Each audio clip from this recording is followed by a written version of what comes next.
morning. It's 8:34. Today is July 11th, 2023. This is the Housing Community Development Committee. Go ahead and get a roll call, please. Councilman Ford. Councilwoman Johnson. Present.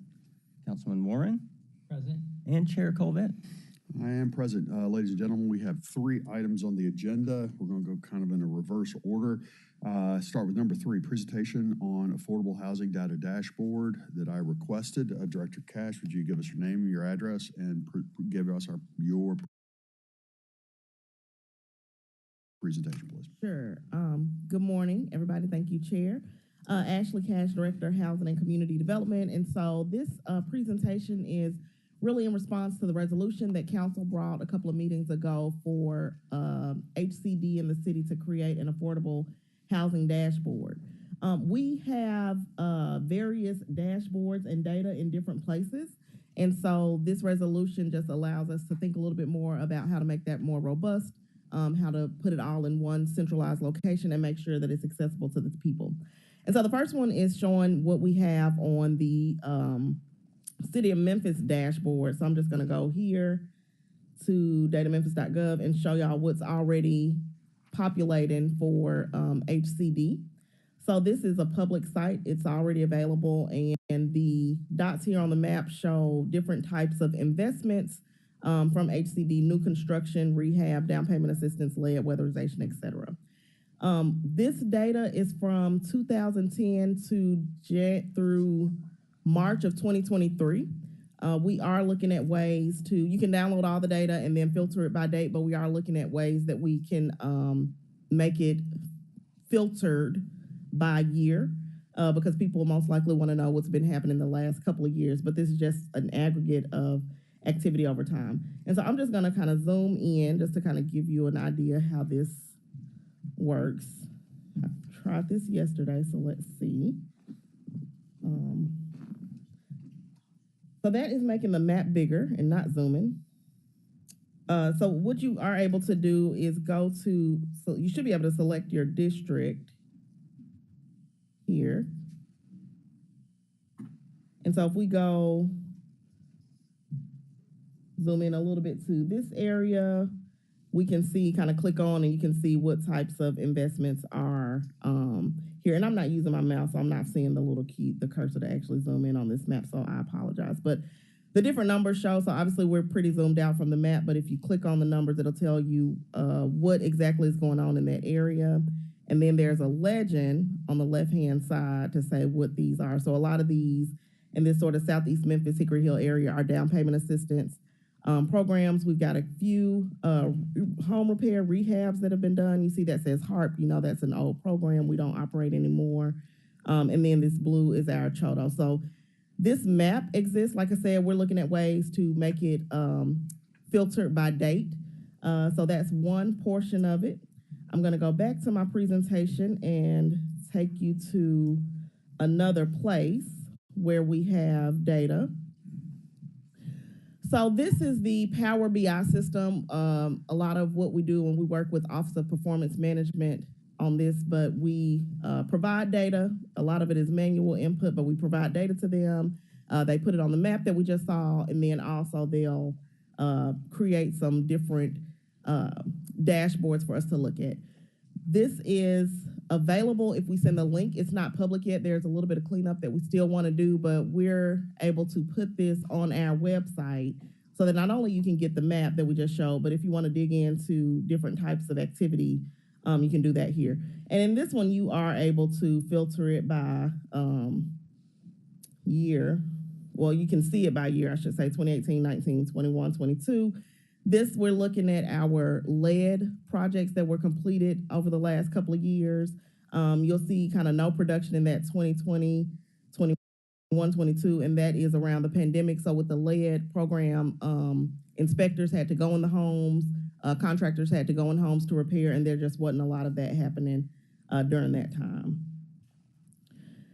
Same thing here with weatherization. It's another one of those home repair programs. You see we had a lot of really good productivity comparatively in 2019. This shows how many projects we have currently in progress, how many have been completed, and then the dollar amounts here. And then, like I said, over here on the side, you can kind of filter through the date if you only want to see what's been happening certain times. This is not public yet. We've presented this 1 or 2 times at the mayor's dashboard, but I say that to say, there are some cleanups here. Like you see, this says blank. And so this is, an opportunity for us to clean up so that when the community is looking at it, they can see what's going on. So that's a work in progress. We have it updated, I think, through Q1 of 2023, but we're trying to get this in a good place to make the information legible so that people know what they're looking at when they look for it, and then also making it accessible on our website. 2 other pieces about a dashboard, and I'm putting out what we have with the understanding that there's an idea and thought to bring this all into one place. 2 other pieces I just wanted to talk about real quick. One is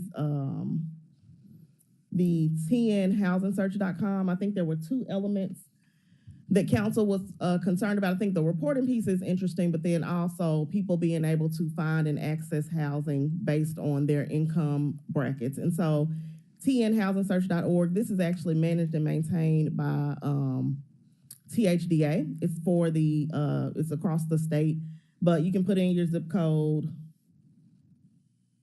I just put in a Whitehaven zip code 38116. You can find apartment units that are available right now. This is actually really good. I was looking at this when I was sort of playing around with it. So it gives you a little bit of warnings. Do not rent without meeting your landlord. Don't be pressured into paying. A lot of things that we see, sometimes people who are using vouchers or people who are looking for more affordable products may become, there may be some predatory practices. So it's just some notes that THDA puts up there. But here, same thing you will see when you go on like any other apartment search. It shows what's available. It gives you the price range. It tells you if it's income-based or not. You can actually go through this website. You can put your income in. You can say if you have a voucher or you don't have a voucher, or you can put your rent amount in. And so this already exists. It's a great place where people, apartment communities that are doing affordable housing are already putting this information. And so we don't really see ourselves replicating this, but certainly making sure that people have access. And then the last thing I'll just share, which is a huge need, and I think was specific when y'all talked about the dashboard initially. We work with Community Alliance for the Homeless, and I don't think I have a slide for this, but we work with Community Alliance for the Homeless around a lot of different issues. One is the homelessness intake system. It's called HMIS. All homelessness service providers who receive federal funds right now are required to go in, and they are doing this, required to go in daily and report in that system. We have, 10 people came in, 10 people are staying here, or we sent 10 people to Catholic Charities, 1 person to Hospitality Hub, et cetera. And so that already exists on the back end. Community Alliance and probably some others can see that, but we have had some recent conversations about how do we work with the vendor and the participants who are putting data there to come up with a public-facing piece of that. So if it's already available, but if you are experiencing homelessness today, you can't go and look for it right now. So we're trying to connect those dots to see what that public interface looks like. And it's at this point, I think it's one of those, systems talking to systems and figuring out the best way to put it out there. So really helped us start to think about that. And hopefully in the next couple of council meetings, we'll have a better update on how we're putting that information out to the general public. That is the update on the dashboard. So real quick, before I conclude my update, I just want to say, I know these are all over the place, but I just want to show you what we have, and then we're hoping to move towards having all this in a centralized place on our website. When? So I think we could do, that's a lot of systems talking to each other. I think we can probably target for end of August for the dashboard things that the city controls, and then probably the early part of September for that homelessness public-facing tool. Okay. Let the record reflect Councilman Jones. Cameron Jones has joined us. Questions so far from the group? Chairman Jones. Thank you. Good morning, Ms. Cash.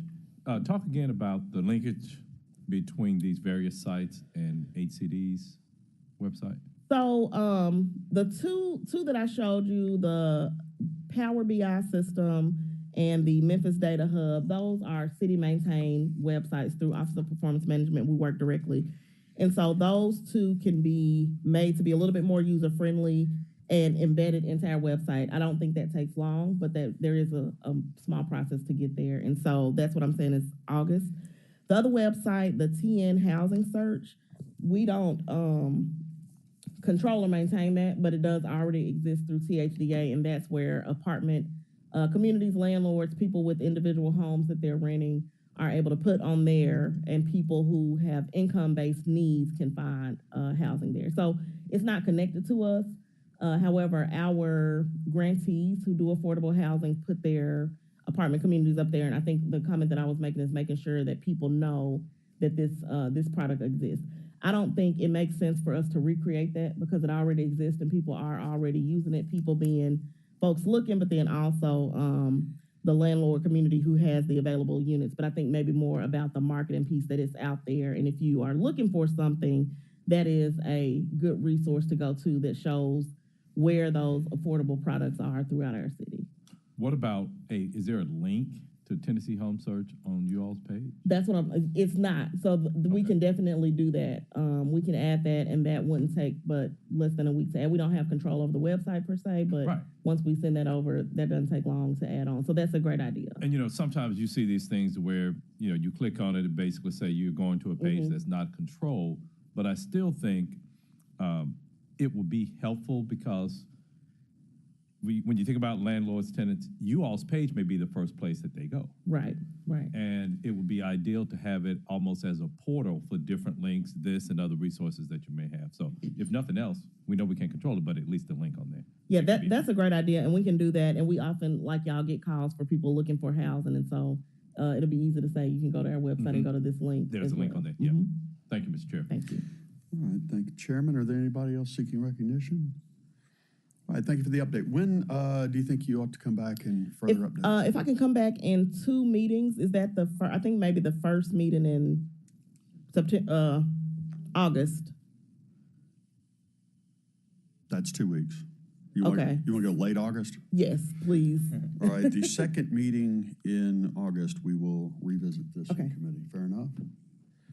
Anything else? Seeing none, thank you very much, Mr. Cat, Mrs. Cat, Director Cash. Let's do it that way. Whichever way. I'm told that item 1 is going to be held for another 2 weeks. Yes. Confirmed, copy that. So we are to item 2, a discussion on Southwest Twin development requested by Councilman Ford.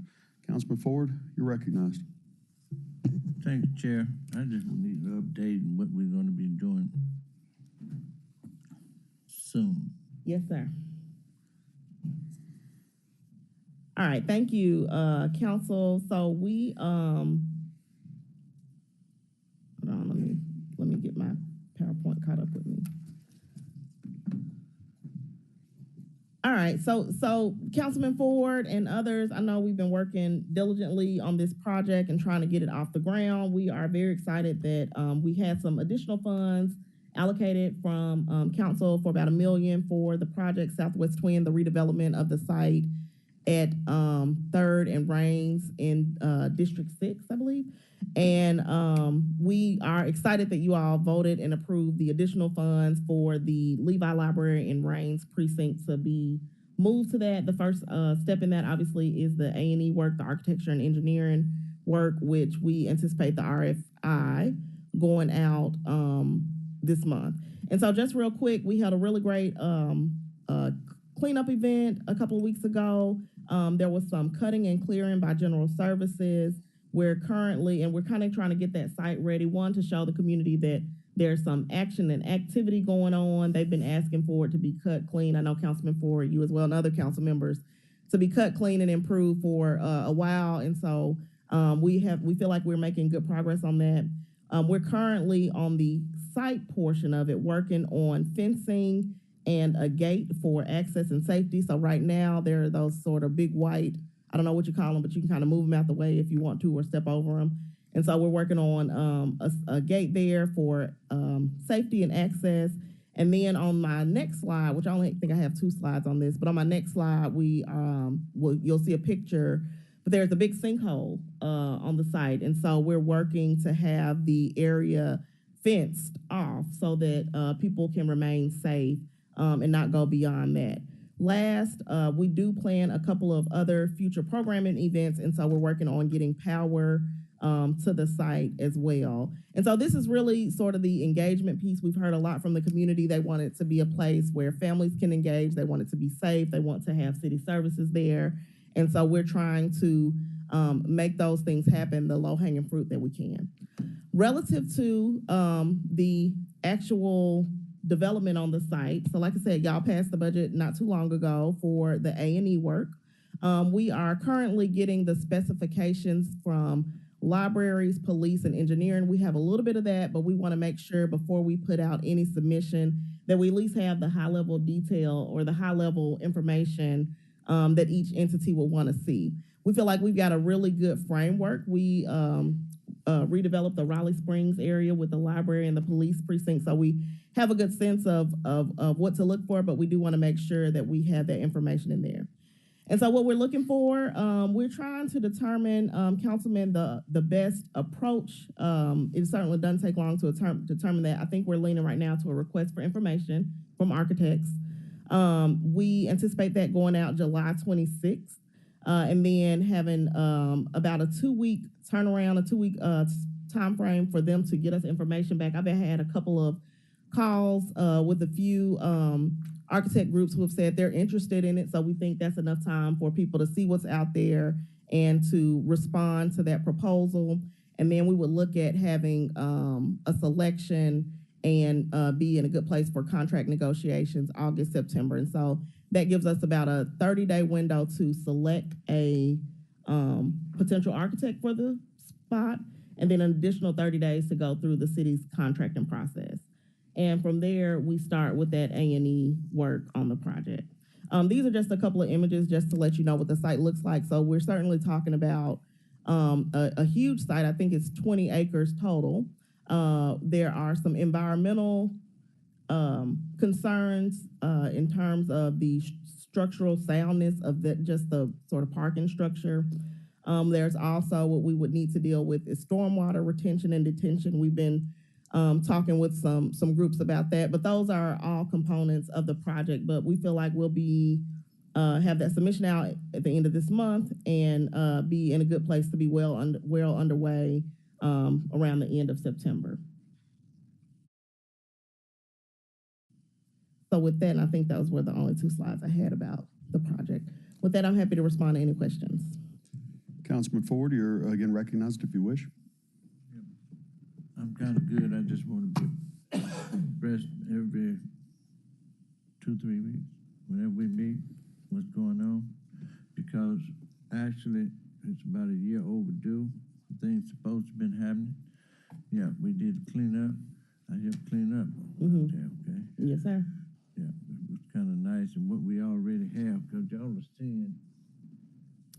Let me go. I'm sorry, Councilman. I was going to go. Do you want me to go to the picture, or the website shows a couple of the pictures from the cleanup? Well, I don't want, well, we can, yeah, you can show it because we can see the building first, Okay, let's see. if it's on there. It just kind of scrolls through. That building right here. Oh, the ticket? Uh-oh. They kind of, It goes really fast. yeah, that's very important. We can start having some things there.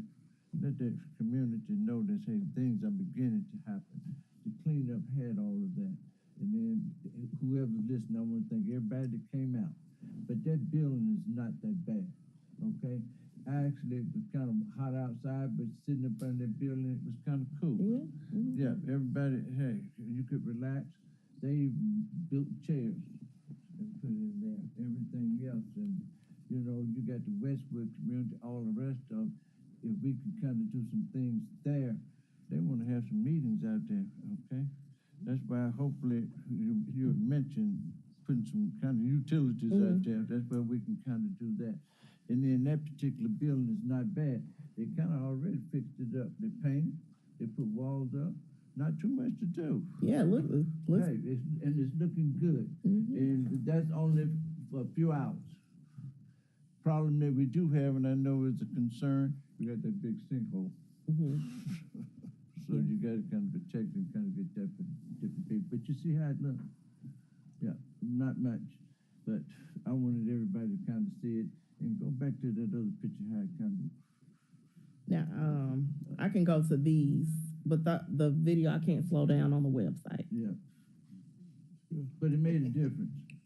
Yes. 21 acres.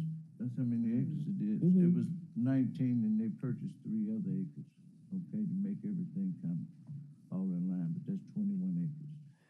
And we still want, that screen you got over there, we want to keep one of those screens where they can see some movies out there, everything else, while we're kind of thinking on what else that the communities may want, okay?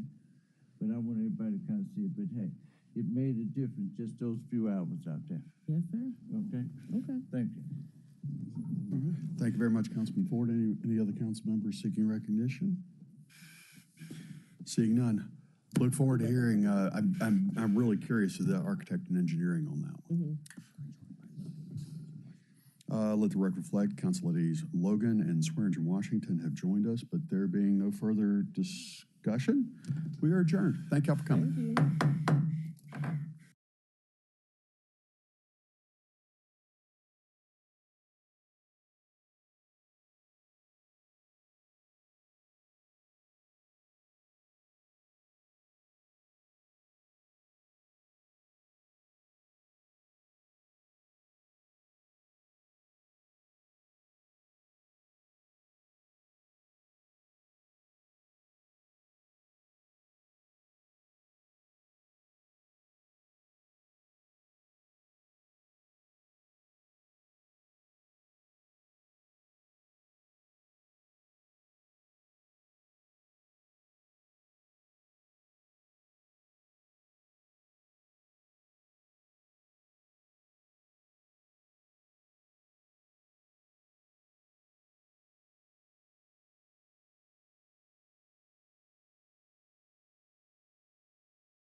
is 9:38. I call the Public Works, Solid Waste, and General Service Committee to order. Ms. Keaton, you know what to do. Councilman Ford. Councilwoman Logan. Present. Councilwoman Swearingen Washington. Present. Councilwoman Johnson. Councilman Warren. Present. Chair Smiley. 3 items on the agenda: resolution accepting a grant in the amount of $102,639,945 from the Tennessee Department of Environment Conservation (TDEC), Department of State of Tennessee American Rescue Plan, Fiscal Recovery Funds, dollars supporting wastewater, drinking water, and groundwater projects. Request the same 9 minutes. That's a lot of water. Can I get a motion to second? Moved by Warren, second by Swearingen Washington. Good morning, Robert Connect, Public Works Director. Pleasure to meet you, sir. Good to see you, sir. Address, sir. I'm sorry, Address. 2875 Schaefer Drive. Accepting this grant is key because we were fortunate. The state issued about $1 billion in ARP grants for wastewater water projects, but they then allocated subsequent amounts to cities. So we were advocating hard for this, and at the end of the day, we were awarded the state, from the state of Tennessee, from the ARPA funds, that they've allocated $102 million. So far, we're the largest recipient in the state. So there's very specific criteria for these projects. So I'm just going to give you an overview of kind of what the funding is going to be utilized for. There are 9 wastewater projects totaling $58 million with a projected match of $10 million coming from the sewer fund. There are drinking water projects who MLGW is going to be a subrecipient of this. They have 8 projects totaling $39 million, 39.6, with a projected match of $5.5 million. And then there's a groundwater study. This is going to be part of our phase 2 with the University of Memphis, who will be a subrecipient of the one project that'll total $4.75 million with a match of $475,000. But the total groundwater is $10 million because MLGW is going to contribute to that for that phase 2. So, and then one component of this under the drinking water is there's a lead line service component, a $5 million allocation for that, for private property owners to help them with their connection if they have a lead line issue. As you know, MLGW has been doing the main lines, but this is going to help with the private property side. So there's going to be I think up to 3,700 customers who have already had partial lead line service replacement. So this will help to kind of address that issue. So we've addressed both drinking water and wastewater projects, and also the groundwater study. So as we're maximizing this, all these funds have to be spent by 2026. So all these projects are kind of ready to go, and we'll obviously be moving forward as part of our initiatives, mostly from the stuff we've already identified and working on. So Absolutely. Sounds like you was eager to tell us about all the money you secured for the city of Memphis. Absolutely. Proud of getting the largest allocation of these funds to date for the city of Memphis. Yeah. For the record, that's 3 times you said the largest amount in the state. Hey, you got to take advantage of those opportunities. Look, if you don't toot your horn, who will? All right. Any questions from my colleagues? All right. All those in favor? Aye. Any opposed? All right. In the opinion of the chair, the ayes have it. Item number 2, discussion on ordinance number 5875 related to the tire business and tire hauler regulation requested by the illustrious councilwoman from, where you from? Brown? I just want you to say it. District 1. All right, I just want you to say it. All right. All right, Councilwoman Logan, the floor is yours. Thank you, Chair. Good morning, everyone. Thank you all for being here. Colleagues, item number 2 is a discussion on ordinance number 5875, and of course, that's the tire business and tire hauler regulation ordinance. Based on our discussions last time, everyone had input and ideas, and we continue to flesh it out. I appreciate Director Cornett, and all of those that have given input to this, especially the wonderful Blight Task Force that team that we had gave great input and sacrificed and, put a lot of energy and time and passion into this. And so I'm excited that my colleagues are continuing to give great insight so we can get a document and an ordinance that is very effective. So today we're back with amendments based on the last committee meeting, and of course input from administration. And I'm just going to share some of the highlights, and then of course open the floor for Director Connect to answer any questions that you all may have. First off, we've increased, the main thing that we heard you say is increase the fees. And so we've increased the annual permitting fees for all tire retailers and haulers to $250 annually, as well as raise the cost of the truck decals to $50. The amendments to the storage of the tires are as follows. The tires must be marked by a permit number, and it was noted last time to make sure that that number is very legible, and I think we have it being at 2 inches for the numbers. Must be, not legible, but readable. Must be screened from the public view. All the tires that are kept, used tires that are kept. Stored and covered tires must not be in excess of 7 feet high. And also retailers may have a maximum of 200 on site. These are used tires, or be approved by code enforcement to carry additional tires on site. So even though there's a maximum, if need be, they can appeal to code enforcement to increase that if they have the space and meet the requirements. Next, we have amendments to the transport and or disposal of the tires. And the amendments are, it's unlawful to transport, accept, or dispose of tires that are not marked with a tire business permit number. And the second one is they must record on daily manifests tires coming in and leaving the shop by permit number. Last few amendments include this allows the Office of Neighborhood Improvement jurisdiction to administer and enforce this chapter of these amendments. The redemption program for retailers has been removed. This was difficult. This was a difficult program logistically to run. The redemption program may continue in another form for residents, but this amendment only applies to retailers. So I'll give Director Connect opportunity to bring that up and discuss that in any way you like to. But with that, myself and Director Connect are available to answer any additional questions regarding this ordinance. To that, I yield.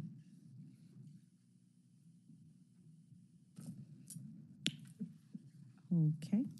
May I ask? Who is the? Okay. Oh, both You of them. make are gone. Okay. He was so excited about this topic that, he had to go for a walk. Director Connect, if you give us your name and address, then you may have the floor to yes, go answer any questions. Councilwoman, you're recognized. Thank you. In the absence of the chair, thank you, Councilman Logan. The question is, how many haulers have you talked with in regards to making these changes? Well, I don't think we talked to any of them, Councilwoman. These were, this are just administrative changes based on the input we got from the Blight and Task Force. Mm-hmm. So I guess my question is, how easy or how difficult is it going to be to implement this? How's this going to affect? Everything eventually will come back down to the consumer. So I'm just saying the people who like Firestone, these people who have tires, have they been talked with? What's the gamut? Who all knows about what's about to take place? So we were very intentional to differentiate the new tires and used waste tires. We don't want to penalize reputable businesses who are selling new tires on a recurring basis. So that's why we're trying to be very clear that this is trying to address issues about waste and used tires. So I think that was one big piece of it that we wanted to be very clear about.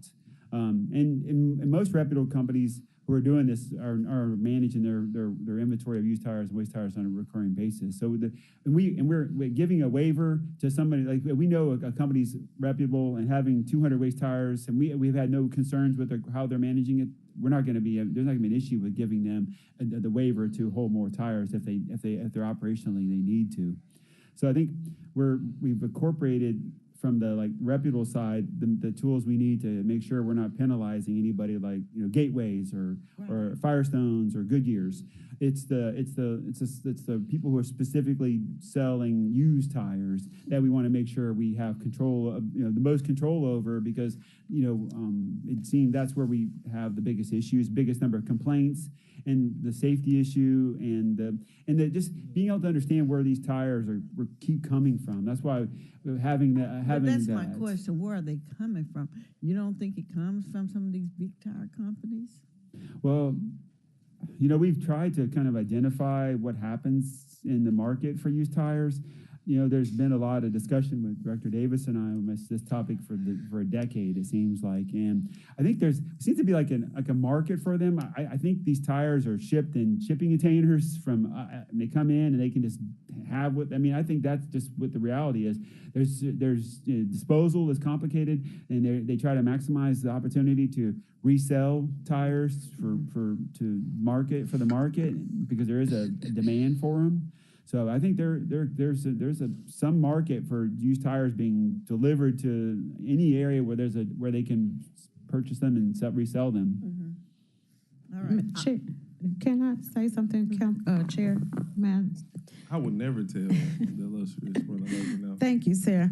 I totally understand what you're asking too, because we talked about that right before this, and Director Connect said that this doesn't affect, as he just mentioned, doesn't affect necessarily the new tire sales, but used tire sales. And one thing I will say is we're not exactly sure who they talked to and what they did when they first started all of this.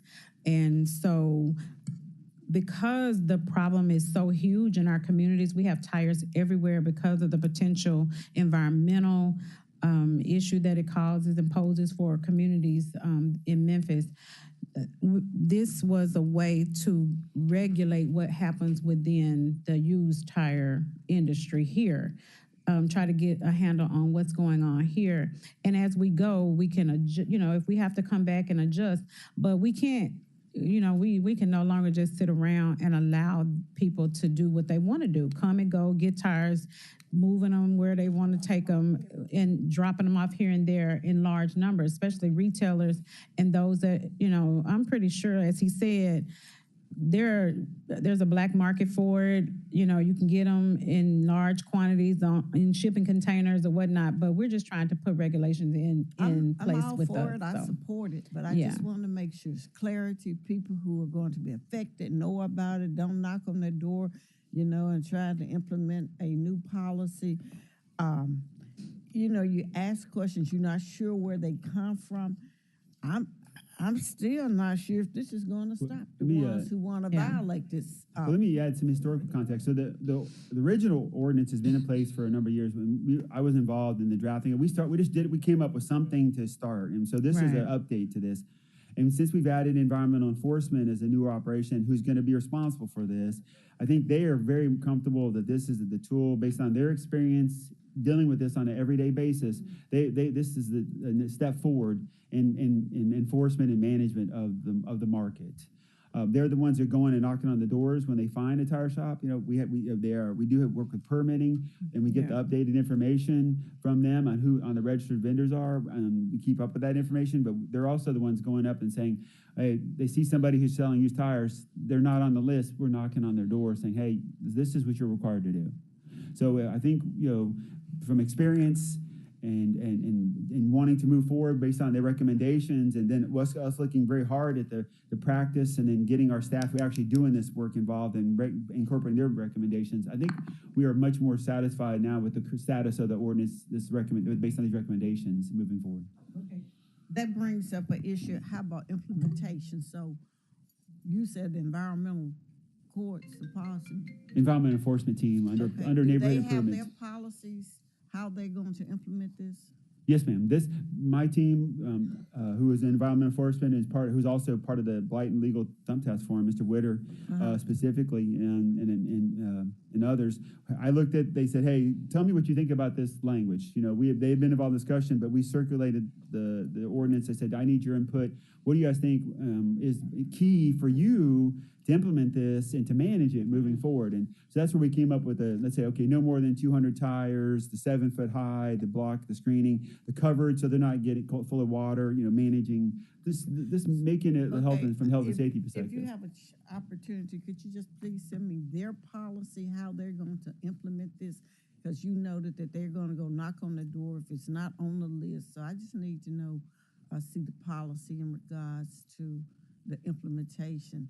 Do you have a list of potential retailers already that you're looking at, and then how will the future come about?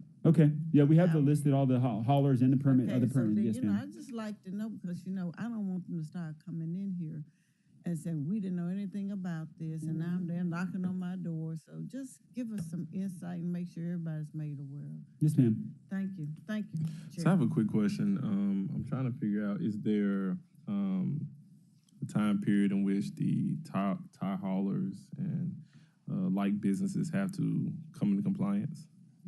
Well, this ordinance has been in existence now for 7 years, 8 years, so they're already. Oh, well, they're not listening to this ordinance. They're not abiding by it. So I mean, it's already required now. We're just updating it. So I mean, if the issue is, again, if environmental enforcement and if someone observes one in business that's not on the list, then we'll start the process to bring them into compliance. We're gonna publicize that this ordinance, the changes of this publicly with our communications team and make it aware. And obviously maybe get a chance to do some media on this. Media. And but that obviously it's been in place and we're just updating. All right, thank you. That's all for me. Yeah. And we're going to lean into illustrious body here to let the constituents and business community know as well. But we want everybody to know because we got to get these tires up. It's a miss. Amen. All right. Amen. Is there And anything else? Councilwoman Logan? Thank you, sir. Councilwoman Johnson? Absolutely. Anytime. Thank you, Director Connect. All right. Item number 3. I think y'all like to talk. There's a lot of discussions in my committee.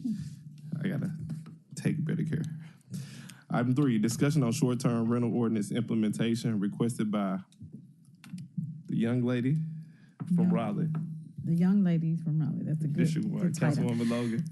Thank you, Chair. The floor is yours. Colleagues, I know just as I have been approached by constituents regarding the new permits and requirements and regulations for short-term rentals and how they'll operate. So I've asked Director Connect and Director Zena to come and kind of give us an overview of the implementation and operation for the short-term rental for your consumption as well as the public. So Thank you, Councilwoman Logan. Thank I you, appreciate you asking Director Zeno to come up here. I haven't seen him in a long time. Director Zeno, talk to us. graced with his presence today. So. Absolutely. Well, thank you for having me back. John Zena, Director of Planning and Development. Planning and Development has worked in partnership with Public Works in putting these changes in place to the short-term rental ordinance, as well as getting the implementation measures in place. As you know, the city's short-term rental ordinance was passed, the original was passed back in 2016 and was made effective in March of 2017. And that ordinance essentially just allowed for short-term rentals in the city. There were very few restrictions in terms of how they would be regulated. There was no permit requirement, anything of that sort. Earlier this year, we worked with you to make some changes to the short-term rental ordinance. So I'm going to talk a little bit about what those changes were, just as a reminder. Talk about the permitting requirements, and then also setting up the online form where a short-term rental owner would obtain a permit, and then I'm going to allow Director Connect to talk a little bit about the process, communications, and training, and tracking as well. So the changes that were made earlier this year were made effective July 1st. There were really 3 primary changes. For one thing, in the definition of short-term rental property, there was no cap on how large they could be. And in some cases, council members were getting complaints about, short-term rental properties that had, 8 and 9 sleeping rooms, and by nature, they had essentially just turned into party houses by virtue of how large they were. The ordinance changes that were adopted earlier this year set a cap on sleeping rooms at no more than 3 sleeping rooms for a short-term rental property. So what that means is if someone wants to have a short-term rental with 4 or more bedrooms, they will not be allowed a permit for that. The second major change is that a permit is now required. Previously, there was not a permit required. So going forth, beginning July 1st, a permit is required for short-term rental in the city of Memphis.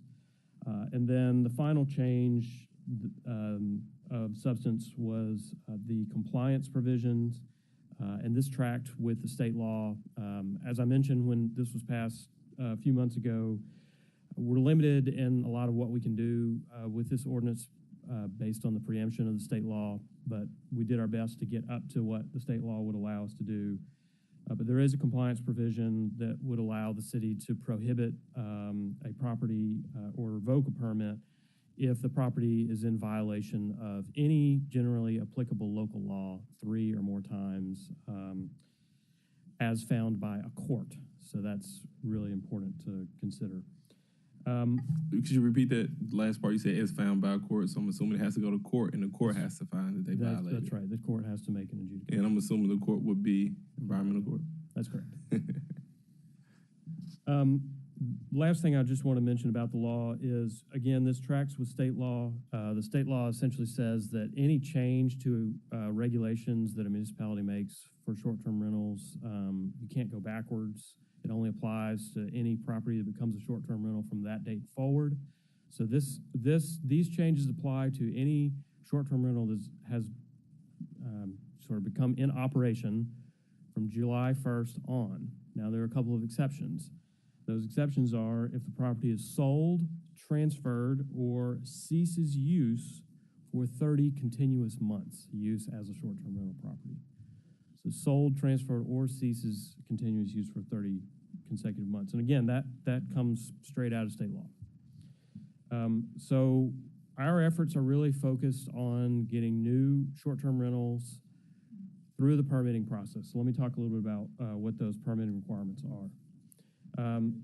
We have created an online form through our Develop 901 website. This is the website that we use for zoning permits, building permits, any permits that go through city engineering, any permits that go through city fire, and soon any permits that go through the county's health department are all on that one single website. We're trying to bring as much related to development permitting in the city and county onto this one site so that it is a one-stop shop. So we've added short-term rental as one of the permit types on our Develop 901 website. Permits can be obtained electronically through that website. The requirement is for the property owner to not only obtain a permit in year one, but then in each consecutive year to renew that permit with an annual license. And so the original permit is a $300 fee, and then each subsequent annual renewal is a $150 license fee. The applicant has to provide proof of ownership. They have to provide that they are current on property taxes. They have to provide evidence of adequate insurance. They have to provide a site plan. They also have to provide information about the short-term rental itself, including the type of structure, the portion of the property that will be rented, whether it's the entire structure, or whether it's one room, or maybe an accessory structure.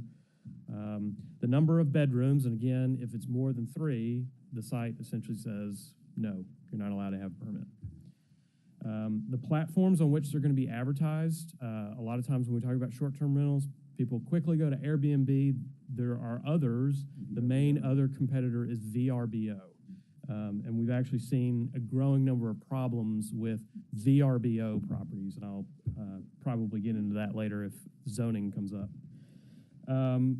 Date of the first rental, contact information for the local responsible party as well as the property owner. What we're requiring is that each permit have not only information about the property owner, but essentially a local agent and information and contact information about that local agent.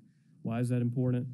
If there is an issue at that property and enforcement needs to be called in, there is a local agent who is on the permit who can be contacted. And so if the property owner is 123 Investments out of Saratoga Springs, New York, it doesn't matter. We have Robert Connect in the city of Memphis, who's our local agent, that we're going to call and make sure that that property gets into compliance. There's also verification of compliance that's required for a number of other ordinances and regulations.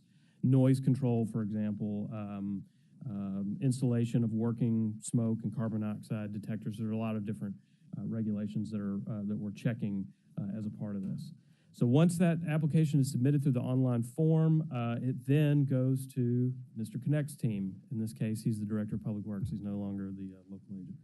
And Mr. Connect's team is then going to take the application and do an on-site inspection of the property. They're going to ensure that it does comply with local housing codes. Our division is going to be doing some training with Director Connect's team to have them look out for some common issues that might be zoning violations. So if they see those issues, they can direct them to DPD so that we can have a zoning inspector. As well as inspectors are going to have a checklist to ensure that everything that's required is being met before that permit is issued, that license is issued. All right, so with that, I'm going to let Director Connect talk a little bit about their process and communications. Thank you, Director Zena. So quickly, we're managing the backside of this, obviously, where the information is routed to us through Excella, and obviously Public Works, we're also working our way to merge all of our permitting to Excella, as John said, or Director Zena. We want to do as much as we can to be collaborative. But regarding the short-term rentals, yes, once the information is presented to us in the system, when an inspector goes out, does the site inspection, both external and internal, making sure the property meets standards, and also then checking for any other types of issues that may need to be managed from that point. If everything is in compliance, then obviously we'll return back and complete the paperwork, and the permittee will be issued the permit. And moving forward, we'll manage the property from a complaint-based status, as Director Zena said. Well, we'll have a data warehouse of this information, clearinghouse of information, so that as we get complaints, those will be managed in compliance with the ordinance. And as Director Zena said, should there be a recurring issue with the property, then it would then be routed to environmental court if we're going to revoke any permitting. Thank you, Director Connect. Thank you, Director Zena. We're going to get to some questions because we have some very inquisitive colleagues here. Dr. Warren, the floor is yours. I think you answered this question, but we're only going to be permitting the new Airbnb or short-term rental properties. The old ones are not going to be on any sort of record. Will they still be grandfathered? Yes, sir. They're grandfathered, but the regulations about the 3 times you're called out and 3 convictions, pulling their right to have that, how does that work then if they don't have a permit? So unfortunately, what the state law says is that regulations that are added to the ordinance can't apply retroactively. And so those compliance provisions that I listed are new to the ordinance. And so those 2 would not be able to be applied retroactively. Again, the only situation in which we can go backwards and require a property to not only comply with the permit provision, but also be able to use those compliance procedures is if that property is sold, transferred, or ceases operation as a short-term rental for 30 So on our legislative agenda this year, it would behoove us to allow or to try to get the state to allow us to retroactively use these and get all of these businesses registered.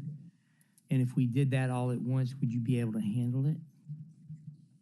I mean, that's a fair question. I don't know. We know how many are out there for sure because we have never tracked this information. It's kind of like the rental registry idea on holistically. It's a large number. We I think it's a like huge number, 56%, 57% of the market is rental. Is it how much is short versus long? I think it's predominantly long, but short term has grown significantly over the last probably 5-10 years. So it would be. I don't know. We don't know, sir. Well, I'm just wondering if, we may, or if we do ask for that, are we getting ourselves into trouble as far as overwhelming our system? Well, I think it would take some time to adapt to that, but I don't see any issues with coming up with a plan to be able to adapt to those changes. So And maybe you guys could give us some suggestions for legislation that you would think would be apt coming from Nashville that we could lobby for? I think that we could work together on that. Okay. yes. Thank you, Mr. Chair. Thank you, gentlemen. Absolutely. We're a few minutes over, and I think every last person up here is in the queue. Just keep that in mind. Councilwoman Johnson. Thank you. My question sort of piggybacks on Dr. Warren. If you don't have a list, how do you know who's new? So let me talk about how we approach this from the idea of managing the inventory of properties. So we've been utilizing technology pretty consistently the last few years, and we've partnered with a few companies, and like one we have with Telemi is pretty impressive, where we can basically identify properties who are, single family, let's say, for example, single family, but the owner is not in the city. They're either external, out of state, or not in this. So there are different addresses. The address for the taxes and the address for the property are different. So that's one way. And then the utility changes are the other way. Utilities being turned on and off frequently are always a pretty significant sign of a rental property, because most landlords don't provide utilities. If it's long or short term, That is the limitation. That's gonna be yes, a ma'am. gray area for y'all to get into. Yeah. If you can't get that law changed, I think that's what we need to do, is just get the law changed to say, if you're in that business, you got to have a permit. I've been advocating for the rental registry now for how long? Now, that's totally different. Well, on the large scale, it is. That It is, but it isn't. Short term and long term are different. You're right. One's more of a different mechanism. Mm-hmm. But holistically, from the citizen's point of view, it's not. Yeah. They see rental properties. So I'm just saying that the whole concept has been. I've been working on this for 6-7 years to try to accomplish it. It's been 8 years. Time flies. So, it's great. But if we could, holistically, it'd be much better for us. And that way we can differentiate, because then we're going to have the data, because we could easily say, okay, is this long or short term? Mm-hmm. I mean, I can understand that, but I still have my concerns about that rental registry. But I do think that if you could come up with a database for all rental properties, as you say, look at the address and the mailing addresses. Along with that, that would be some very good information for people who want to move into neighborhoods. They can go to your site and see how many rental properties is on one particular street. So I think that would be fantastic. And if you can actually get people to sign up for these permits in the short term, that would be good too, because I would like to know if I'm gonna move next door to such a short-term potential site. What's the name? So we can come up with some type of database that way. But you can get started on basic rental just by, like you said, the name and address. Yes, ma'am. Correlation. That's it, Chair. I thank you. Amazing. God is good. Lord help us. All right, Councilwoman Logan.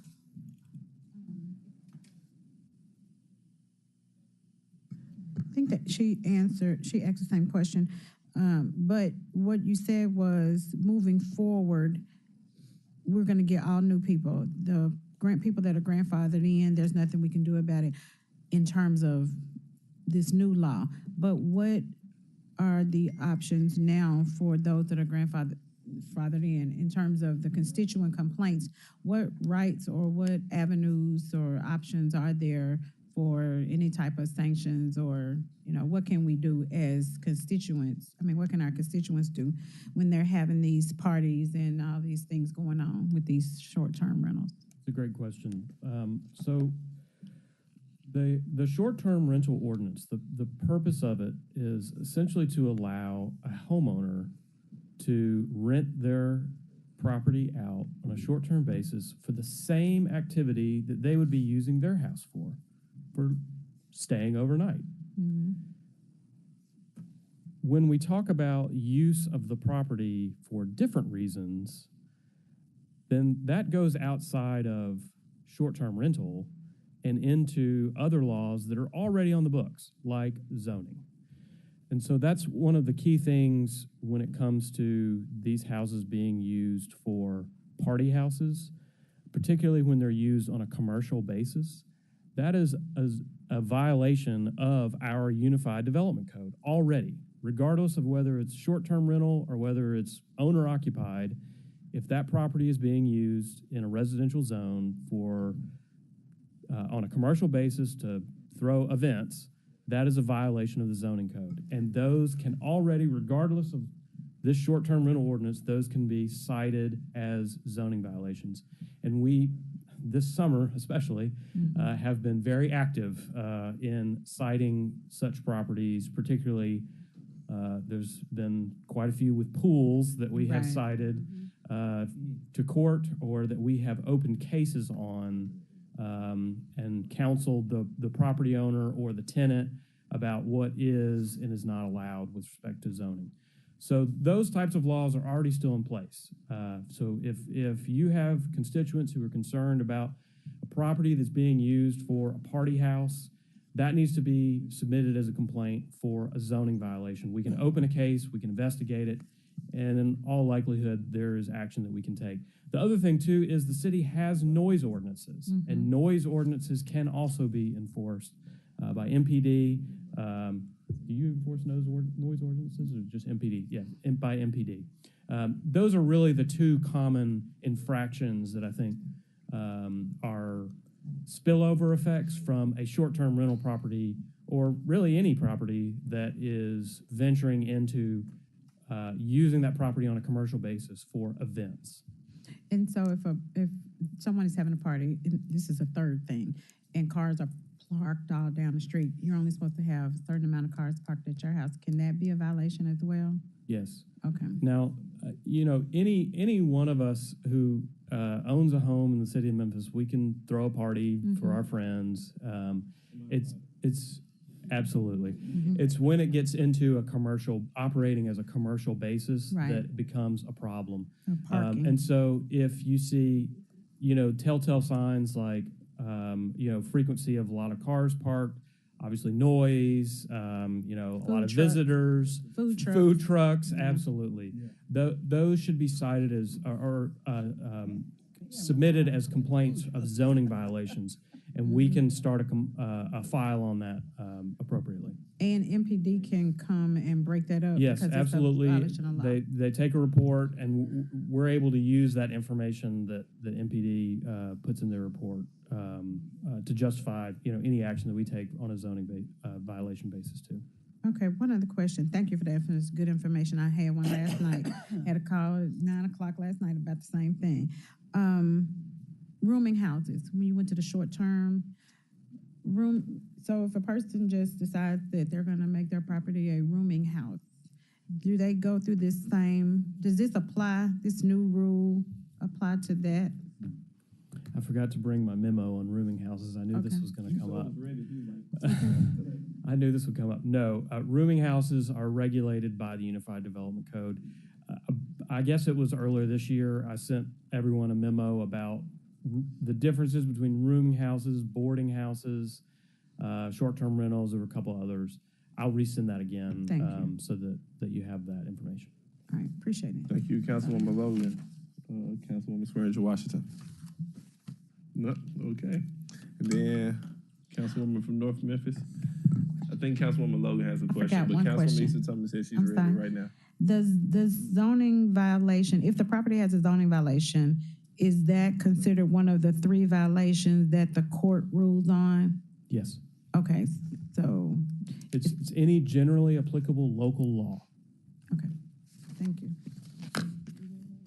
Can we be sure to get that memo out to the council members? Absolutely. And make sure you put attention, Councilwoman Logan. All right. Absolutely. Councilwoman Easton. Thanks, Chair. 3 quick questions because I know we're behind. One, what's the effective date of the ordinance? July 1st. July 1st this year. Okay. What about, and I didn't ask when we were talking about the actual ordinance, but what about those apartment properties that allow it to happen on their property? So, like, for example, that famous Memphis Instagram page that people put all their ads on. They were advertising a new Airbnb rental, and it was those apartments that have like that black lacquer downtown. Y'all know what I'm talking about? And so there was an advertisement for new parties and getaways and retreats. And so I'm glad you put this on here. So how does this apply to the property manager? So not the person renting it out, but the actual property management company that owns the apartments. So similarly to, if there's a new Airbnb or short-term rental, I can't just use the one trade name, it can be at an apartment complex. The property owner, the apartment owner, would apply for the permit as the apartment owner, and then, like I was describing earlier too, every short-term rental must have a local registered agent, so the property manager would also have to be listed, and they would also have to be a local property manager listed, so we have a local contact. Now, to one thing you just said, if they are advertising rental for parties, that's a zoning violation. That is not allowed under our zoning code. Again, short-term rentals should be for the same activity that one is using their house or their apartment for, and that is residential living, just on a much shorter basis. So if the apartment owner, the whole apartment complex owner, if the person renting out apartment A, apartment B, if they're changing, does that now mean it's a new register? It can be on the registered news, or no? That the transfer would have to be the owner of the property. But So what if they're renting the apartment? I don't think that would matter. I think it would it's as long as the physical property is under the same ownership, then it wouldn't trigger. Okay. Because I mean, okay, I don't want to go into that. And then also just it can either be a quick yes or no, and we can talk about it later if it can be. For apartment or living or housing that allows this, is there a certain way that can be limited if they're receiving tips or pilots or any other incentives coming from the city? Not under the current law. Is it something we can do? Perhaps. Okay. Let's talk more about it. Okay. But yes, I would think that that's something that Okay. could be Thank done. you, It would Chair. take another law change, though. Yeah, but is probably doable, is my question. I believe so. Okay. And again, it kind of goes back to we're limited by the state law on what we can and can't do, and so I would want to verify with that. Okay. And also with an attorney. That's worth looking at. Thank you. I know a couple pretty good attorneys. Councilwoman Robertson. Okay, thank you.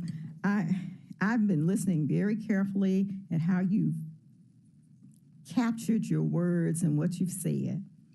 But what's most important to the citizens of Memphis is what can they do and what can we do to support them in their efforts to keep their community safe and quiet so they can continue living as they have been. Is it possible that you could create for us a nice little flyer with information on it about what happens? You kind of laid that out for us today. So if you call the police, they can't make them leave, they just write it up. Citizens think that when we call the police, that party is broken up and people move on, but you didn't say that today. We need to know exactly what's going to happen, when it's going to happen, so that citizens will know and we have it in writing and we don't have different stories going on in our community. That will be most helpful to the citizens of Memphis. I am concerned that those pool parties are very dangerous, especially with drinking and playing in the water. We got to get some control. However, I heard what you said. There are limitations, but we need to let citizens know in writing something very simple that they can read and know that these are the steps that we can use. This is what happens, and they're not frustrated when they call the police and nothing happens. Okay? Thank you. Yes. So when can we expect that? No pressure. Can you give us a month? See Director Okay. Connect like, hold Okay. up. So make sure that you get this on our committee agenda a month from today. Thank you. Is a month feasible? Yes. All right, so we're gonna get on the agenda. All right, it appears that all hearts and minds are clear. With that, we are adjourned.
I'd like to call the Parks and Environmental Committee meeting to order. Could we please have a roll call? Chairman Jones, Councilman Smiley, Councilman Ford, Councilwoman Logan, Councilwoman Swearingen Washington, Councilwoman Johnson, Councilwoman Johnson, Councilman Colvett, Councilwoman Robinson, and Chair Warren. Present. Colleagues, we have one item on our agenda, which is discussion on the preservation of historic Pine Hill and Church Park. This was requested by Councilwoman Robinson. I've passed out a handout, and I would like to call Reverend Lucinda Gray up to give this presentation for us, if we could. Reverend Gray, please. Just your name and address for the record, and the floor is yours, sir. Remember to hit the little green button on the mic. Good morning. Thank you for this opportunity to come and share with you some concerns about history in our city. The first item I want to deal with is the Pine Hill Golf Course. When I discovered of the massive renovations at Pine Hill, I visited Mr. Keys and asked him what was being done to preserve all of the history around Pine Hill. And he assured me that everything possible would be done to preserve that history. And history goes back to a 2,000-acre plantation owned by the Person family. The first cotton in Shelby County was planted at the site of the Pine Hill Golf Course. They imported pine trees from North Carolina because the wife of Mr. Person missed those trees, and that's why why it has the name Pine Hill. So all of that rich history is the first integrated golf course in the city of Memphis, following the gradual plan submitted by the Park Commission and defended successfully in the federal courts. And then when the Mr. Ike Watson Jr. Filed a lawsuit, federal court, it went to the Supreme Court in 1963.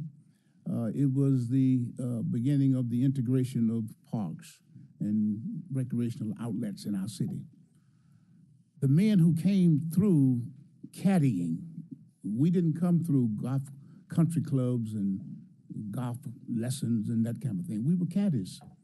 And those men emerged in Memphis as the top golfers, amateur golfers in the city of Memphis. Now, the little handout I gave you, brother, is an outline basically of what this book will attempt to do.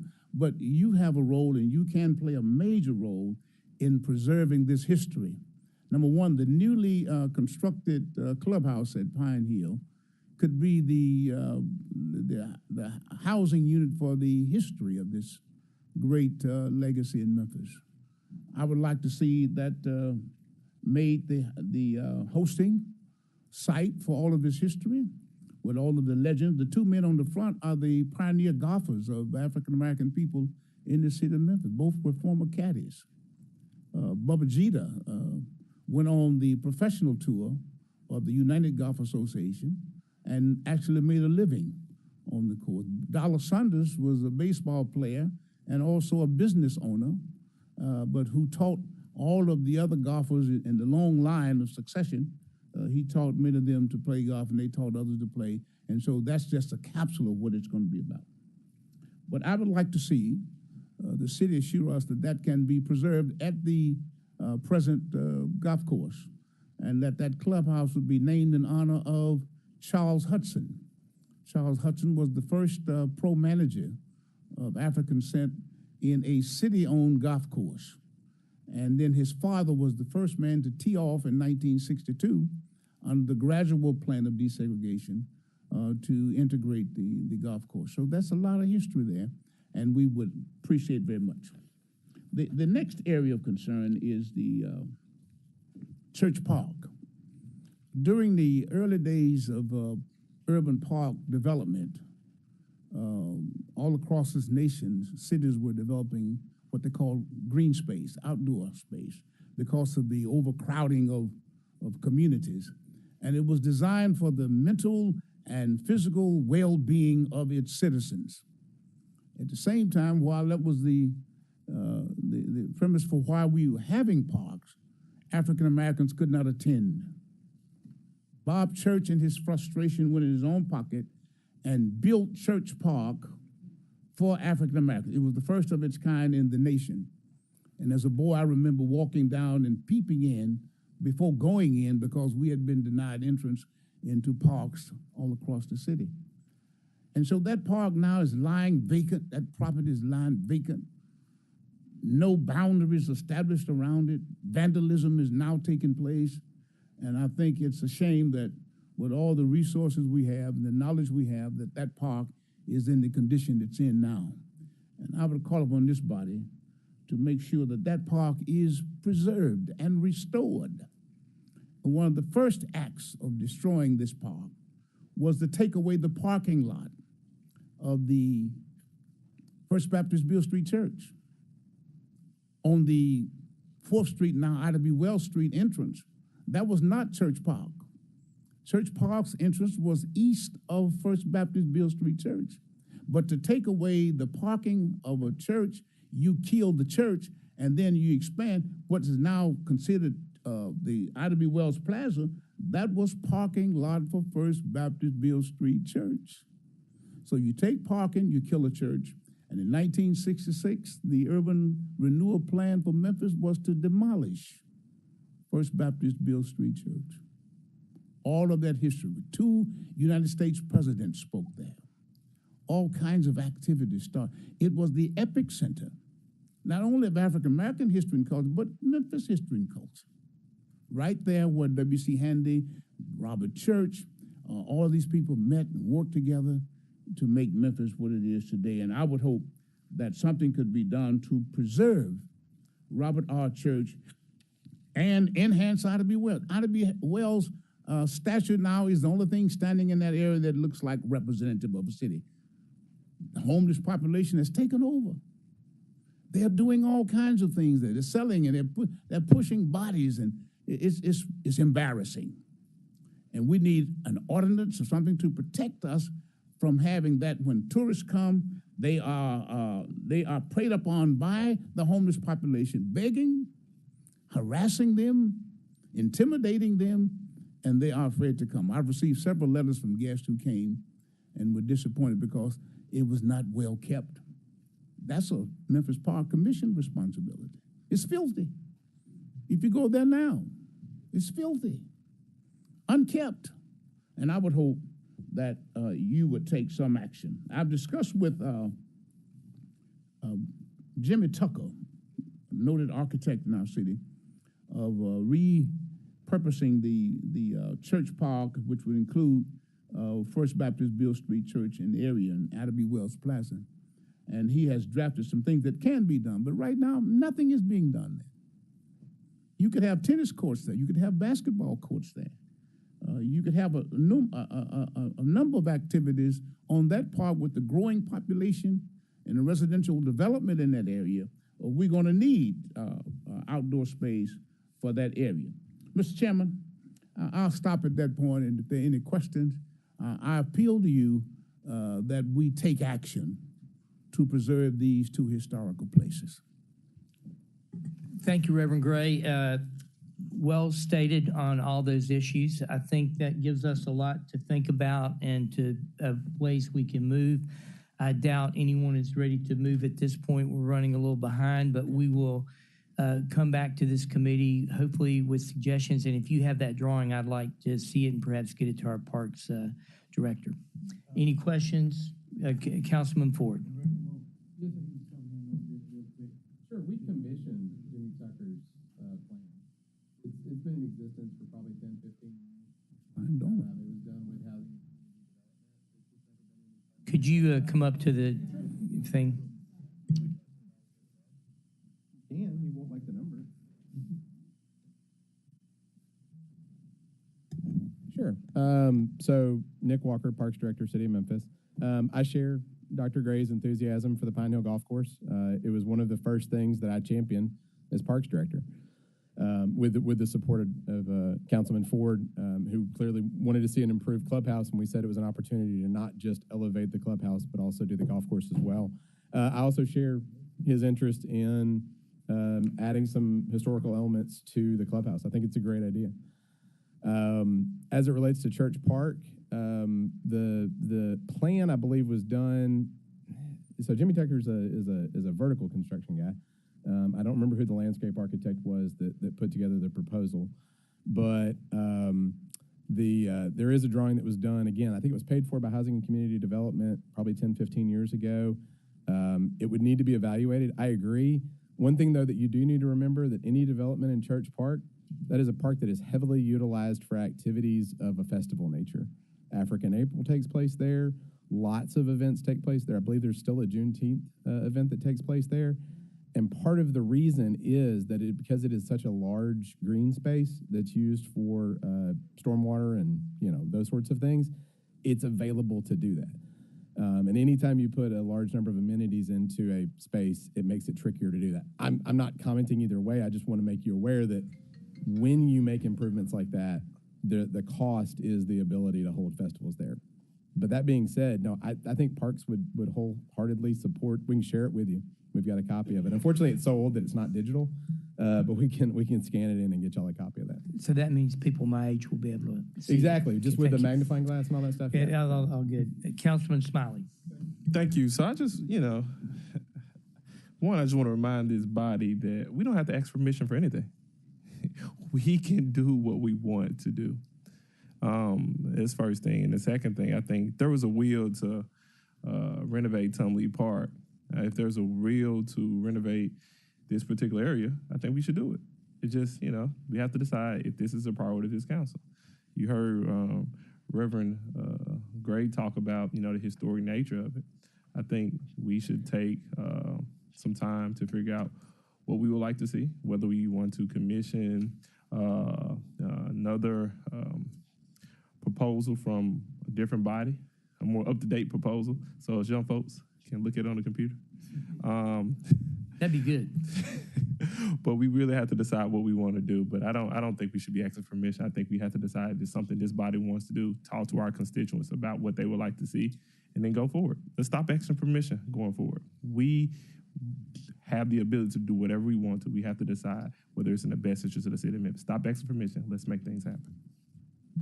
Thank you. Thank you. I'm not sure where we're asking permission at this point. But So my concern when I say asking permission, because I think a lot of times this body always wants to ask what the mayor thinks. No, this body decides what we want, and we should be making it happen. thank you very much. And thank you again, Reverend Gray. Wait, one more person, Councilwoman Robinson. I just want to say thank you for bringing that information forward. I believe that the council is serious about preserving our parks and especially our history, and we will give it the due diligence that we should. And I thank you, Jeff, for allowing me to speak today. And then let's start a plan or maybe a committee to look at it so that we can have a full plan rather than just piecemeal this. Let's do it right. Thank you. Yeah, I think it's sort of a council desire for Mr. Walker to come back and give us some options. Thank you. Thank you again. No, one, quick question. yes, What Councilwoman did you say Swearing. about Mr. Charles Hudson? Did you want to name the clubhouse? I was asking that the clubhouse would be named in honor of Charles Hudson. It could be called the Hudson Clubhouse because his father was the first African American to play after it was integrated on the gradual plan of desegregation by the City Park Commission. So the Hudson name was just synonymous with golf in Memphis. And he also brought Tiger Woods in '97 and junior golf, Mid-South Junior Golf Program. So that to honor him would be, in my opinion, just name that clubhouse the Charles Hudson Clubhouse. Will we be able to do that? We may be able to have some council resolution in that manner coming from representatives in that area. So, all right, thank you very much. Any other questions? We are now adjourned. Would you say just do a resolution?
Good morning, colleagues. Today is July 11th, and it is 10:44 a.m. I hereby call the Public Safety Committee and the Memphis City Council to order. Ms. Creighton, please call the roll. Councilwoman Easter Thomas.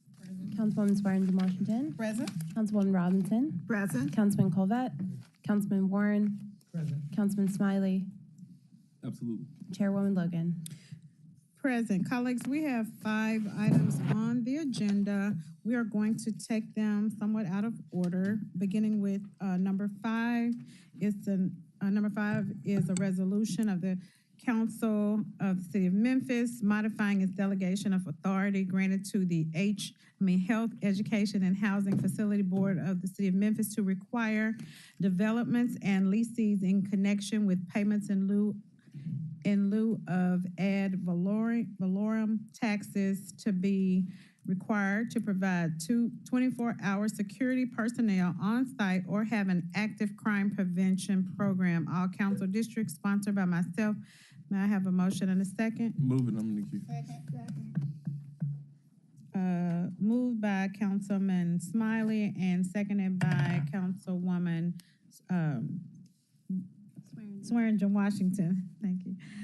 Colleagues, we heard a presentation not too long ago from Safeway, a few council meetings ago. Their executive director, Mrs. Heiner, mentioned that some developments receiving pilots were suggested to participate in a safety program or provide security personnel, but not required. It's my belief that due to the rise in property crime and violent crime, it is imperative that we require developers to provide resources to our citizens and not contribute to further problems in our city. Programs that focus on crime prevention through environmental design, especially if they are incorporated through the development phase, are a preventative measure and not merely reactive. I feel this is another way for us to advocate for preventative steps and ask private industry to participate. And as we heard at our last council meeting, those properties that have these programs in place are generally safer. There's less blight based on the presentation and the information that we have received. I do know of a property in my district that has a marked transformation when they became a Safeway property as to beforehand. And so with that, I open the floor for questions from colleagues or comments. We have Councilman Smiley in the queue. So, generally speaking, I'm all for requiring security, especially in light of the presentation received last council meeting. However, I think yesterday I received a call from the attorneys for the Health Ed Board, and they indicated they didn't have any particular notice, and they would like an opportunity to come speak to this particular issue. And I always talk about giving notice, so let's make sure we give them notice, and they do want to have an opportunity to come speak to this particular issue and talk through it and see if it's something that's feasible or valuable for them to do, and making sure their properties are safe. So I'm gonna let everybody get any other cues, and I'm gonna move to hold this particular item. That's no problem. We want to get input from all of the colleagues as we move forward with this. The more input we give, the better the legislation will be. So we will, I'll take any other comments. Councilwoman Easter Thomas, and then Councilwoman Johnson. Okay. Opportunity. Okay, thank you. Councilwoman Easter Thomas, you recognize? Thank you, Chair. Is it for a specific amount of units that you're thinking? Like apartments with a certain amount of units?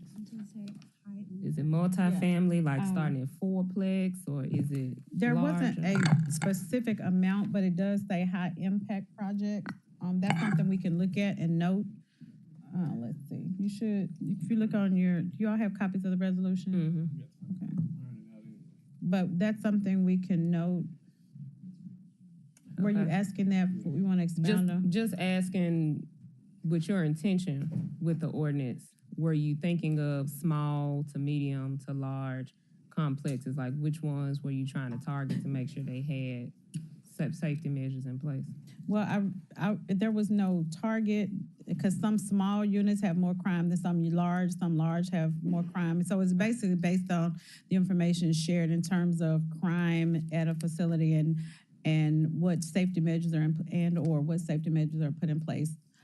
So that was the premise behind it. It necessarily wasn't the units. And then as we're talking about the development of the ordinance, how are you seeing if they do not follow the guideline in the ordinance?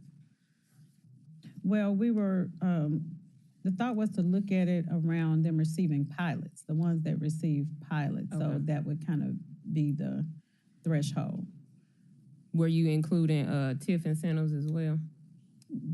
We did not, just pilots, but that's something we can look at or add. And like I said, the more input from colleagues will have the better legislation, piece of legislation. So please do share your thoughts, and we can make those amendments as well.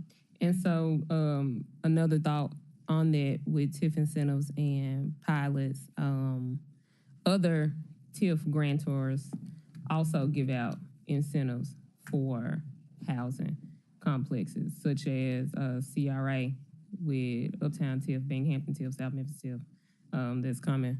So if we do, as we're talking about developing of this, that should also be lumped in with it. Okay, Ms. Crichton is noting that as well. Okay. Thank you for that. That's all. All right, Chairman Jones. So do we have an idea, if we're just looking at THDA, what number or how many projects they may approve a year, or if we look at the entire list, how many that they've approved? Because I think that's setting, sort of giving us an idea how many properties that this would apply to. Oh, no, we don't know exactly how many, the total number that's included in that, but we can look that up. I think that's on the Edge Board site. I think. I mean the Health Board. I'm sorry. Okay.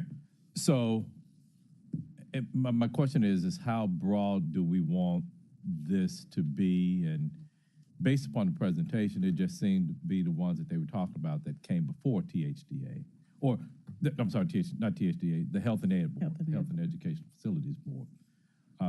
That would, if we just look at those, you don't have everyday small real estate investors going to the Health and Ed Board. We typically are talking about a certain number. So I think that we can sort of hammer this down. If we are talking about pilots, I think we can include some of the other ones, but can we have somewhat of a trigger? Let's say if we see calls, if they get more than certain calls a month, then they have to do that, as opposed to having the initial requirement of perhaps for the TIFs, because I think the pilots and the TIFs might be two different ones. You may be inadvertently including properties that may not necessarily have this issue. That still could be preventive of that issue, but I'd just like to see a different path for TIFs, different paths for those that receive. And we were more so looking at prevention as opposed to intervention. Okay. And as a measure of prevention based on the presentation and the success, and knowing that a property with a crime prevention plan and a property without one, or a property with some type of security as opposed to not, it was more so for preventative measures. But these are all things that we have noted and can make amendments. And I would add too, as part of this, keep in mind, colleagues, this is only those that are seeking incentives. Right. If we're talking about somebody who's coming in here and not asking for these incentives, they are not required to do so. So we're just limiting those to those that receive tax incentives or tax breaks to do so. And those are the ones that we pretty much have jurisdiction on. So we can only start where we can and make a difference where we can. And hopefully as others see, or we find ways to expand, we can, or others see the benefit of it, they may, desire to do this. And as crime is has gone up, these are just measures that really make sense. And so for properties, and many of our districts have a number of apartment complexes in their district, and so it just makes sense to start there. And we've seen the numbers that have shown it to be successful. So, anyone else? Any other colleagues have any input? And if you have thoughts after we meet today, please forward them to Ms. Crichton. We can amend this document so we can end up with one that is a great piece of legislation. Anyone else have any comments? We will hold this. To the next meeting. Thank you for that. All right, our next item on the agenda is item number 2, update on MPD uniform purchases requested by Councilman Colvett. Councilman Colvett, you're recognized. Thank you, Madam Chairman. Is this item 2? Or item 1? Item 2. 2. Thank you very much. Thank you very much, Madam Chairman. Okay, what I've asked for, colleagues, MPD has a voucher program to purchase their uniforms. And what Chief and I have discussed is how does that work? And what I wanted to do was bring everybody up to speed on how that's going. And as I've shared with the police department, how we're working with local vendors, if at all possible. So Chief, if in the interest of time, just a couple of minutes, bring everybody up to how we got where we are and how the voucher program works. So the process for acquiring uniforms for our officers, every 2 years, we put out an RFP for vendors for uniforms. And the RFP was put out last year, and Chief Hampton, I can't remember, was it last year it was put out? It was put out on the heels of the fire department putting their RFP out. We put ours out at the same time. Procurement basically oversaw the process for those procurement processes and for the RFPs. They awarded the RFP. We made some policy changes in the police department, really to be a little bit more prudent with the dollars that the city spends for our uniforms, to ensure that our officers were spending those dollars on uniforms and not on other things. So it's not a voucher process, it's more of a credit. In our policy, we tell our officers that we're going to pay for their uniforms. And in order for them to get their uniforms, they get a credit in the amount of, I believe it's $400. And they spend that credit on the uniforms at the awarded vendor. The awarded vendor is Galls, and this G-A-U-L-S or G-A-L? No, I'm sorry, G-A-L-L-S. This is the same vendor that the fire department currently uses. Okay. And our officers began purchasing their uniforms on July 1st under the new RFP process. Galls is located in Appling Farm Station and serves both the fire department and the police department. I think there are some plans for them to extend also to the sheriff's department. Okay, so the fire department also did a similar RFP and came to the same conclusion. And when you refer to procurement, you're referring to City of Memphis or Police Department? I'm sorry, I'm just making sure everybody's squared away. So we allow, or we go by the city's processes, and the city's process is to allow procurement to handle all RFPs. They handle the fire department's RFP for our uniforms. They also handle the police department's RFP for our uniforms.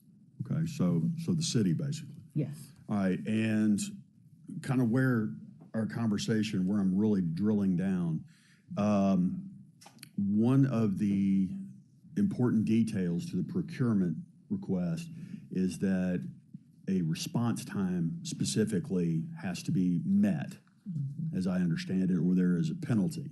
Do you recall what those response times are, or generally speaking? Are you speaking of response times as it relates to? I make an order, they have to deliver it. They have to deliver it by, I don't know the specifics of that.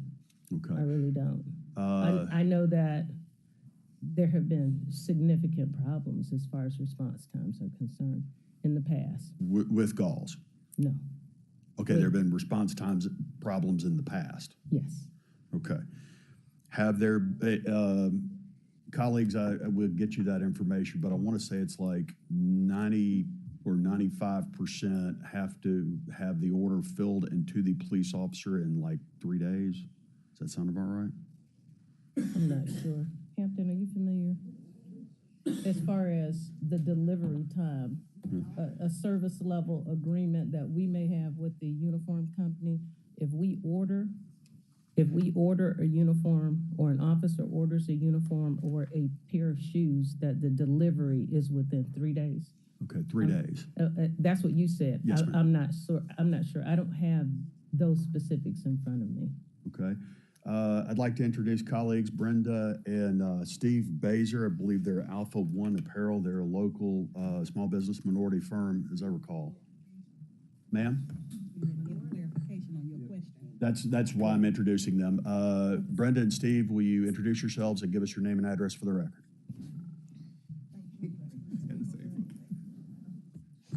Push the green button, thank you. Thank you. Brenda Salamito Baser, Alpha One Apparel, 6972 Appling Farms Parkway, Suite 106, Memphis 38133. I'm Steve Baser, also with Alpha One Apparel. Same address. Did you have a thought to share on the 90 to 95% within 3 days? Since I assume y'all bid that RFP? Yes, sir. We did, and part of it, there were several aspects of that RFP that included providing a storefront within 90 days, providing a certain level of service to be in compliance with an industry standard called KIP, and then also having inventory available for purchase and sizing runs. And there were a number of criteria established in both the Memphis Fire Department and the Memphis Police Department RFPs that I believe are not being met.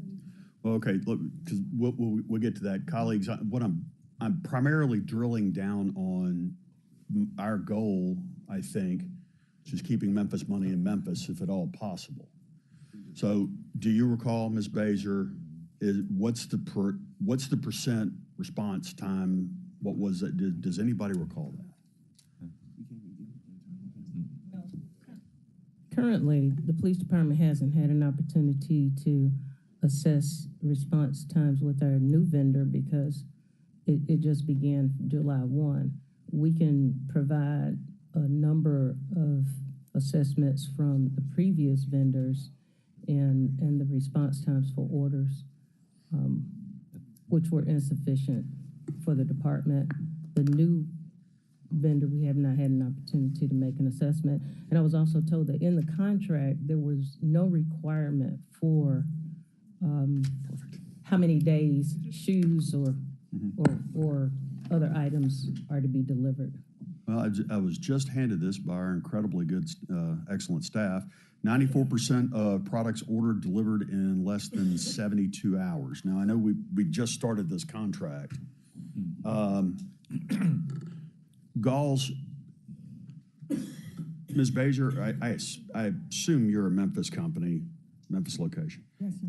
Is Galls located or headquartered, I guess, in Memphis, or are they a national firm, or what are they? They're a national retailer. They are. And for years, they're a national retailer like Blower and other uniform companies. Okay. Well, so actually, I'm sorry, I'm going to correct. Blower is a manufacturer. They're not a retailer. Blower uniforms have been the uniform of choice for the Memphis Police Department and other departments around Memphis and Shelby County, and were actually written into the uniform policy as far back as 10 years. I was asked to speak last night at the Fraternal Order of Police, and they confirmed that the Blower uniforms were the uniform of choice and was written in, and Galls is not a licensed distributor of Blower uniforms. I absolutely want to speak to that. It's highly unregular to put any particular vendor or any uniform type in a police policy. That was changed because we had many complaints about uniforms from our women, from smaller size officers, so that they could get fitted with any uniform that actually fits them. So to pigeonhole our department into a particular brand was Like Nike. I mean, it's just like just pigeonhole them. right. Okay. So That's the only example I could come up with. we left the policy to remain generic, not just for uniforms, but for any type of equipment, so that we don't promise any manufacturer that the Memphis Police Department will always buy your uniform. Okay, so we're with Galls, and I would assume, kind of based on conversations, that is because they can fulfill this 94% in 72 hours rule. And I'm gonna keep asking about that because, yeah. Hold on one second. Councilman Covette, did you have any, did you have a specific, thing that, question for, the chief that we need to get to? Well, here's where I'm driving this thing, colleagues. Galls is an out-of-town, and I would like to know why they were chosen. Was it a price thing? Was it an availability of product thing?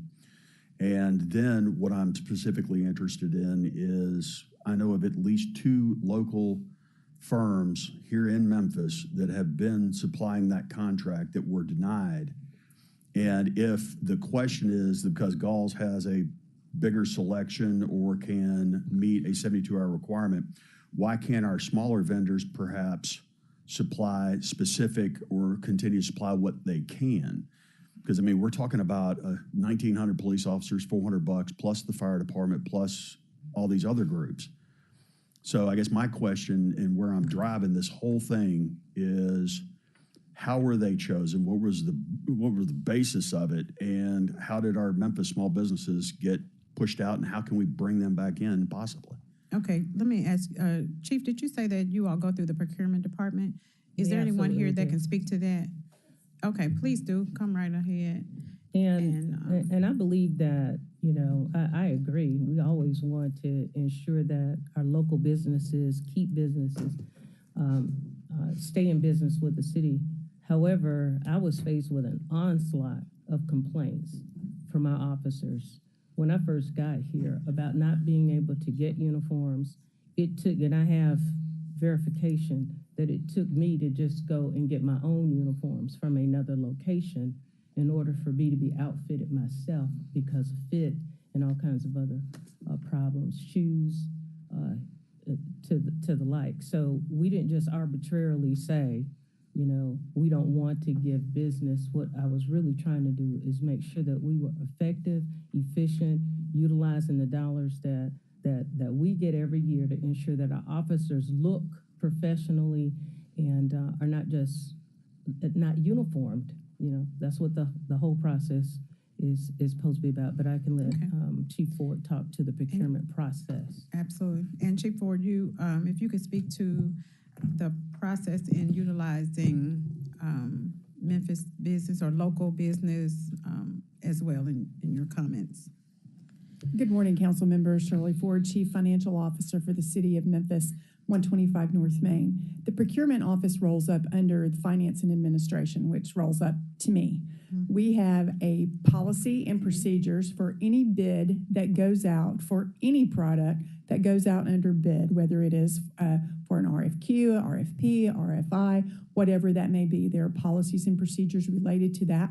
The division will develop the parameters that they are seeking for a particular bid. They will present that bid to our procurement office. Our procurement office puts that bid out to all available bidders who are qualified or who have availability to bid for a particular product. The bids are received. Our procurement office verifies that each one of the bids received have met the qualifications requested under the bid, and then that information is turned over to the division for review. So there are instances, as always, where we would like to give a preference to local businesses. That is not always available to us. And in some bids, I cannot say all, there is extra points given in the bidding process if you are a local firm. But it depends on the product, it depends on the bid. So with this particular instance, if you want additional information, I recommend we pull the RFQ, the responses, and that you can see how the bid was granted. And I believe this was granted in August of last year. Both police and fire are using galls for all uniforms. I would love to see that information, but okay, let's drill down just real quick because I know time is important. We got a whole bunch. So the police department comes up with the RFP, RFQ, and procurement is the one that does the bidding. Is that, am I just in a simplistic nutshell, am I saying that correctly? Yes, we work with procurement on the very specifics of what we'd like as a department. And we really worked on the framework of fire's process as well. So the requests, as far as delivery, as far as having the capacity to outfit a department our size and ensure that they had the appropriate types of shoes and other things that our officers have not been able to receive in a timely manner, and to automate also the process. Automating the process helps us to keep our officers on the street and not out of service in lines trying to wait for uniforms. Okay, so basically you guys put together the parameters of this thing and procurement basically followed their guidelines and got the bids in, but that's where it's right. Okay, colleagues, in the interest of time, why don't we do this?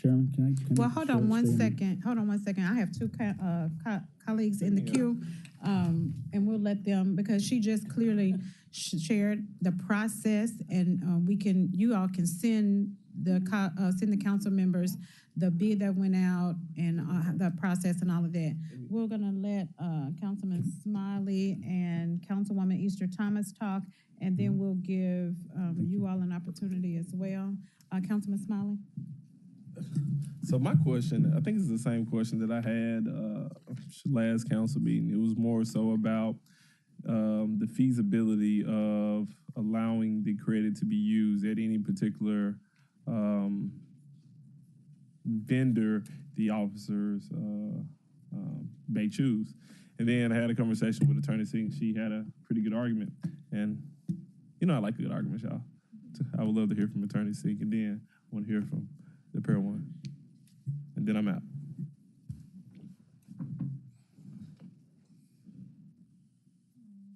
Good morning. Jennifer Sink, Chief Legal Officer, 125 At least for Main. a little bit longer. That's right. I'm still here. Well, with respect to this RFP, I think one point I made for Councilman Smiley is that there are two driving factors, at least in my view, for going with a single vendor. One is cost, keeping costs down, knowing we have a singular cost, but also consistency, because these uniforms need to be consistent. All the officers need to be in the same uniform. They need to look the same. It needs to be the same materials, the same cut. Everything needs to be consistent. So that is why historically we have gone with one vendor to ensure that we can get cost-effective consistency in our uniforms. And of course, as the Chief said, responsiveness is obviously important. We expect responsiveness from all of our vendors. And when our officers are required to wear their uniforms to do their jobs, and we have new hires and we're constantly pushing for new hires, obviously responsiveness is an important factor. Thank you. Thank you. You know, I thought there was a compelling argument for me, but I would love to hear from Apparel, Alpha One Apparel, just to get their general thoughts about this process. Just 1 second. Hold on 1 second before you start. I'm going to let Councilwoman Easter Thomas, in case she has something that you need to speak to as well. After Councilman Smiley, were you? I'm out of here. Done? Absolutely. You done? Okay. Thank you, sir. And thank you for sharing that as well. It's just like a basketball team. They all want to be same uniform. Yeah. Okay. I mean, it's a good argument. All right. Because I knew you understand basketball. You're such a star in your day. All right, Councilwoman Easter Thomas. Thank you, Chair. Ouch. My friend. Okay. No, I'm just. That's going to hurt in the later rounds. No. That's going to leave a He mark. can take any one of us, I know, I'm sure. All right, Councilwoman Easter Thomas. Y'all funny. So you know you're my partner. well, I was a little confused on why the item is up for discussion. But I texted some officers and they did say that, well, one, they said that they just ordered regals, so everybody's just waiting on the stuff to come in. And they are happy that they order online, and they're not too concerned about the previous folks that they always had an issue with. I won't tell you who that is. But so my question is, Councilman Covett, if we just got what the process is for procurement and bid. So obviously council has no control of it. However, if we're talking about simply there's a lack of minority or local business participation, and we're looking at potential, please bring us minority. If we're talking about lack of minority, then let's just see some minority. Whether they're local or not, they're both our fire and police are gonna see. So there's nothing to add for one. It's just if on your presentation you say it's lack of minority, you need to be minority. So that's all, Chair. Well, we are a women-owned business, and per the definition, we're a minority business because we're women-owned business. But that's not really why we're here. Excuse me, I don't mean to interrupt. We're a locally owned business. Excuse me, can you give your Steve name and Bazer. address? Thank you. I'm with Alpha One Apparel, 5896 Garden Reach Cove, Memphis, Tennessee. Go right ahead. So I would say a lot has changed in the last year. And we got in this business because we saw that there was a quality issue and that there was a contractor that wasn't fulfilling the needs of the market. We have been open for 6 months. We get regularly 15 to 20 officers a day. We want to just continue to serve the Memphis police officers that we have been serving. We don't think it's fair that a small business is being locked out of participating in the voucher system. It's essentially what that is. And we don't think it's fair that all the money is going out of state. It's going not to a locally owned business. So if this council cares about supporting locally owned small businesses, we need to find a way to support or allow Alpha One Apparel and other locally owned small businesses to participate. We're going to continue to sell uniforms. So the argument that they want people in uniform, we are providing Blower uniforms, which is what MPD has been wearing for the last, I don't know how long. We have the only distributorship that has Blower. Galls does not have Blower. So if you want people to be in uniform and look uniform, you want them to be in Blower uniforms, which is what we have. Our people coming in every day and they get served, they get their pants on, they get patches on their shirt, they walk out with a complete uniform every day. They're not waiting. They can order online with us, that's not a problem. But we have people come in, they get fitted with what they need, they walk out with what they need, they're very happy with us. We just want to be able to keep doing that. Quite candidly, we've invested $500,000 of our money on this business. And if we are not able to serve MPD, which represents 80 to 90% of the market, you're going to put us out of business. And I'm not saying that lightly. We will not survive if we do not have Memphis police officers able to come to our store and continue shopping as they have done for the last 6 months. We don't have a problem with the process, the RFP process. It's a standard legal process that we always abide by. The process is not the issue. I think there was a significant change. Even the officers are not aware. We have had so many people calling us, asking us if there is a voucher system or if they are going to get money in their check. These officers don't know what is going on, and so we try to tell them we're going to try and find out. We've been asked to present in front of City Council today. We were asked to present in front of the FOP last evening. They're looking to us to help them with this information, and I'm not sure why the officers don't know. But again, there is no issue with the process, Madam Chair Lady. Absolutely not. But again, I have a handout that I've given you, and I'd like to just quickly, you can see that's a picture of our store. We've been open 6 months. We have a 4,000 square foot showroom, 7,000 square feet of warehouse. We have $120,000 worth of embroidery equipment. We have 7 employees. We've done all of that in 6 months to be able to provide services. We have personally reinvested back in this district, and I believe it is Chair Lady Logan's district. But there's a handout here that will assess the contract awards for the last 12 months. All right, we have approximately $1.8 million in uniform contracts that have gone out in the last 8 months. 90% of those went to the one out-of-state vendor, Galls, both Memphis Police and Fire.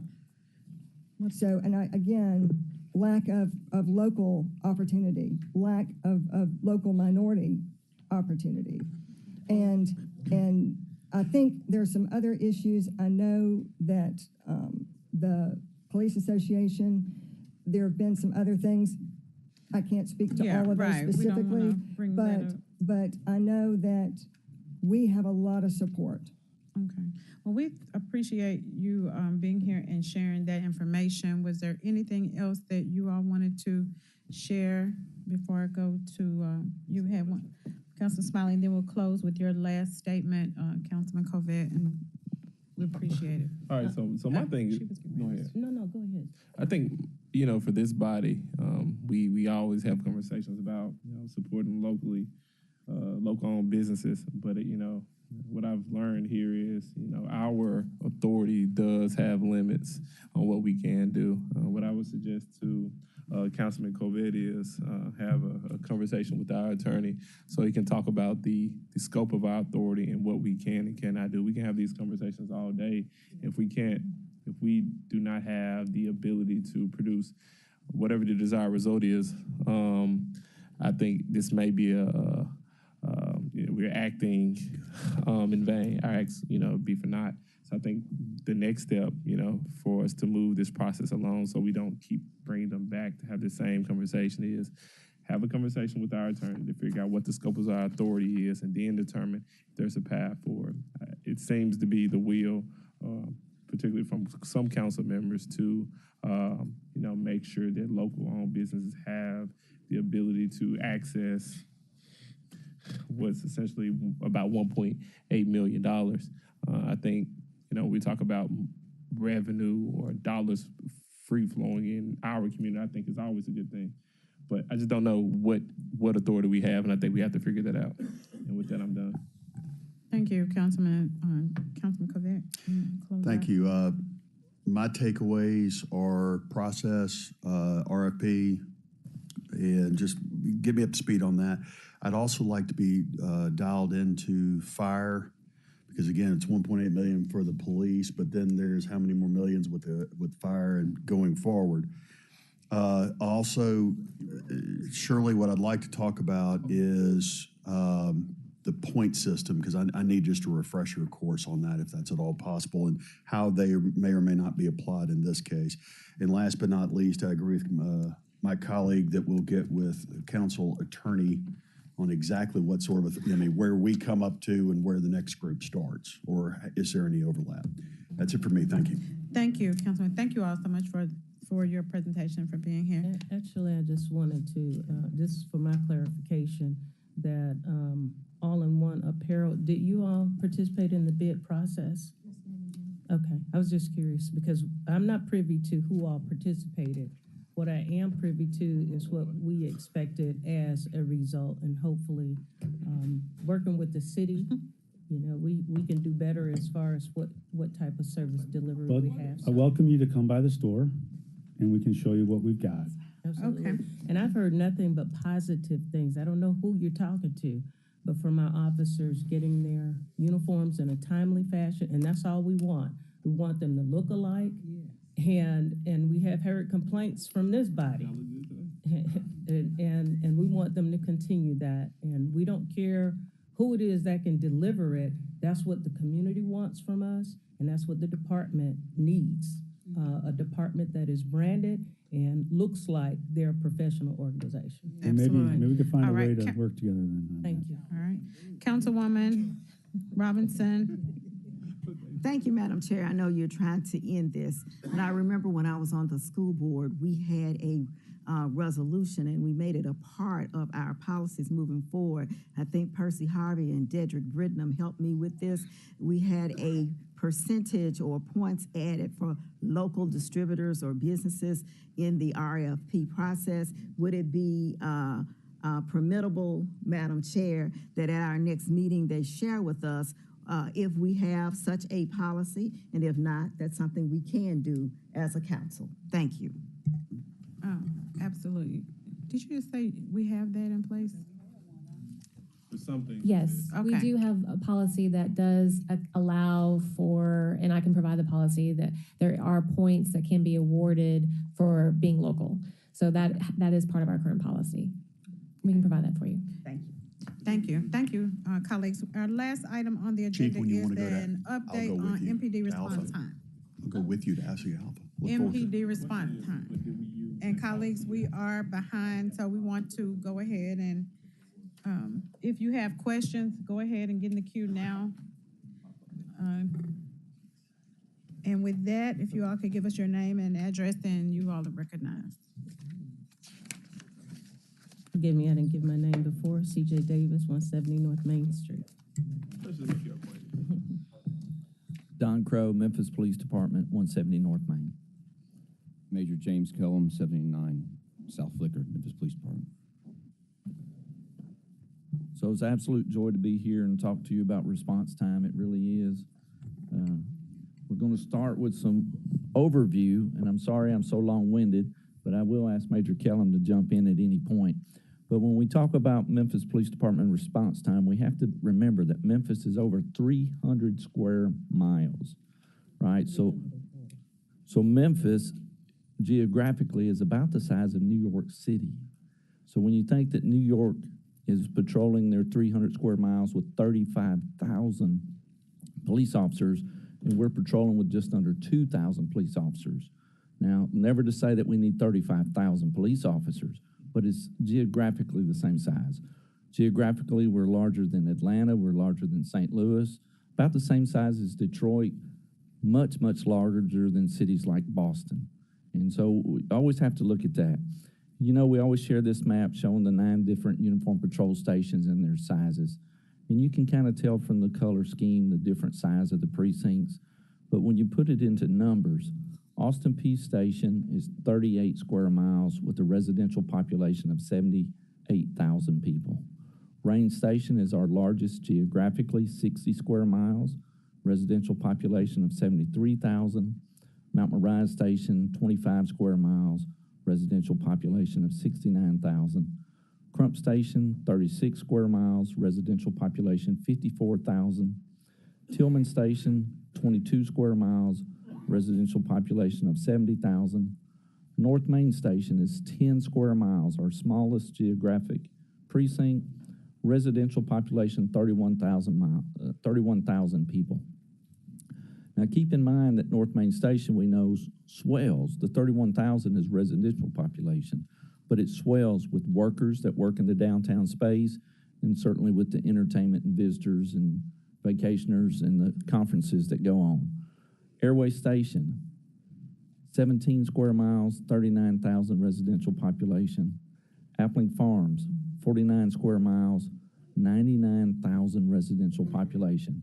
That is the largest precinct by population. And we also know when you think Appling Farms, they have a large retail area, so shoppers are coming into that swells that area. Ridgeway Station, 42 square miles, 66,000 residential population. So always factor that in as we look at response times. So this is the call for service, the workload so far in 2023. So from January till June 30th, our officers have responded to 419,604 calls for service where citizens have called and asked officers to come. They've also initiated 64,651 events. That initiated event could be as simple as a citizen flagging an officer down. It could be an officer responding to a directed patrol. So we get a lot of requests from citizens, a lot of requests from council members about having additional patrol or directed patrols at a certain event. So when the officer stops at that scene, he tells the dispatcher and it becomes an officer-initiated event. Just real fast this morning, about 7 o'clock, our Alpha Shift officers were on patrol in Tillman Station. They drove to a convenience store parking lot. They saw a car parked at the pump with people asleep in it. When they got closer, it was a stolen car, 2 people and a 4-year-old child asleep in that stolen car. The officers started to make contact with them to arrest them. That suspect sped up, hit 3 of the cars, sent one of our officers to the hospital. We took 2 31-year-old adults into custody that had a 4-year-old child with them. That is one of the 64,000 officer-initiated events. And of course, the map that shows you how the call load is spread throughout Memphis. Imagine what that map is going to look like at the end of the year when we double the numbers. So comparing the calls for service, the increase, decrease. So the column on the left, 2022, the column on the right, 2023. So in January, there were 14,763 additional calls for service compared to January 2022. February showed 6,500 additional calls for service compared to February 2022. March, 12,261 additional calls for service compared to March 2022. April, 8,182 additional calls for service compared to 2022. May, 11,479 additional calls for service. June, 10,039 additional calls for service. And just in the first 10 days of July, 2,050 additional calls for service. So overall, for the first 6 months of this year, 16% increase, 41,786 additional calls for service. Now, these are calls that our dispatchers are answering, asking questions, typing the information in, forwarding that to, I'll let Major Kellum explain the process. Yes. So on each one of these calls, we receive at least one, sometimes multiple calls from citizens, depending on the nature of the incident. If there's a car crash, we might receive multiple calls. If there's a critical incident with shooting, our dispatchers gather that data, sort through it, associate it with the event that it's occurred there. Then they prioritize it by assigning it a call type. If it is a call type of a 0, which would be things like an abduction, hold-up alarm, a business armed robbery, a carjacking, someone who's been shot, they will assign it to the call priority type of 0. In that case, they find someone to go. Those calls don't hold. We put those on the radio, even if there are no calls for service or cars available for service. A lieutenant is notified that that call has come into the precinct, and they find someone to go. There are other priorities that, after that, as the nature of the incident becomes less egregious to the point that, someone's life may not be on the line, and those may indeed hold for a moment until we find someone to go to those. But we assign those calls as quickly as we can. So this chart that's up now shows the call load by month. This is comparing the first 6 months of 23 to 2022. So you can see in January, 65,710 calls for service. February, that's 56,611. March, 70,247. April, 65,429. May, 70,560. Of course, June, 68,185. And so far in the month of July, 22,434 calls for service. So as Major Kellum was explaining, when we look at response times, we really focus on what we call the priority 0 calls. Those are the calls that are in progress. So we go historically back to 2018. In 2018, 713,623 calls for service, plus the additional 188,000 officer-initiated events. Our average response time to a priority 0 call was 6.5 minutes. That includes things like hold-up alarms, shootings, woundings, armed party calls, criminal assault calls, carjackings, foot chases, robberies. Those are the in-progress calls where the officers respond to immediately. When we look at 2019, 737,075 calls for service, 203,000 officer-initiated events. In 2019, our response time to the priority 0 calls was 7 minutes flat. 2020, 652,000 calls for service, 120,000 officer-initiated events. Our response to the priority 0s, 6.62 minutes. And look at the chart on the right for a moment. That's how the calls are distributed throughout the day. So if you start at 12 a.m. being the start of a day, you see about a medium call load. By 4 and 5 a.m., that call load's dropping off significantly. Then as people wake up and start going to work, that call load goes right back up. It peaks at about 5 to 6 p.m. every day, stays at that plateau, and then starts going down. That's been consistent year after year.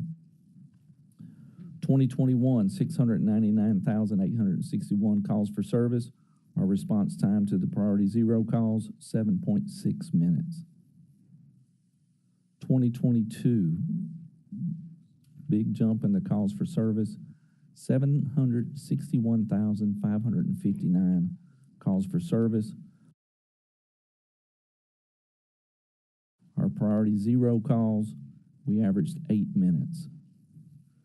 When we look at where we're at in 2023, so far this year, the 420,045 calls for service, our priority zero, the in-progress calls, response time is 7.6 minutes. And as Major Kellum explained, that includes the time it takes a dispatcher to create the event, forward it to the actual dispatcher. Well, the call taker create it, send it to the dispatcher to relay it to officers, and officers respond.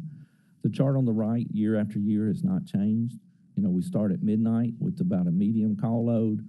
By 5, 6 a.m., that call load goes way down. And then as people wake up, as people go to work, as people get out throughout the day, it steadily increases, plateaus at 5 or 6 p.m., then slowly starts going back down. So some of the things that we discussed, and this was after our first conversation about it, was making sure the early shifts are implemented. So actually every precinct now has 6 shifts. So for the Alpha shift, they have an Alpha 1 and an Alpha 2. For the Bravo shift, they have a Bravo 1, a Bravo 2, and then for the Charlie shift, they have a Charlie 1 and a Charlie 2. The 1s come in an hour earlier than the 2s.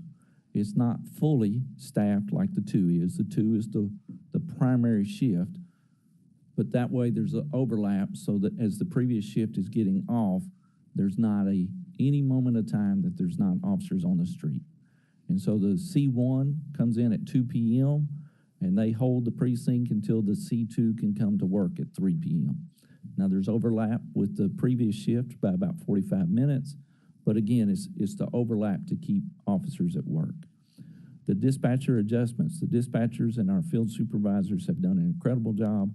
Anytime the dispatcher is holding a priority zero or a priority 1 call on their screen, they broadcast that out, and we get a lieutenant aware of it, and the lieutenant's job is to find officers and clear them from whatever scene they're on.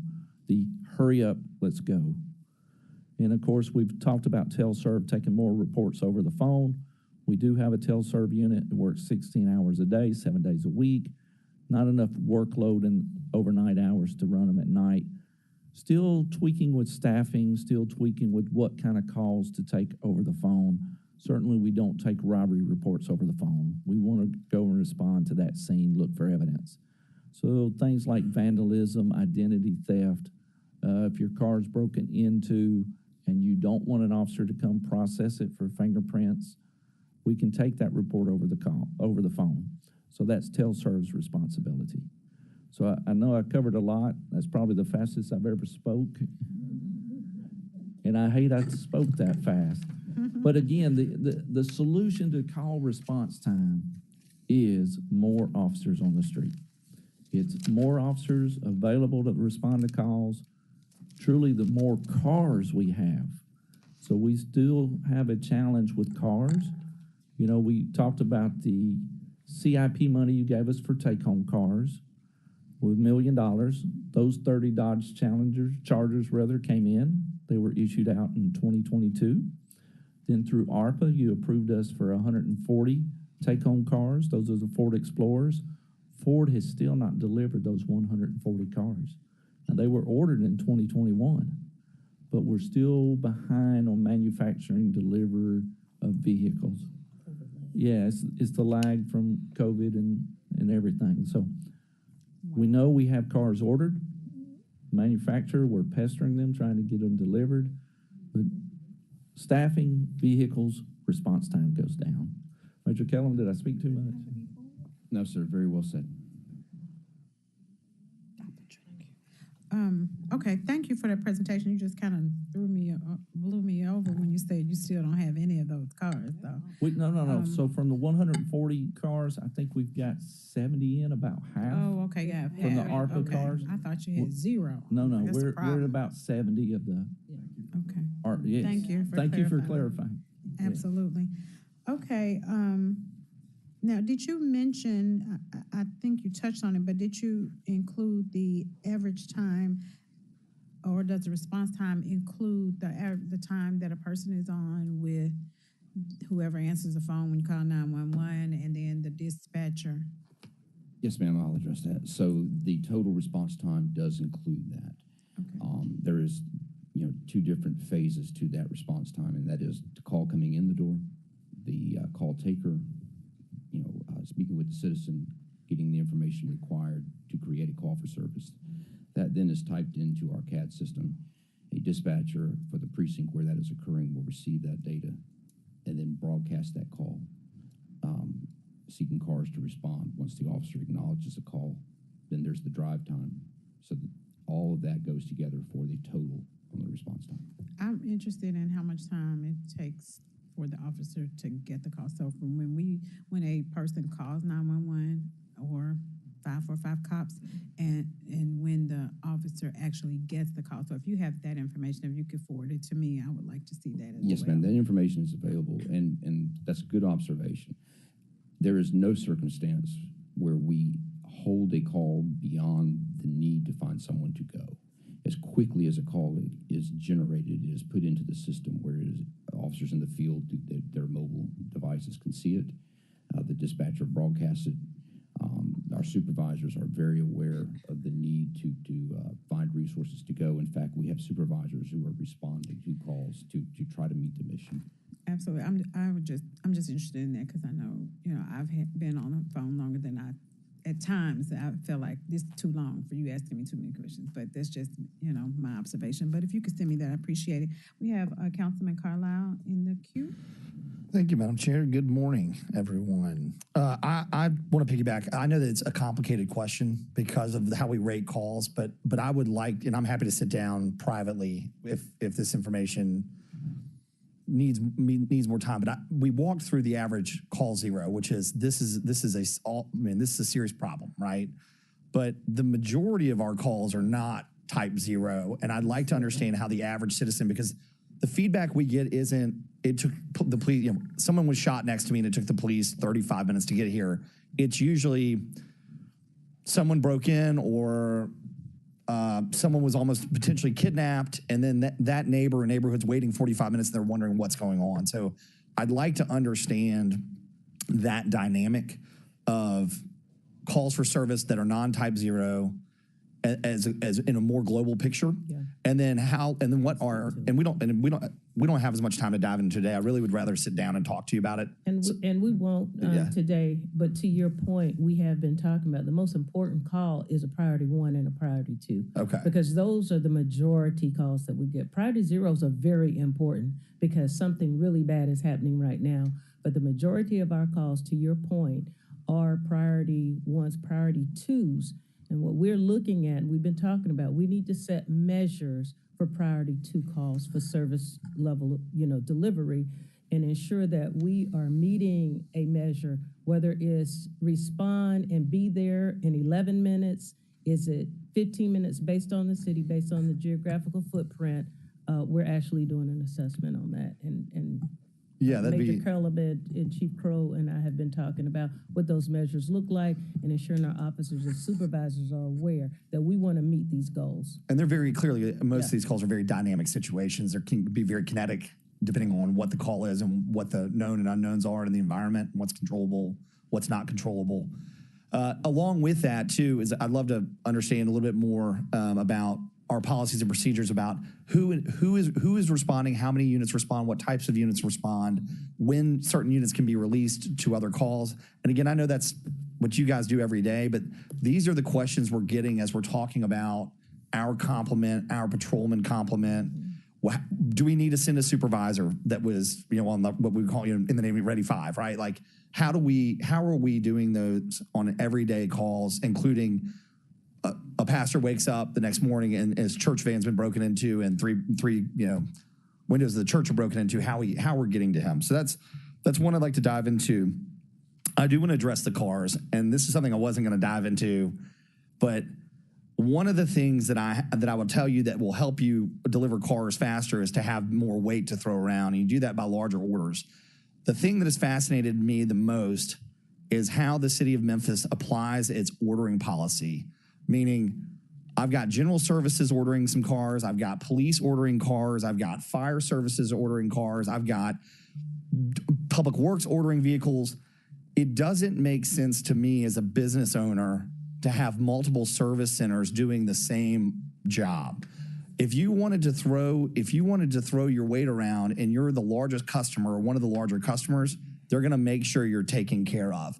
The other thing that I like about that is it centralizes the ordering power and policy about the fleet maintenance of it. And that's, again, another conversation, but I really want to talk about that. And then second to the cars is, we didn't get into this in budget season, but no one is asking me, and no disrespect to the ranks you've all earned, but no one is asking me when the command staff is getting a new vehicle.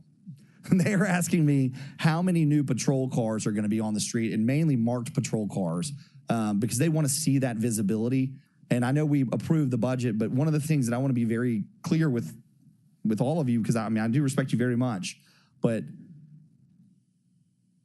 I want to ensure that those general funds are ordering as many patrol cars, and that those patrol cars have some sort of policy and procedure about how they are given to certain precincts.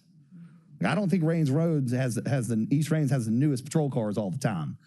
And so I would like to understand, I'm happy to have that in a private conversation, but I want to understand how cars are allocated and appropriated, and that there is a fair policy so that each station has the appropriate equipment to do the job. I'll tell you some feedback I got, and you can verify, but it's not worth for public consumption. And then lastly, and thank you, Madam Chairman, for just a little bit of extra time. One of the issues, and I wanted to talk about it today, but we've run long, is the impound lot. We've got to, I know, but we don't have time for it today, but we've got to tackle that issue. I know it's not something that everybody really wants to deal with, but I know for these men and women back here, and for police officers that have to get a car that it was involved in a crime and then get back out on shift. I've gotten a couple, granted they're anecdotal, but a couple reports of officers getting stuck trying to drop that vehicle off while they're on shift, and instead of patrolling or responding to calls, they're stuck in the impound lot with the tow operator. And that's something that we've seemingly have to clean up. And I'd really like to get it in motion before this administration gets out of here, because I'm not sure it's going to be the high priority for the next mayor to come out and be like, congratulations, I fixed the impound lot. Isn't going to be the headline they're looking for. So these are 3 or 4 like internal policy things that I really, really like to see us make some headway on in the last few months of the Strickland administration, because I think while they're not, quote, the sexiest thing, they are very important to the day in, day out efficiency of the police department and the general public. So those are my comments. I'll have my staff get with you, and I'd love to get some time to, 30, 45 minutes to come and sit down and understand some of these things. I appreciate it. Thank you, Madam Chair. All right, thank you. We are going to hold the item number 4 until 3:30, and we'll bring you all back to discuss the impound lot. I can address the item for Mr. Okay, Canale. go ahead. So just to my colleagues, there is a 1-sentence change on page 2. It is up for third reading. I think Councilman Canale just wanted to make sure that everybody had time to review it. And if you had any questions between now and 3:30 to see his analyst and or Attorney Wade or any one of these wonderful operators, but that's what he wanted to discuss. And so it's a 1-line change on page 3. And so that was the intent, Madam Chair. Thank you. So, Chairwoman, if I could, there is an open invitation to every council member to come visit the 911 Emergency Communication Center. Spend 3, 4, 5, 8 hours there. They will let you plug in with the call taker and listen to the 911 calls as they come in. They'll let you sit beside a dispatcher and plug into a headphone. Our dispatchers are like air traffic controllers, trying to manage the calls, trying to manage the cars and the movement and all of them. Please come sit for 4 hours and understand the process. Okay, thank you. And sir, if I can add to that, every single day, they save lives. With the call loads that you saw every single day, they work through that and save lives. They're Absolutely. superheroes. And we definitely are grateful and very appreciative of lives being saved. Chairman Jones? I stepped out for a second, walked in during the middle of his comments, but I'll just share this anecdotal part of it. Right before budget in the Starbucks, and an officer said to me, "Hey, make sure that we are getting the cars and not the higher ups within MPD." So I would like some reporting back to us of how the distribution of those vehicles will take place. And we'll be glad to give you that. Our officers are receiving cars, and we are trying to manage the number of crashes in the police department too. But our officers are receiving cars. We are actually moving cars from precincts to give them to other precincts that they need. So they are the priority, not the command staff. Thank you. Thank you. All right, and if there's nothing else before this committee, we are adjourned. Thank you all. Thank you.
Good afternoon, almost afternoon, I'm sorry, close to it.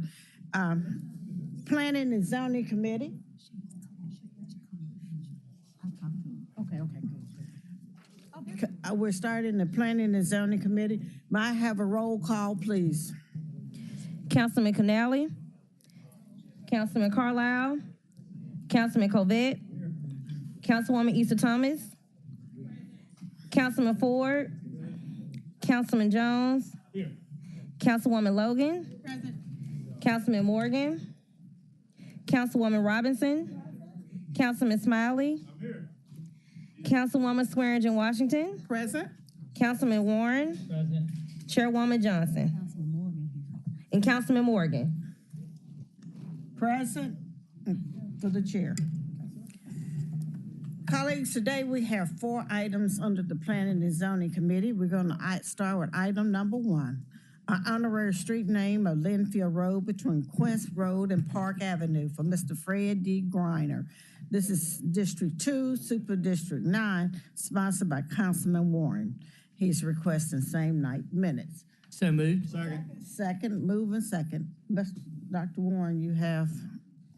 If you look at any of our public buildings, I think you're going to find that Mr. Grinder and his company have been instrumental in building many things in our city, and I think it's appropriate for this honor to go forward, and I would appreciate support from my fellow council members. Thank you.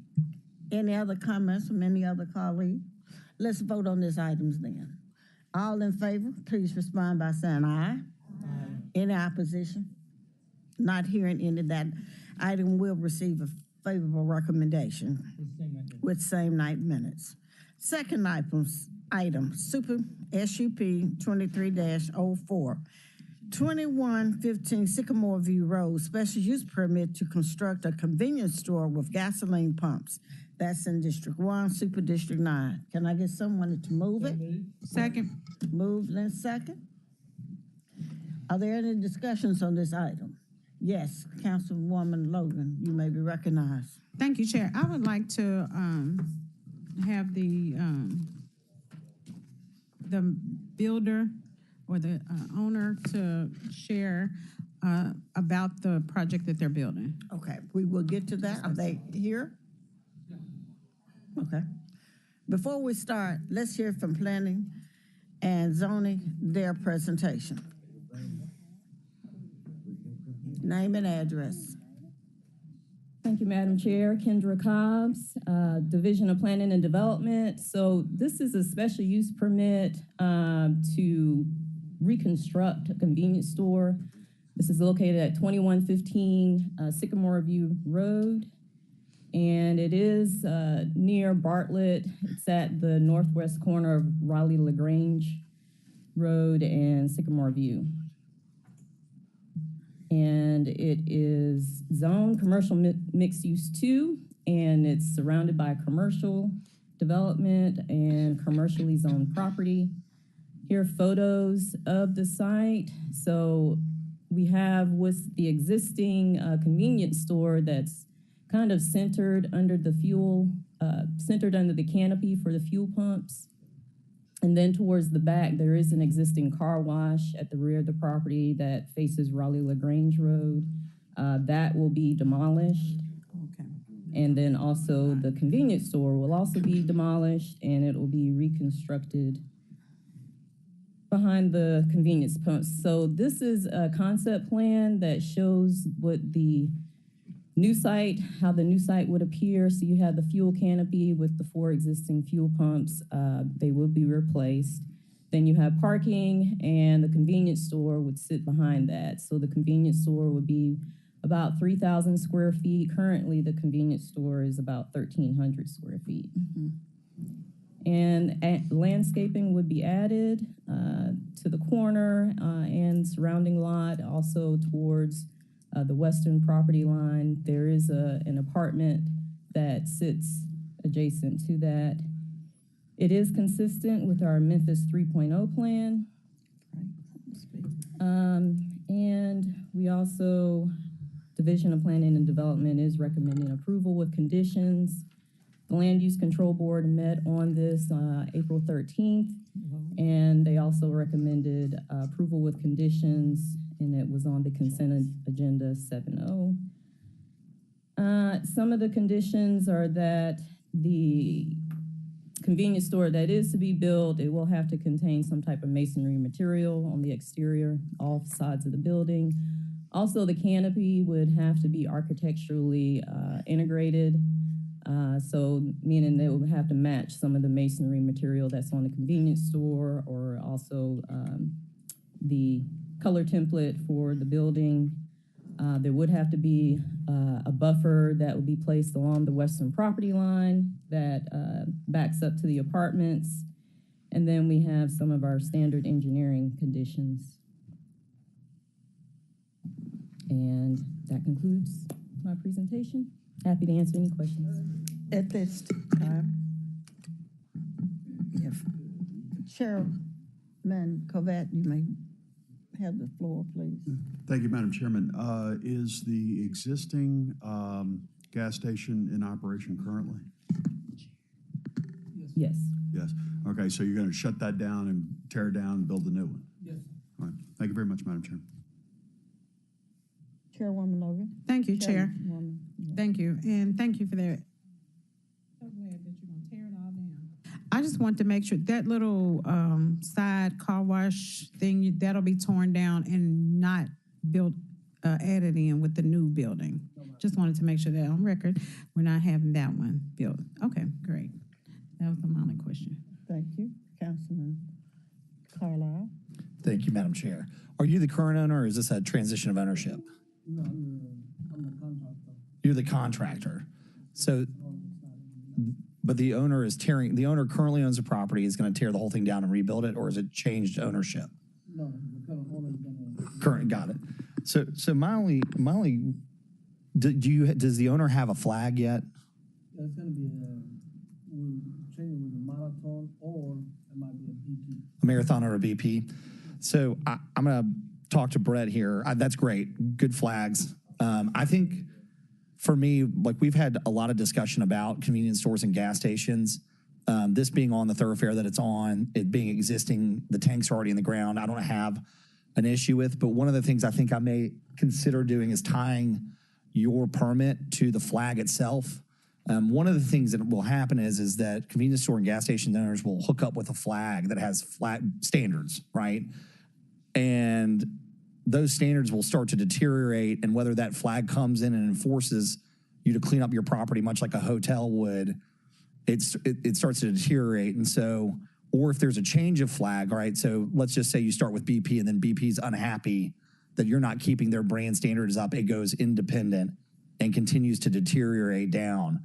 And so, colleagues, I'm considering tying this to the permit basically would have to come back. If they change flags, they may have to come back and get a renewed permit. Or if they're not keeping up with the brand standards of that flag. I see in the design that there's a screen for the dumpster. What's the screening material? I don't have any issue with these convenience stores and grocery. There's much in the same with the building. You'll have stone screen. I mean, it's things like that too, where I see Councilman Logan nodding her head because everyone sees it as those doors are critically important. What will happen is there's so much wear and tear from your solid waste contractor that oftentimes they get ripped down and torn, and then there was no point in having the screen in the first place. So also some sort of revocation provision if there's a certain number of code violations on the property of the special use permit. I mean, those are the things that have got to start getting cleaned up about these convenience store gas stations. And obviously this will be new, so it shouldn't be an issue for you. But I think it's something we got to start looking at, because if your owner, and I'm not trying to impugn him or her, but if they're not a good owner, or they end up selling it to somebody that's not a good owner and it becomes a second gen, third gen, they run them into the ground and they're able to operate under the provision that the permit can't be revoked necessarily, because we didn't tie any of these things to it. Even though they are architectural in nature, like the buffer, meaning if you go put the buffer in and then you go and cut it all down, you're in violation of the permit, and technically we should be able to revoke it. So between now and downstairs, I'd love to chat with you when you get a minute and talk through some of these things from a legality standpoint. Thank you, Madam Chair. Before we proceed, Mr. Contractor, could you please give us your name and address, please? Sure, I'm sorry. My name is Fasil Kabib, K-E-B-E-B. Okay. Yes, my name is Fasil Kabid. I'm from Brook Construction. And my address is 4646 Poplar, Memphis, Tennessee. Thank you. Are there any other questions? Okay, not having any other questions from the colleagues, let's vote on this matter. All in favor, say aye. Yeah, well, I'm Chairman, I had a question. Okay, I'm sorry, I had a question. So if we're gonna take it down, I mean, if he wants to talk about those things, how does that? Because I totally agree with you. We'll talk about tonight on the floor. Okay, all right, so we're just moving it down. Okay, thank you. Aye. Yes, Chair Jones. One no. Get rid of all of them. Okay. He's replacing it one that already exists. Okay. I know that was your exceptions to your rules. That's what was your exception to it. Okay, I got you. Okay, we have one abstention and one no. The results of that, it will go down with favorable recommendation. Thank you. Let's go to the second item. Third item, really. SUP 2310, west side of Getwell Road. Plus or minus 209 feet south of East Shelby Drive. Special use permit to allow a solar farm. This is in District 3, Super District 8. We've seen him before. So moved. Okay, move it by Warren, second by Robinson. Do you have a presentation, Sony? Yes, Madam Chair. Brett Ragsdale with the Division of Planning and Development. We have it up here, and Mr. Davis is making a presentation. Okay. I have the other presentation. Name and address, sir. Brett. Yeah, Brett Davis, Division of Planning and Development. Okay. So tenured now. So tenured. That's right. All right, good afternoon. Case number SUP 23-10.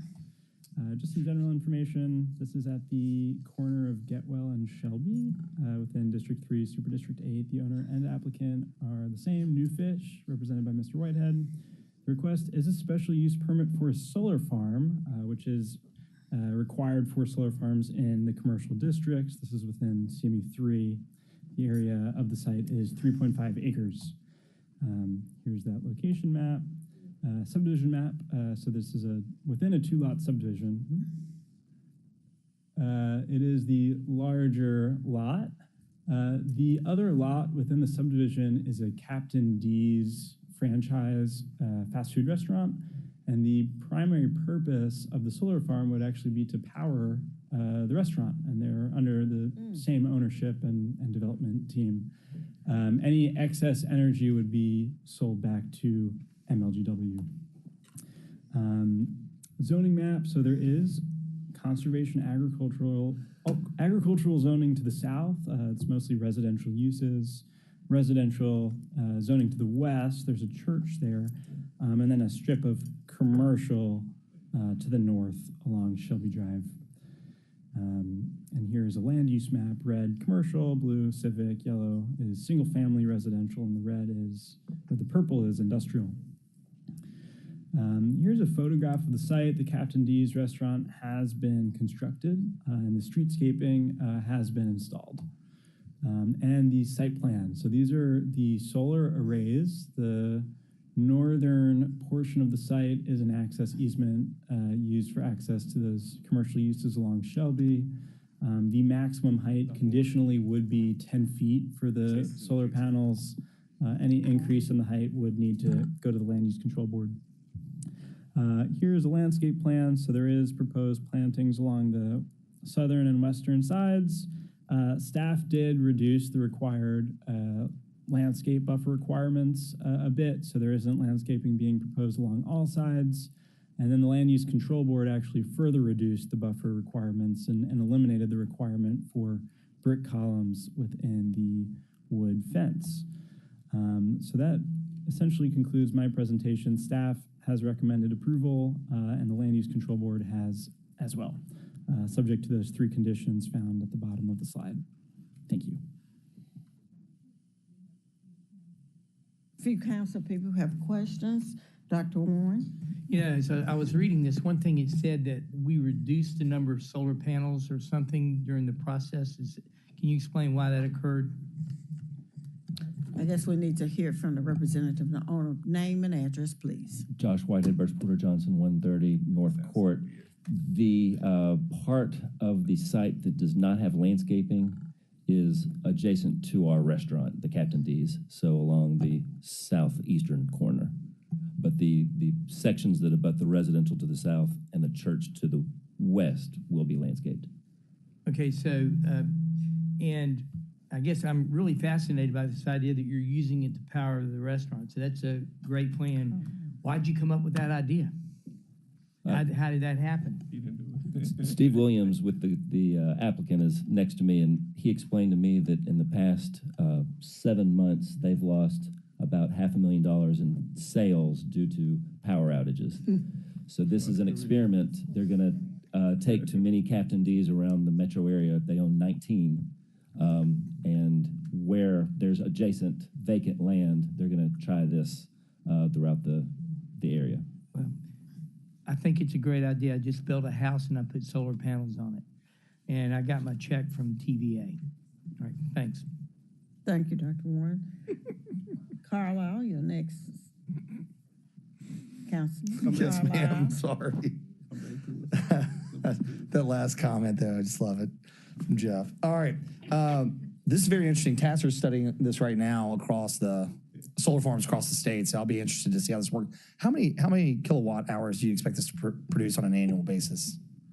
Well, looking at about 250, 275. And then are you a solar panel developer, or are you just a contractor working on behalf of Captain D's that is working with a solar panel developer?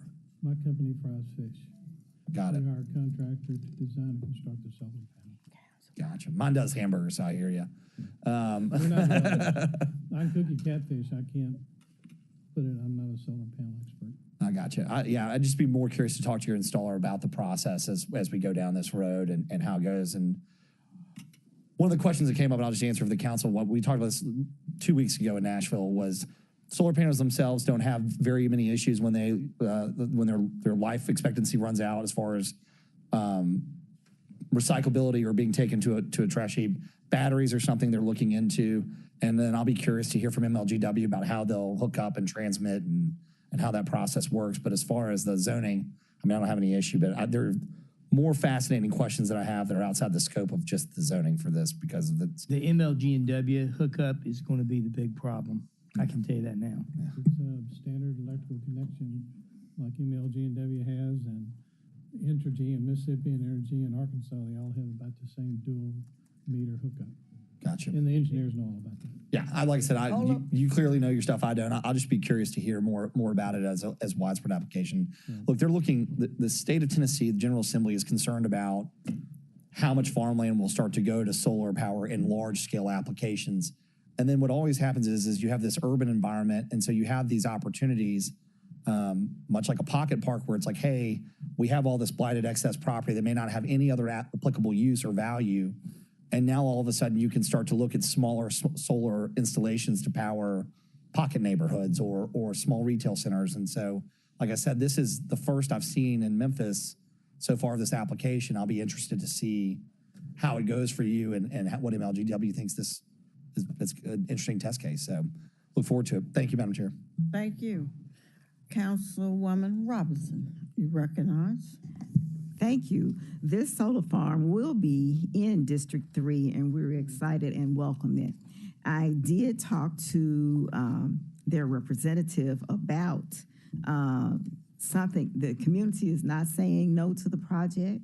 I think they're welcoming it, but I was asking, what can we do to provide some incentive or share the solar experience with our community?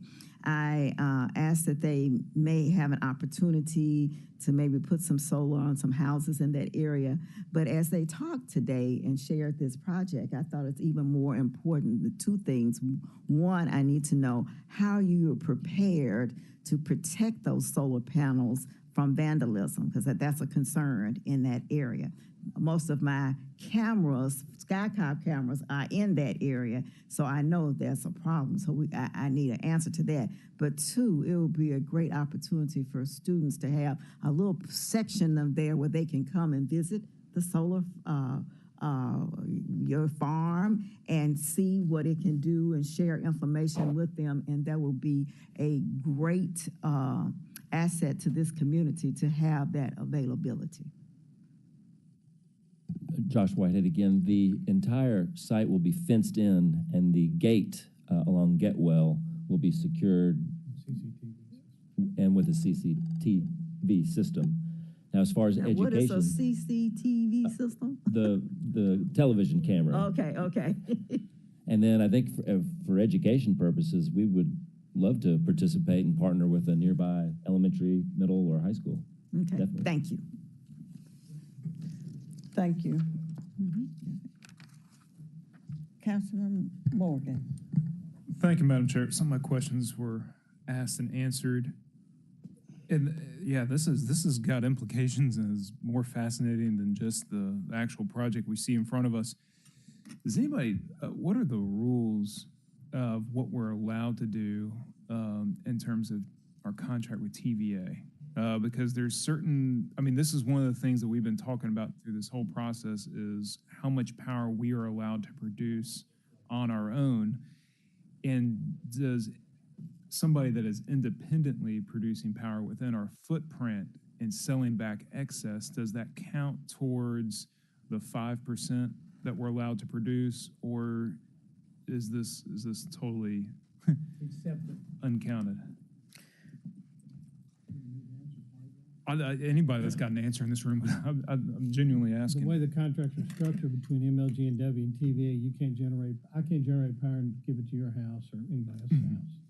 What we're doing is we put in the solar panels. It's connected to MLG and W grid. We in effect dump into their grid and use their electricity to run our restaurant. So it's a swap. Any excess electricity we put in the MLG and W grid, we're in effect selling it to TVA, and TVA sends us a check. That's how it works. Okay. Yeah. So we don't sell electricity to anybody, and we don't sell electricity to TVA. We can't. So our excess electricity goes into the Memphis MLG and W grid, and it's ultimately sold to TVA through however they work it. Okay. And I'm starting down this road because of precedents. And that Josh or Brett, I don't know of any other case like this where we have. I mean, I guess there's some probably commercial uses that have it on their. Yeah, you have I've talked to a bunch of them. Okay. Yeah. This first one I've seen in front of us, where we're in this case, we're developing a property that's next to the Captain D's, as opposed to somebody putting it on their own on roof or infrastructure. So maybe it's just the same as that, and it just hadn't come in front of us yet. And this can only be, like you said, this is only for Captain D's. It's a single site back, so it wouldn't be possible to have a pocket park type instance where it was feeding a neighborhood or multiple customers, I imagine. Okay, I'm just kind of working through it. I'm in favor of it. It's interesting. I hope it's successful. I really do. Thank you, Madam Chair. Okay, Councilwoman Robertson. Thank you. I'd just like to make sure that it's added to your specifications that they will allow the schools in their district to be able to use that as an educational tool. And then y'all can work that out from there. Thank you. Okay, seeing that we have Mr. Whitehead, you have any other comments you'd like to give? No, ma'am. Okay, thanks. Let's vote on this item. Seems like it's going to be a fantastic project.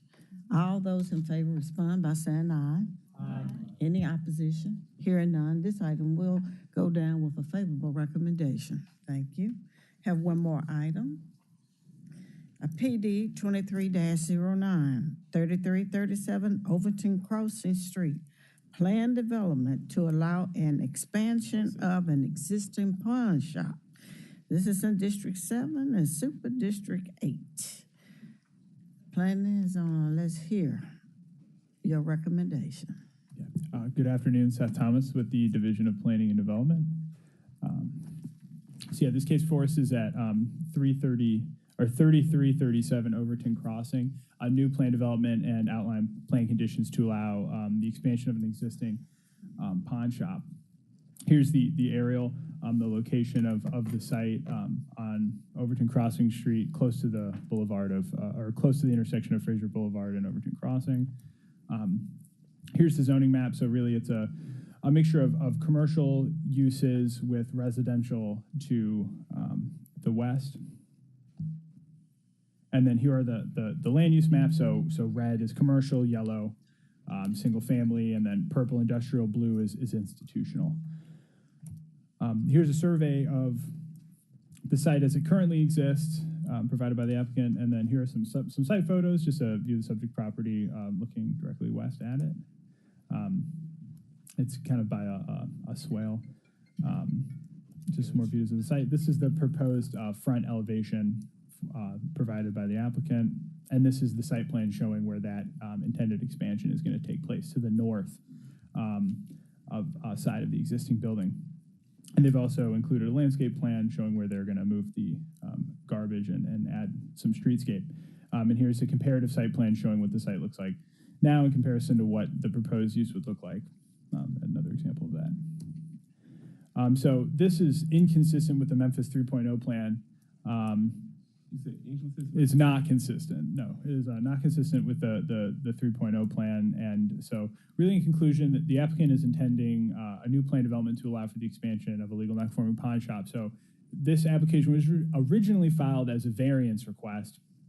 And sort of looking through it, we really thought that there wasn't really an undue hardship that would allow for a variance approval. And so we transitioned the application into a plan development. So the applicant is intending to convert the site into a new prototype building, and the proposed outline plan conditions will be removing the building's legal non-conforming status. So as it exists right now, the pawn shop's grandfathered. We don't allow pawn shops by right within that zoning district. So any expansion of it makes it non-conforming. So approving this PD and the outline plan conditions therein will bring the building into legal conforming status with the zoning code and other aspects of the site that are currently not in conformity with the UDC will be remedied as such. So, but however, staff, we feel that this is not a great use of the property and will unduly injure or damage the use and value of surrounding property. So in conclusion, we're recommending rejection with outline plan conditions. Can you explain that last part of it? The last bullet point on there, could you explain it? Yeah, so because of the inconsistency with 3.0 and the investments that are going into that particular intersection at Fraser and Overton Crossing from 3.0, we feel that it's not a great use. The expansion plus pawn shops, the perpetuation of poverty that pawn shops cause, we felt that this is not something that our staff should be recommending approval on. So we're recommending rejection. However, this case was forwarded with approval from Land Use Control Board. Approve this, yes. Here are the outline plan conditions. It's relatively similar in terms of CMU1 uses allowing a pawn shop, and then the bulk regulations, access, circulation, and parking are all pretty standard with what you would see with a commercial development. So there's nothing really there. That includes my presentation. I'm open for any questions. Thank you. Okay, thank you for that presentation. We have more. Councilwoman Easter Thomas. Thank you, Chair. Was a public hearing or meeting held for this, or is it not held if you all don't recommend it in the first place? So there would have been a neighborhood meeting that has to be done by. Has it happened yet? The applicant, yes. What were the amounts of support and non-support? Oh, okay. I'm sorry. Before you proceed, thank you. Consulting, 5909 Shelby Oaks Drive, Suite 200. We had a neighborhood meeting, and we had probably about 12 or 15 of your employees there in order to answer questions, but we had no one come to the neighborhood meeting to ask any questions. I did have one fella that lived behind it on the street, and after I talked to him about what we were doing, and he supported it. Okay. So I'll just say that, one, since it's not recommended that 3-bullet slide that you all had. Since it's not consistent and not recommended and not proposed for a pawn shop and the expansion of it to happen, I'll be against it. And I'm very familiar with where this is on Overton Crossing. But then also, you know, we just have a lot of expansion of other good things in Fraser and along Overton Crossing. So I just won't be in support of that. And I ask that my colleagues also not to be in support of that for the expansion of the pawn shop there. Question from the applicant. How many notices were actually sent out? Seth, can you answer that? Oh, yeah, here, let me. It should be in here. Yeah, it should be.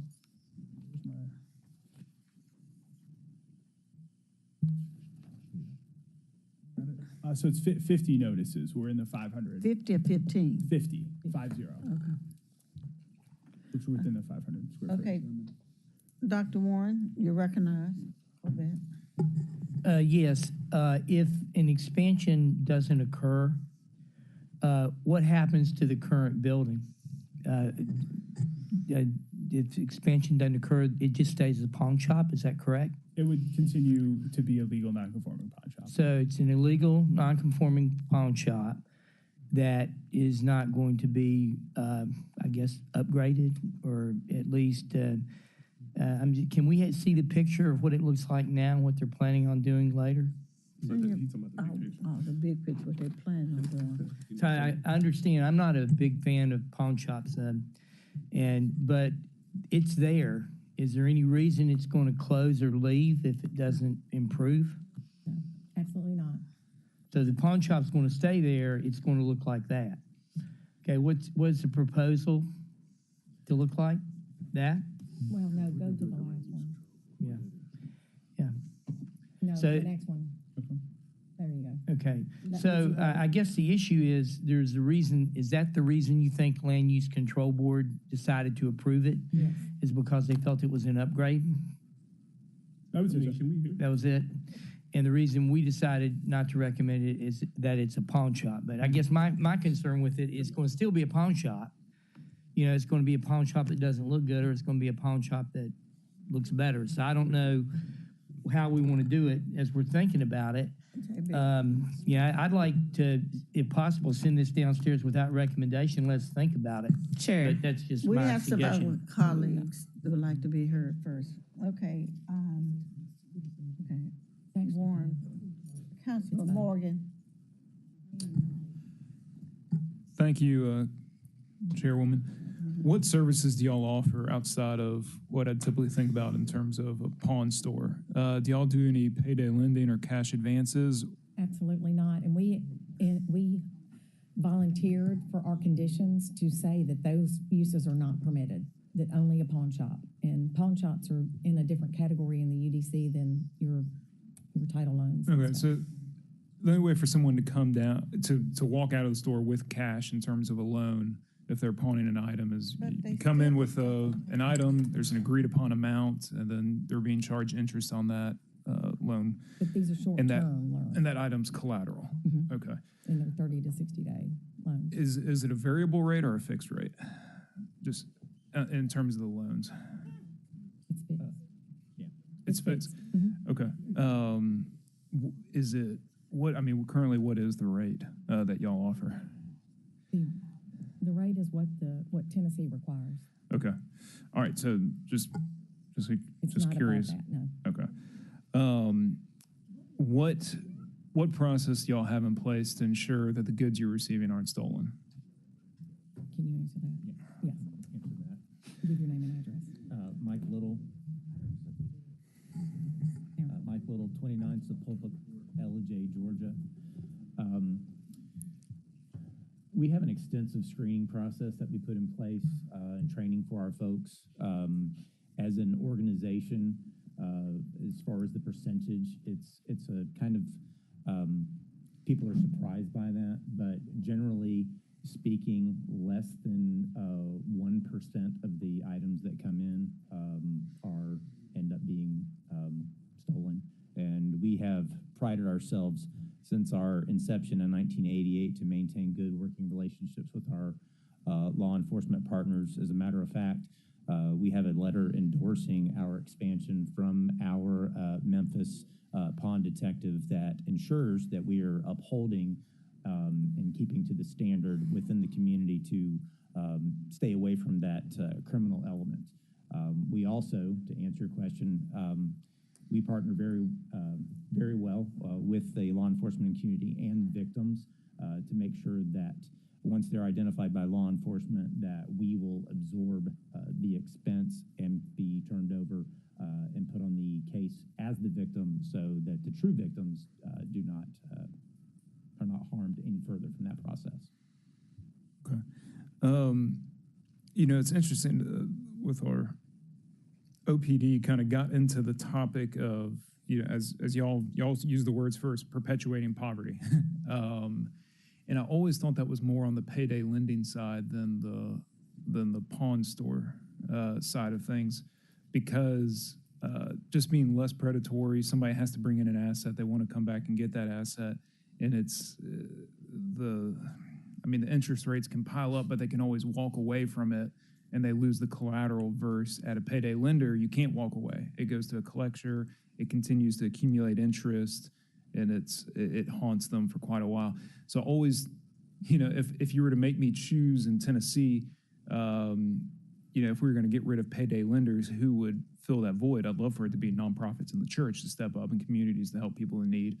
But number two, if it was going to be a commercial institution, I thought, and this could be out of ignorance. I'd be open to having more conversations about this, but I thought pawn stores would be a better model to fit that emergency need in the community in terms of cash, if it's not coming from friends, family, or a nonprofit.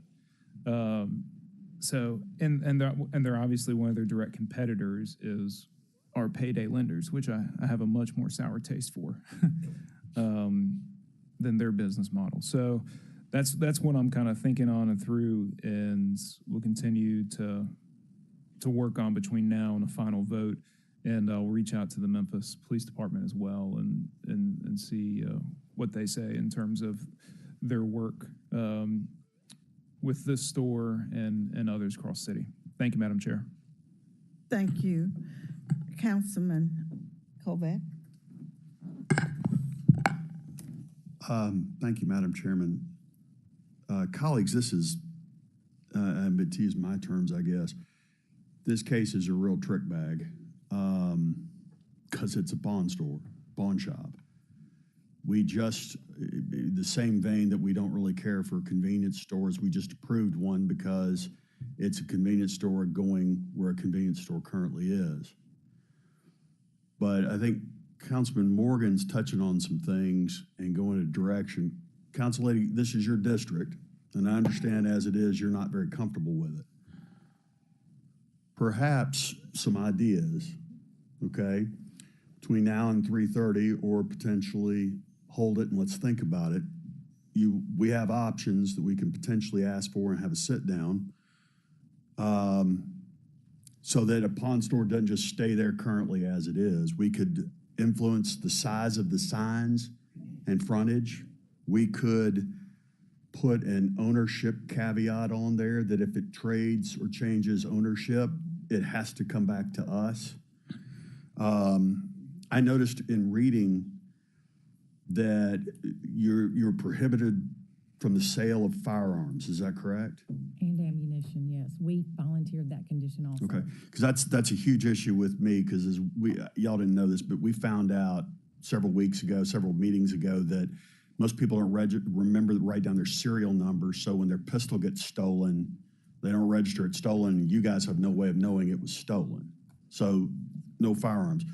Perhaps, Council Lady, there are additional restrictions so that you can get an updated store, a very good storefront, but potentially maybe there's some things we can work on between now and 3:30 to find kind of that happy middle ground. I'm obviously very interested in assisting if you are willing. But think about it, not asking. Thank you, Madam Chairman. You're welcome. Councilman Smiley, are you ready to go? You want to wait? I'm always ready. Born ready. Came out the blue. Get started then and finish. Thank you. All right. I just want to hear. So first, I want to hear more about what happened at the Land Use Control Board. Did anyone show up in opposition? What was the chief complaint presented? Yeah, so the people in opposition to, so I guess some more background for this case. So the reason that the pawn store is proposing to be expanded is because another location that's further down, and I guess I wish I had it, it's in the Fraser Shopping Center. Their leases run out. It was purchased by, I forget the name of the school academy, I believe he's here, that man's. Oh, yeah, I'm gonna have him speak to. So there's, there are two locations in the same general vicinity. One of them was closing because the school is not allowing them to expand their lease. They own this property, and so essentially the storage that they have in the unit that is where their leases run out is going to be transferred into this location. And so the main opposition is the school that both now has the shopping center, where they've removed Cash America, and then their athletic facilities and some classrooms are directly across the street from the school. So I'm trying to, okay. I'm gonna have Reverend Anderson come up in a second.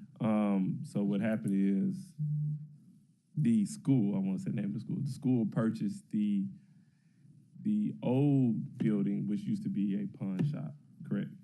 They bought site. everything. Yes. And at that point, they said it's time to go. And then they own the lease on that building that was within the shopping center, and they said, hey, when this lease is up, y'all gotta go. Yeah. And so I still don't understand why they would lead the applicant to say, hey, we need to expand. Because the applicant's losing that store and that storage space. So the applicant, got it. The applicant owned both stores, and now there's a need to move additional storage to the different property. That's correct. Makes sense. Okay, now I'm here, and I would love to hear from Reverend Anderson if the chairwoman was okay. I know Reverend Anderson came to the Land Use Control Board. Can we give him an opportunity to get to a mic somewhere? Do we need to move? No, y'all fine, because I'm gonna ask you some questions next, and I'll be done. This is So this is.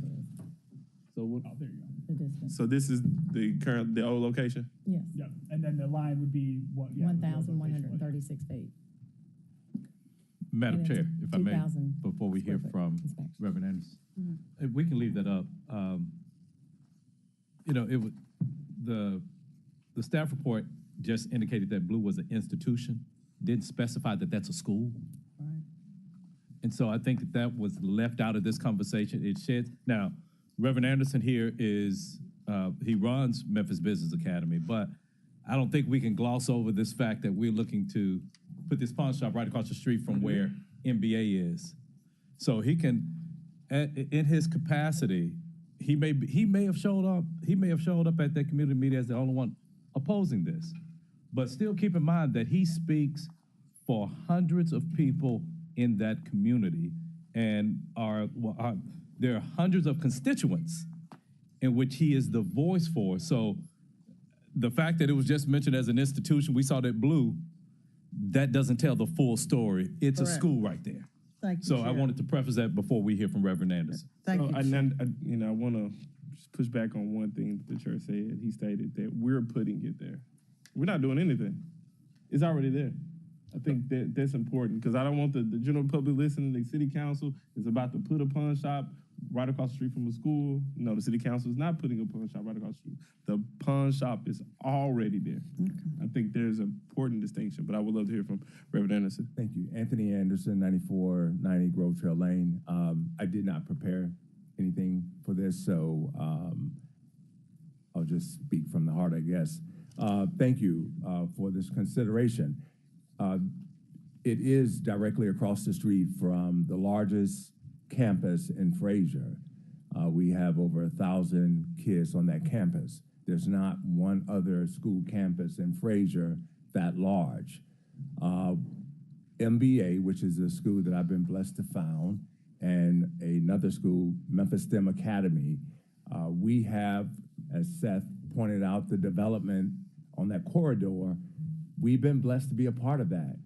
Over the last 10, 15 years, we spent over $27 million in that corridor, trying to move in a positive economic development way. As we speak right now, as we speak literally right now in real time, we have bulldozers preparing to develop a $4 million sports complex across the street from that pawn shop. The pawn shop is there right now, but you can't see it.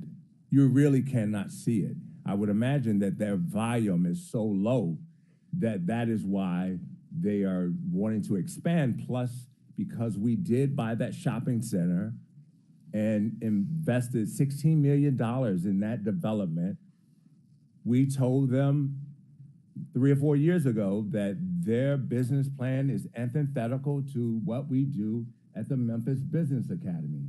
It is predatory lending. You can fix it up a lot of different ways. That gentleman to my right asked me, have I ever had a personal experience with pawn shops? And he said if I had, perhaps I would see it differently. At the last board meeting, I told them that I did. I grew up on the south side of Chicago, and I make this very quick.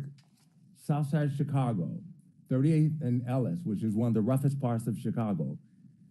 Every month, my mother, a single parent of 9, when her welfare check ran out and we didn't have any food, she would take her television, our television, to the pawn shop.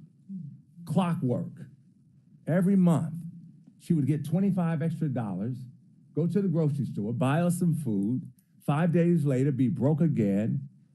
Another 5 days, the welfare check would come back. The kids wanted the television back. So she would go back to the pawn shop and pay $50 to get it back. That's predatory lending. That is predatory lending. And we are trying to teach our children something different. They should not have to come out of the school building and right in front of them, they see, come to the pawn shop. We're pro-business. We're helping the business community come to Fraser. This is not the right business. This is not it. They will stay there. Maybe the best agreement is we buy them up at some point and squeeze them out. That is not a good business for those kids. I have a question for you. I like a good argument and a sermon. And they're both. I know, I like it. So I'm looking at the property, and the pawn shop is there. Would you be opposed to them renovating the current facility as is opposed to the expansion? It seems like a renovation and expansion. Would you be opposed to them just renovating the current building itself? I think that would be great. If I own the building. No, please. I'm trying to answer it, Councilman Smiley. Really, if I own that building and they've shown a number of pictures, they've owned it since 2003. At one of the land use meetings, they showed pictures of garbage right outside. She showed that, right outside their driveway. If I own that building as it stands, I would not have garbage outside. Why do you have to renovate in order to pick up garbage? I think if they cleaned it up. So, that's not my question. My question specifically, so we want them to clean it up. I tell everybody to clean up the blight, clean up the trash. My question specifically is the structure of the building. I looked at the picture, and it's not the most aesthetically pleasing building. What I'm suggesting is, would you be opposed to them instead of the expansion, which it seems like they're building another building on the property? Right. Would you be opposed to them renovating the current structure of the building? And not expanding. Not expanding, just fix it. I think that would be fair. Okay. That would not be a renovation and a development expansion. It'd just be renovating the current structure. Because again, to the question of they're still there, if you drove on Overton Crossing, you can barely see them. Well, no, I'm familiar with where it is. That's a good problem to have for us, for a pawn shop across the street. That's all my questions for Reverend Anderson, and I think Ms. Reeves already answered my question. I think we have a few other questions from council people that actually want to address Reverend Anderson. Councilwoman Thomas. Thank you for being here. I know we didn't know you were going to be here, but I'm glad that you spoke to that. My mother stays in Overton Crossing, so I've been passing by it forever. And like you said, it is hard to see, which is a good thing. But as your story has reminded us that predatory lending comes in many a different form, and if you haven't had personal experience with that, it is hard to understand how basic of a pawn shop bartering system can still pry upon some of the most under-resourced folks in our community. And one, you did speak to the expansion of the sportsplex that you all are doing. I commend you for that and the taking over of the Fraser Shopping Center as well. But colleagues, I do want to point out that we've had a lot of back and forth and reasoning about something that just isn't good for the community. Yes, the store is going to be there. It's been there.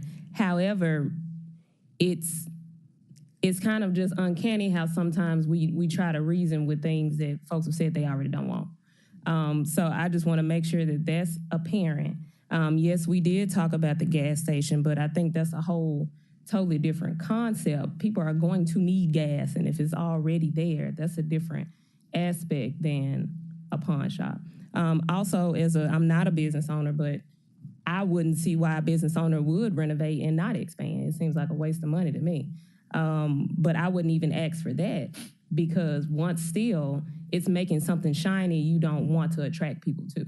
So if you think about the things that we have in our communities that we may not want, right? Whether it's sports betting, we don't have gambling, whether it's topless bars, whether it's whatever. We were talking about a smoke shop on McLean across the street from Snowden. We don't want to advocate for folks to make things shinier to attract people to. And so I just want to say that I still will be voting no on this. I'm sure it will not hurt the business. Those who need to go to the pawn shop are going to go to the pawn shop. Whether it's raggedy, whether it's shiny and new, whether it has an additional building, whether it's in an RV, they're going to go because that's how they're conditioned to go. So that's not of this nature, won't be hurting anybody's business. But just to say thank you, Reverend Anderson, for coming and sharing that anecdotal experience. I think that was important for us to hear. Councilwoman Logan. Thank you, Chair. And I too thank you, Pastor Anderson, for all the work that you're doing and how you're changing lives. We share parts of Fraser. And so, unfortunately, you are in an industry that many have deemed to be not healthy for people. And so it's not towards you. You're a businessman in the area. But I can't vote to expand a business that is unhealthy for the citizens that are there financially.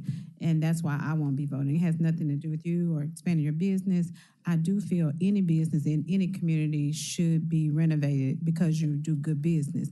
Because as a good business owner, you should want to renovate your own space in terms of making it presentable for the community or anyone that has to come or comes there, because as Councilwoman Easter Thomas said, you are going to have people there. So renovating and keeping it modern and keeping it safe, keeping the parking lot clean, keeping it well lit, and all of those things, doing good business as a business owner is the expectation, and hopefully you would do that.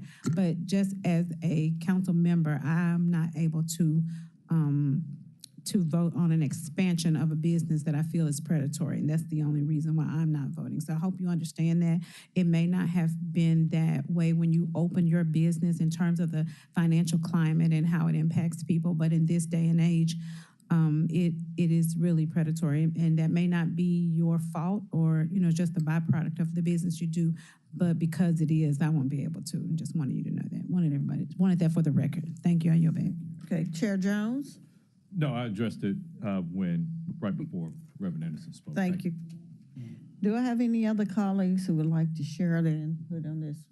Again, Reverend Anderson, I thank you for all the work that you're doing in the community, that you've worked throughout the years, not just recently in that area. I think you brought an important point to our attention in regards to the predatory lending in this perspective. And I think we're going to have to vote on this. It's gonna be a difficult vote, but we do want to do what we feel is best for the community. Thank you. Thank you. Okay, let's vote on this item. All in favor, say aye. Opposed, say nay. No. No. This item did not receive a favorable recommendation and will not go down, right? Does it go down still? Yes, it goes downstairs, Okay. yes, with a, Okay, it'll go down with an without a recommendation. thank you.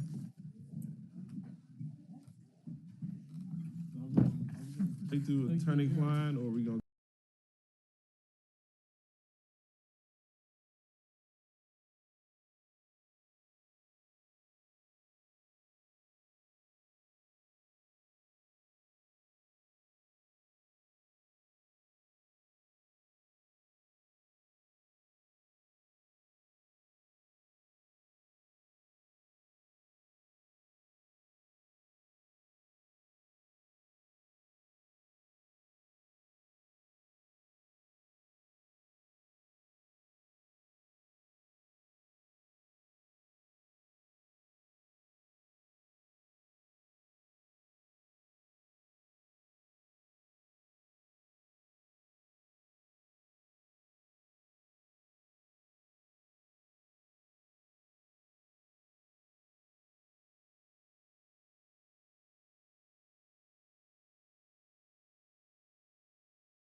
I'm going to now give the mic over to President McGowan.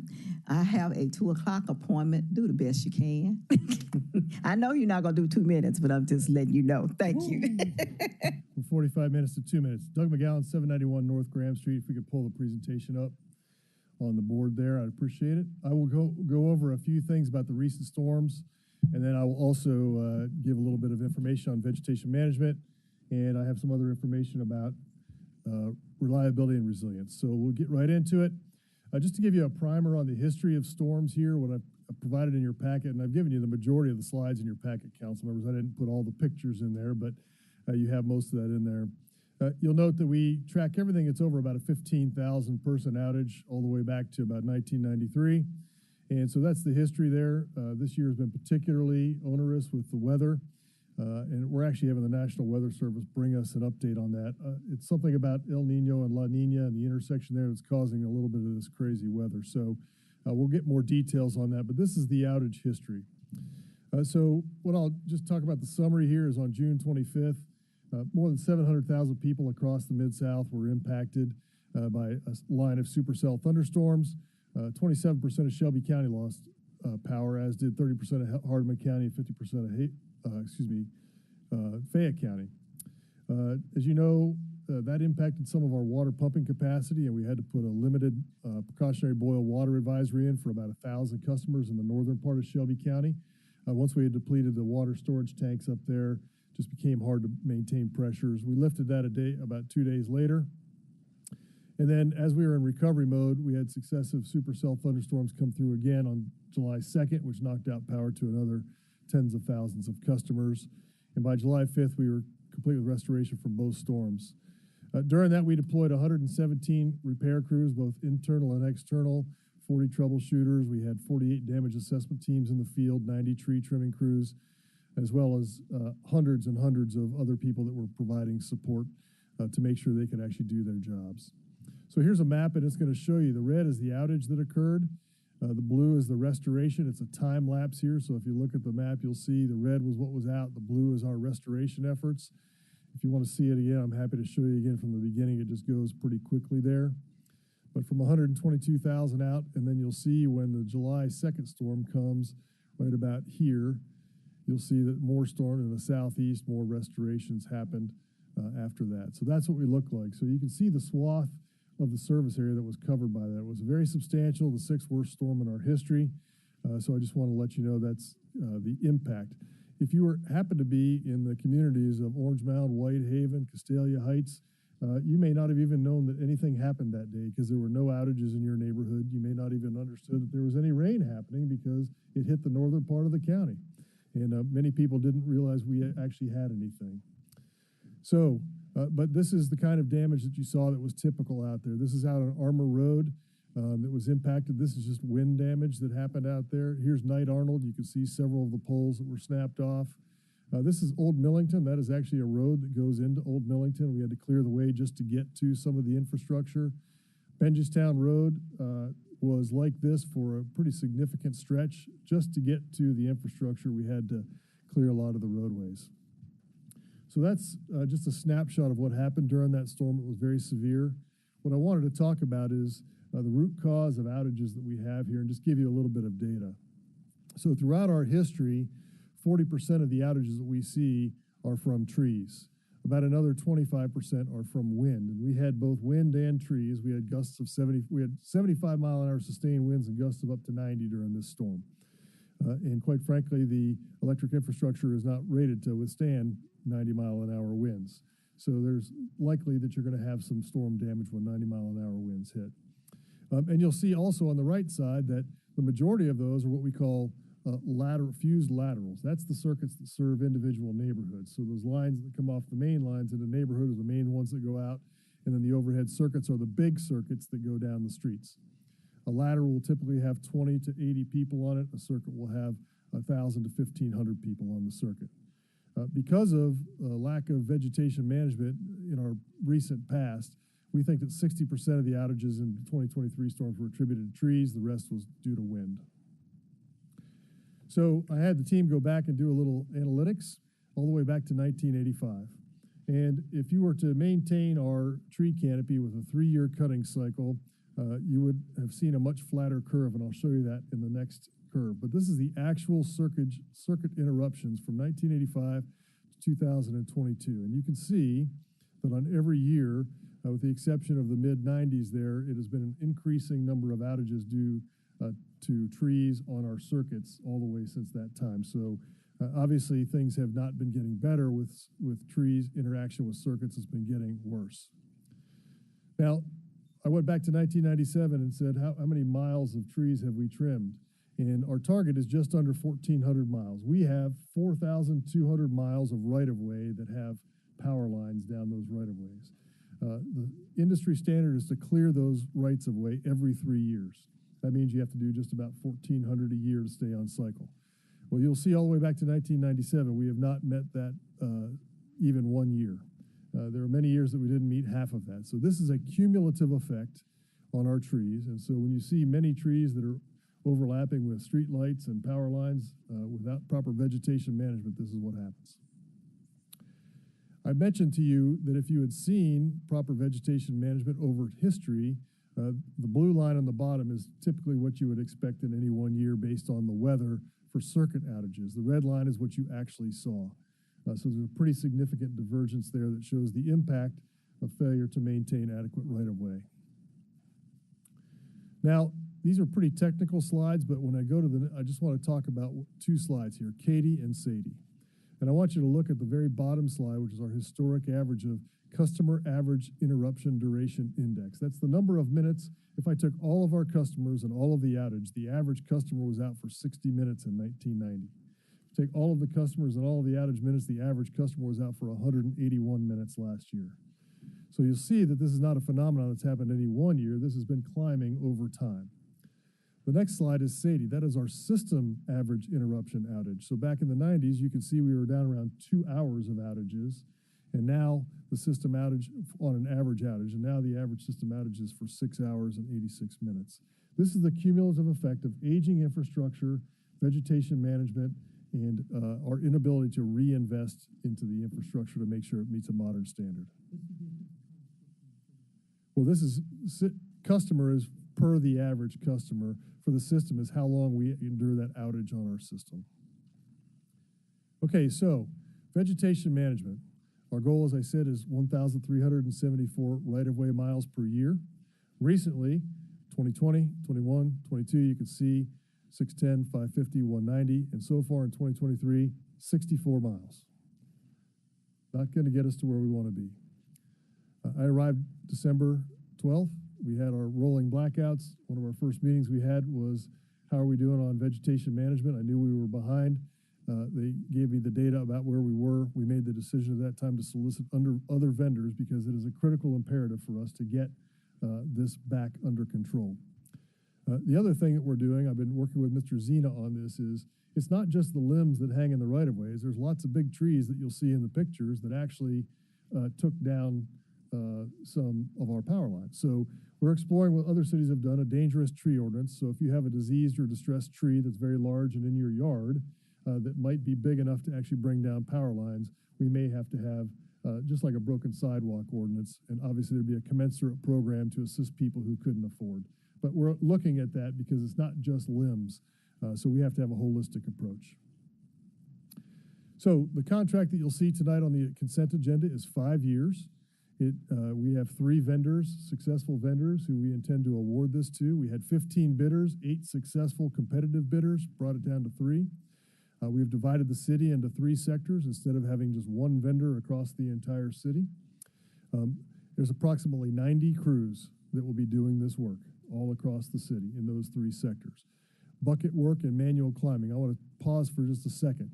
Anybody that lives in Midtown or in historic parts of the city knows that there are a lot of rear service lines. You can't get a bucket truck back there. So people actually have to physically climb the poles, climb the trees. That is what is the arduous part of the work, and that's what's hard to get folks to come and do. So the existing contract, we do have an existing contract. It was a 5-year contract. We are in year 4. We have only expended 20% of that contract because that contractor was only paid for work that they do, and you saw how much work has been done. So We will work through that. What I'm asking today is for the appropriation of dollars that are within our FY23 budget and will be added into our budget each year that I come to you for appropriation going forward so that we can have proper vegetation management. We will, with your approval, begin vigorous management as soon as we possibly can. I think it's imperative. Just to let you know what our peer, the Big Six here, the Big Eight in the Tennessee Valley, all of them exclusively use contractors for routine line clearance. All of them use multiple vendors. And then all of them, just like MLGW, have an in-house vegetation management team that directs those contractors and makes sure that they're being held accountable for actually cutting and being paid for only what they cut. So that's what we're going to be talking about tonight, and that's what's on the agenda for tonight. If I could just move in briefly, and I know you're behind, I want to spend just a couple of other minutes here. At a recent press briefing, I was out in the Bartlett area, and this is my quote: "It's going to get better. We'll make our system more reliable and more resilient." And I think that our customers deserve to know what that means. And so I wanted to give you just a brief summary here. It's really a four-part approach. There is one thing on here, two things that are actually new. The first is that after 2 years of pretty severe storms, I'm asking our team to do a baseline assessment. We had an assessment back in 2018 that really drove the way forward plan, but I would suggest that, and you'll see some of the imagery, that after these 2 years of successive storms, we probably have things out there that are broken that we just don't know about. They were broken, but perhaps didn't cause an outage, and they're ready to cause an outage in the future should we have a severe storm. So I'm going to go back and ask area by area, what's out there, what's broken, and then I want to put that into our 5-year reliability and resilience plan. The second will be a 5-year reliability and resilience work plan. This picks up where the way forward left off. You guys approved the way forward plan in 2020. So the balance of that plan will be involved in this. We will also add every other known maintenance action that we have across the entire system, and everything that we find broken in the baseline assessment, we will add into this 5-year plan so that we can track our progress with maintaining the system every 5 years. When a year rolls off, we'll add another year on, and I'll be happy to report to you all the progress on that. The third component is most exciting. That is smart grid implementation. This will bring us to the most current standard of excellence in electric distribution utilities. That includes a lot of things I talked to you about, like an automated distribution management system, a fault location isolation system, as well as a state-of-the-art system operations and outage management system. This is part of the way forward plan, but we've also added in for this coming year additional funds in our proposed budget to build this out so that you have the utility that we deserve here, and that is to have a state-of-the-art distribution utility. The last is MLGW 2045. I've talked about that. That is our 20-year look ahead. What policy decisions we need to make, and what investments do we need to make now so that we are ready for the challenges of the future? So when I say it's going to get better, it's going to get better, and we are investing heavily to make it better. A few more slides. Number one, we know where it's not working today. This is that, remember that SAIDI I showed you where the system average interruption index? We've taken every neighborhood and we've put a number to every neighborhood. And we know the areas that they have the highest number of outage hours. Those are in the red and orange. The areas that are medium, that doesn't mean they're good, but that just means a few less are in yellow. And the areas that have the lowest are in green. So you'll see that we started in number 18 there, Orange Mound, with our System Reliability and Resilience Initiative. I know that there are some members of the press corps here, and they're going to want to ask, what does that mean? Well, this is what that means. It's really three things. Number one, we have to improve our overall reliability. That means investing in all of our substations, tree trimming and vegetation management. There are underground cables, and we'll talk about that need to be replaced. And there are distribution automation devices. That's that distribution automation system I talked about. Then remedial maintenance. A lot of things are rotten, broken, leaking, damaged, and we have to replace old infrastructure. So that's part of the investment that we're making as well. And then upgrade things to current construction standards. Things are just not at current construction standards. I'm going to call out two things. Reduce the number of meters per transformer. Some places we have 15 to 16 customers on one transformer. Our standard is to have 4.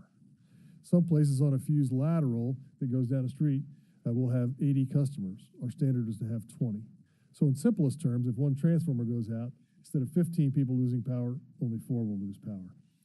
When a lateral goes out, instead of 80 people losing power, only 20 will lose power. So that's the modern construction standard. That means we have to put more laterals in, we have to put more transformers in.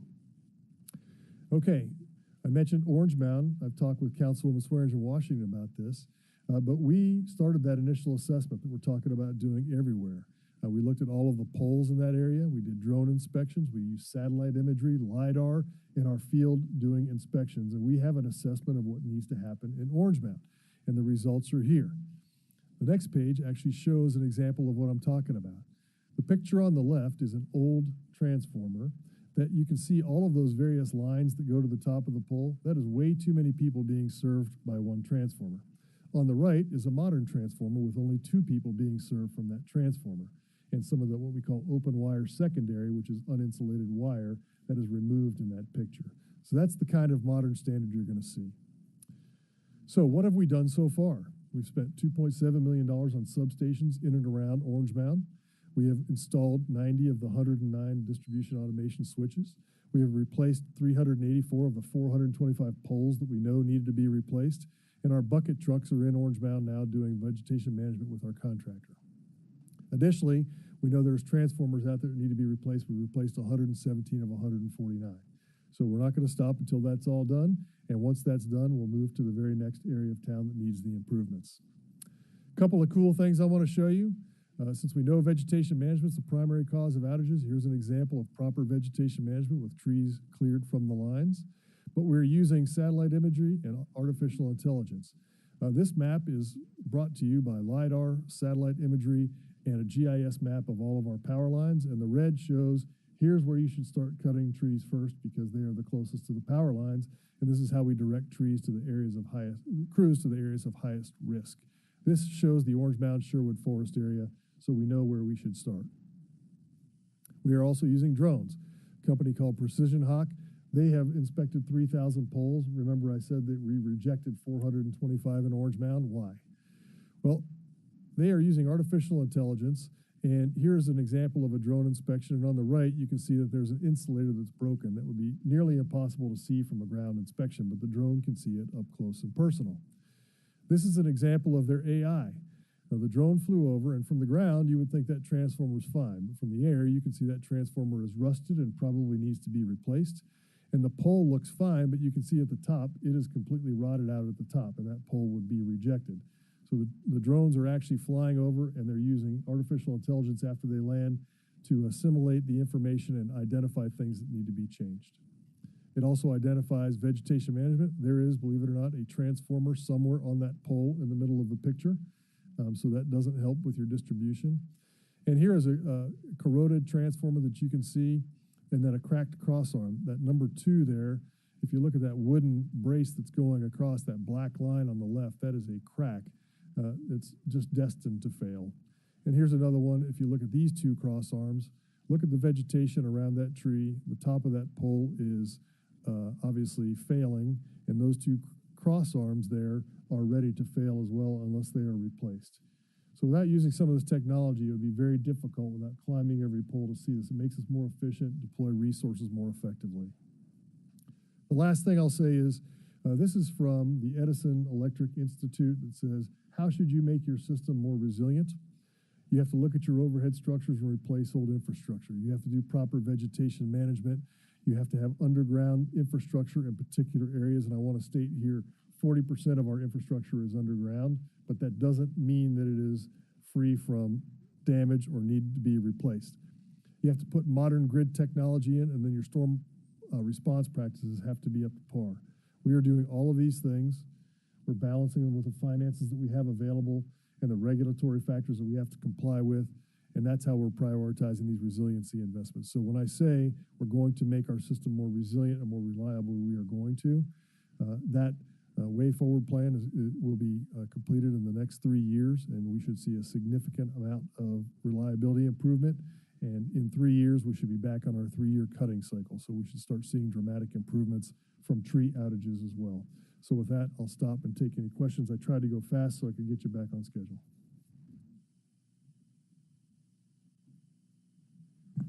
First up in the queue, we have Dr. Warren. Thank you, Mr. Chair.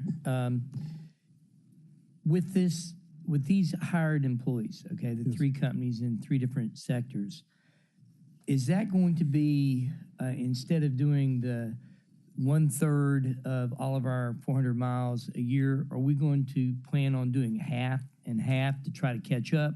How does this work to ever get us caught up? And, you know, we've been seeing stuff from IBEW about possibly bringing things in-house. Do we ever need to do that at some point so we're not hiring this out?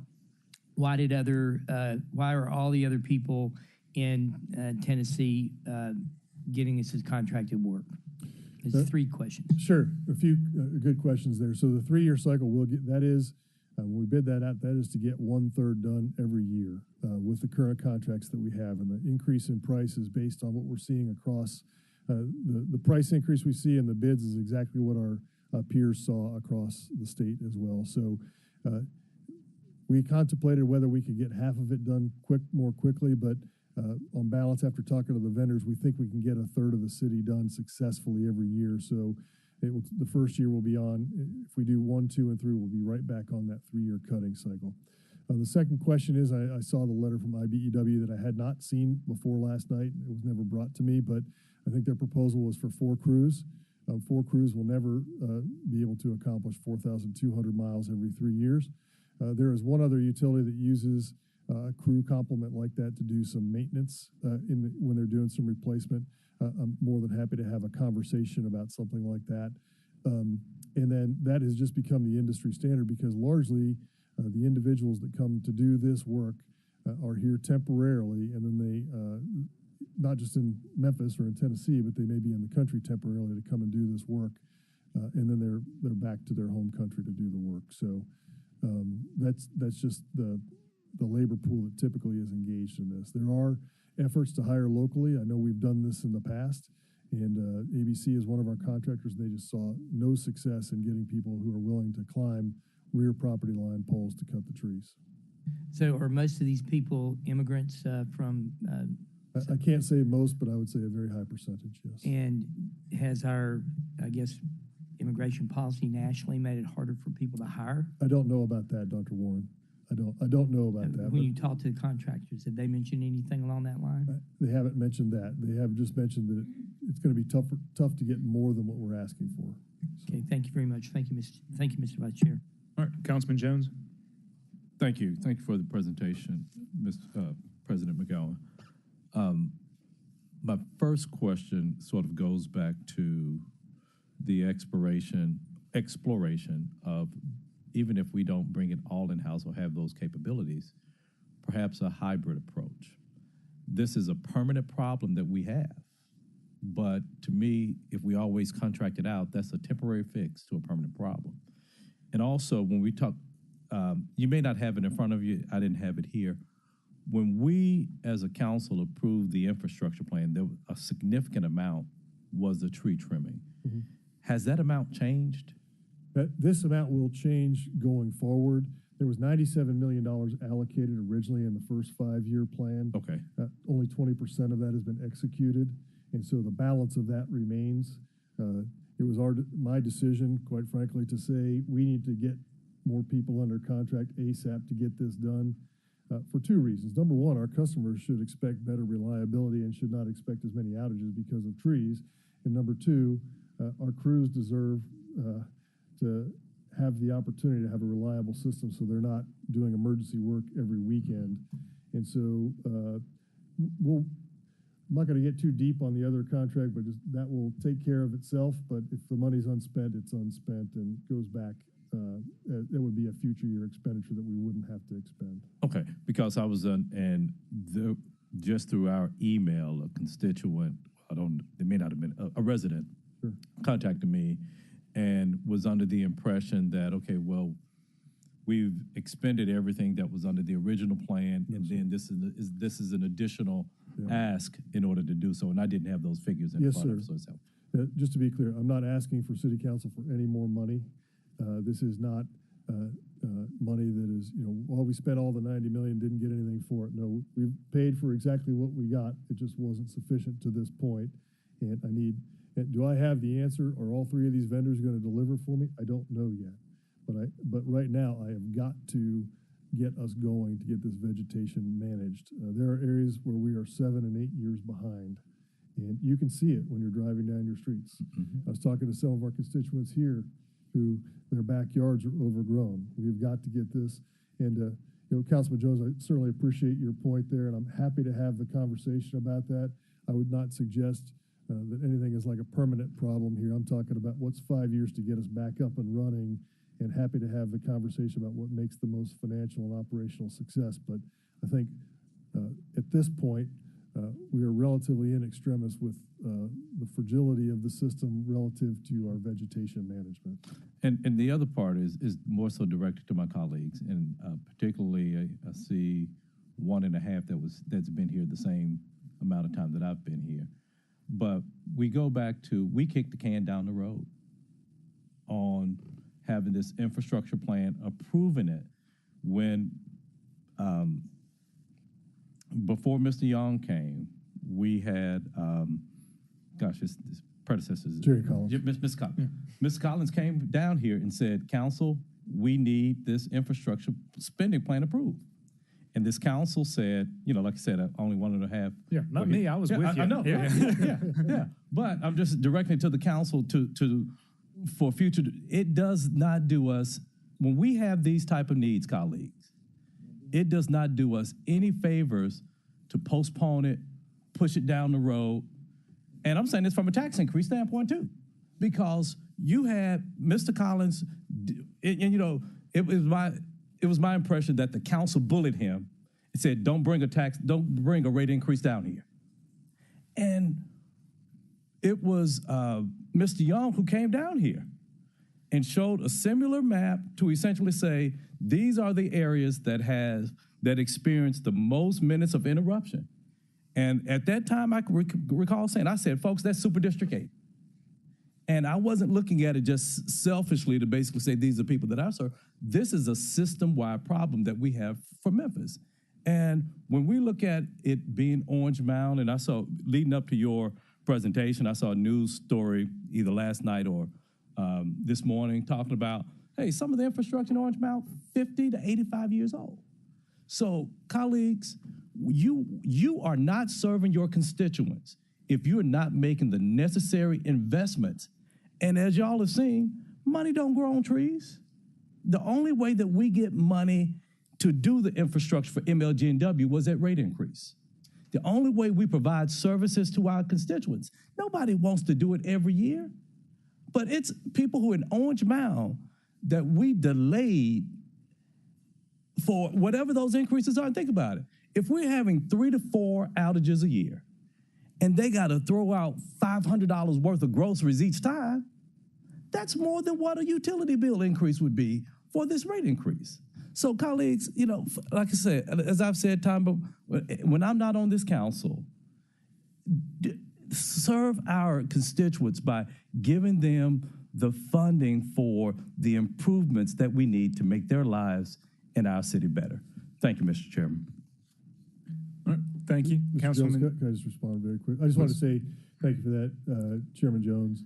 And again, I'm not asking for more. I do want to thank the council members who were here that saw the wisdom of that increase at the time. It's always a hard decision, I know, but we do have substantial funding here. We will always keep our eyes on that and determine if you can bet that the first time I think there's a need for increased funding to do more, I'll come back and ask, but it's only after have done good stewardship of every dollar that you've appropriated for us to this point. And so I want to get results for every dollar. And but I appreciate that. And thankfully y'all did that in 2018. So we have funding to do what we're talking about here. Yep. Thank you, Councilman Johnson. Thank you, Chair, for the opportunity. Thank you for the presentation. Thank you for the work that you do. I have a few questions. I think y'all need to try to address how you actually trim these trees, because you're like taking down one side, but yet that wind can bring the other side down depending on the height of that tree, the weight that may be there, and I see that happening a lot. So I wish y'all would look into doing that, what can be done to make that better. I'll certainly look at it, ma'am, but that is also the industry standard, is they just go down and and buzz right down there and give the clearance there, because quite frankly, we can only clear what's in our actual right of I way. understand, but if it's not going to serve the purpose and eventually these trees start falling, I think you might need to look at the type of tree that you're doing. Like some of these big oak trees, you can slice half of it, but then if you make it unbalanced, you didn't do anything but create another setting for yourself for the wind No, to come I agree through. with that. So that's what I think somebody needs to do a good assessment on the type of tree, how large it is. Okay. Then the other thing is the poles. Are you going back with the same wooden poles that you've been using? It depends. There's a new style of pole, new standards, so we do have a better handle on the poles. And quite frankly, so it's just a regular pole replacement plan that you have to do. And I think we talked about that infrastructure reinvestment on a regular basis. So there is a better standard. In certain areas, you may trade out a metal pole for a wooden pole, depending on the load that you see there. But it is a better standard of pole and then we also do inspections and extend them for a period of time after a little bit of treatment. So, but many of the ones that we're seeing that were failing, were of an extended age. Okay, but I know I did some research too and found out that those wooden poles are a thing of the past now. People are actually going to better poles that can withstand the wind, from the concrete poles to some type of composite of plastic or something that they're using that has higher wind velocity to go through. We will absolutely look at that as well as part of the plan to do the appropriate thing. It's just the cost differential and where you can make it make sense. Okay. Now you're asking is close over a little over 200 million. Where's the other money coming from? Since we mentioned that you only had 97 attributed to trees. Well, that's out of our 5-year. So that'll be over 5 years. So we have the funding because of under execution in this year's budget. We'll be adding that into the FY24 budget and beyond. So with this contract, just like every other contract we enter into from the city, if you have a 5-year contract, it's subject to the approval of city council every year. So you'll see that 40 million have to every year. come back and. Well, just as a normal part of our budget approval every year, you'll see when I bring the FY24 budget to you this fall, you'll see this amount in there for vegetation management. Okay, so I got that. Now I'm going to go back and piggyback on Jones' comment. This is a training opportunity, and we're going to have to try to use every opportunities out there to make it happen. I don't know if the school system needs to be contacted and looked at, but this is another opportunity. Everybody, as they said, not going to go to college. So if we can get the school system to get into this setting, we actually may start being able to employ more people to do this type of work, even if it's with the contractors. But we're going to have to start looking and thinking different, and this is an opportunity. I appreciate that, ma'am. And just if you recall, I think I briefed you, we had a kind of a line worker and utility worker boot camp that we did in partnership with Memphis Shelby County Schools this summer. We had 22 children participate. 11 of the seniors graduated from the boot camp, and 9 of them are going to start utility worker this fall. And the rising seniors are all going to be enrolled in dual enrollment this fall, so that when they are done with their senior year, they'll have received a certification and they can come to work for us right away. So we're using that as a model. We started with Whitehaven High School this year, and so next year we'll expand to some other schools. But it's a wonderful program. We pulled it together with Memphis Shelby County Schools, Southwest Tennessee, and MLGW. And so we think that's a model for a lot of things, mechanics, other things. So I appreciate your comments on that. Okay, thank you. Thank you, Chair, for the opportunity. Okay, thank you. Are we seeing any partnerships with HOAs or neighborhoods in terms of, we always hear the complaint where that buzzsaw comes through and they don't like how it looks. So why don't we preemptively go to some of them and say, hey, if y'all want to go in together, these are our published guidelines on what it needs to be. Y'all go get someone contract to do it in a more artistic fashion, aesthetic fashion. I think that's a really good point, Councilman. At the end of the day, the trees on private property are private property responsibility. Just over time, utilities have taken on the right-of-way clearance, and people have just de facto deferred to the utility. But I would say on the record that if you're a property owner and you have very large trees, it really is incumbent upon you to make sure that it's managed in a way. If you have overhead power lines in the vicinity of your front yard, you really ought not be planting oak trees and pine trees near that or under that. You should be planting something more specific. But yes, it is incumbent upon the property owner. Do we to do have those that. guidelines published of the standard, what meets MLGW standard? Or, if one of the contract crews comes by and says, that's not good enough, we're actually going to have to do Yes, more. sir. That is, I would suggest that is an amendment or an enhancement that we should do that at this point, just haven't been able to pull. We do have standards, but you're absolutely right. And as we do this, I know Councilwoman Logan, if she was here, say, could you tell us the schedule? Well, that's exactly right. If you've seen the Memphis LED schedule for the LED street lights and how they're going neighborhood by neighborhood, we're asking the vendors, with your approval tonight, we're asking the vendors to say, hey, give us your neighborhood by neighborhood schedule so we know where you're going to be and it can advise people ahead of time. So, yeah. Yeah, I've got two neighborhoods that were having trouble this past weekend that I think would avail themselves of that opportunity, and it takes the burden off us, and those crews can be elsewhere. Okay. And then it's always a constant education process between MLGW and government and the customers about when they do have an outage, what's the best path to just repeat it over and over and over again. If somebody's power goes out this evening, what do you want them to do? So there's an outage hotline that they can call. And if you go to the outage hotline and if it rolls over, there is a call back and they will call you back. If it's busy, it will route you to our dispatch office.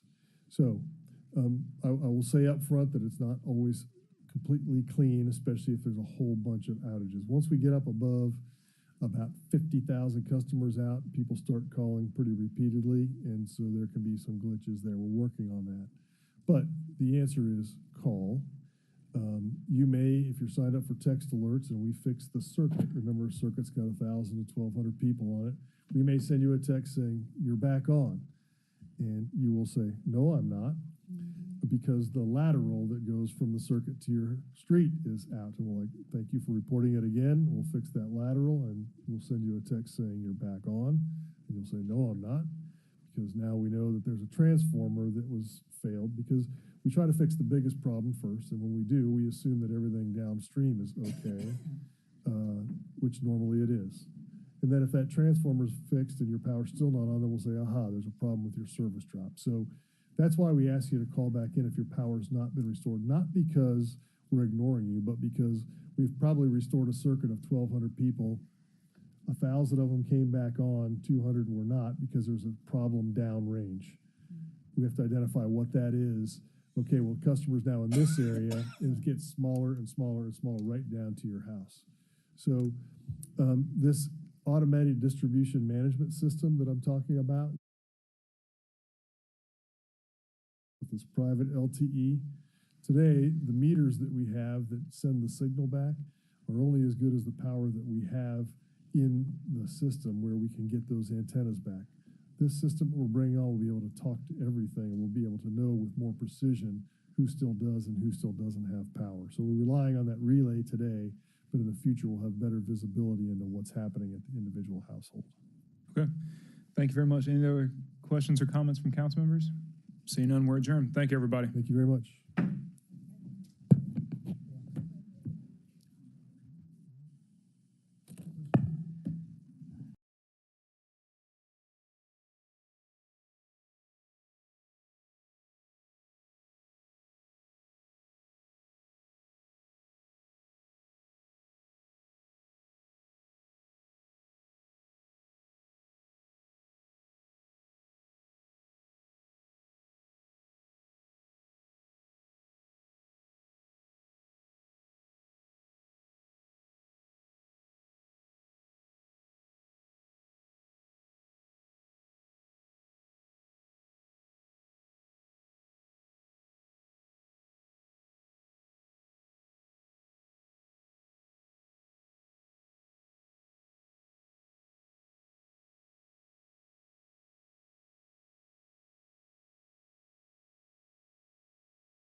Are you ready? Is you ready?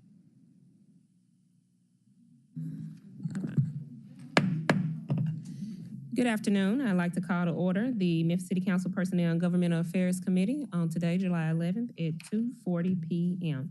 Mr. Backus, can you please call the roll? Thank you, Madam Chair. Councilman Ford, Councilman Canale. Here. Councilwoman Jett Sweden in Washington. Present. Councilwoman Johnson. Councilwoman Robinson. Councilman Warren. Present. Chair Easter Thomas. Present. Colleagues, we had 4 items on the committee. 1 item is going to be held. That's a presentation from Assessor Melvin Burgess, requested by Councilwoman Johnson. We don't have a date on that, but we won't be hearing it today. So item number 1 is an appointment, Roderick Motley, to the Memphis and Shelby County Economic Development Growth Engine, requested by administration. Can I get a motion in a second? Motion by Ford, second by Robinson. Is anyone from the administration or Mr. Motley here to speak on that appointment?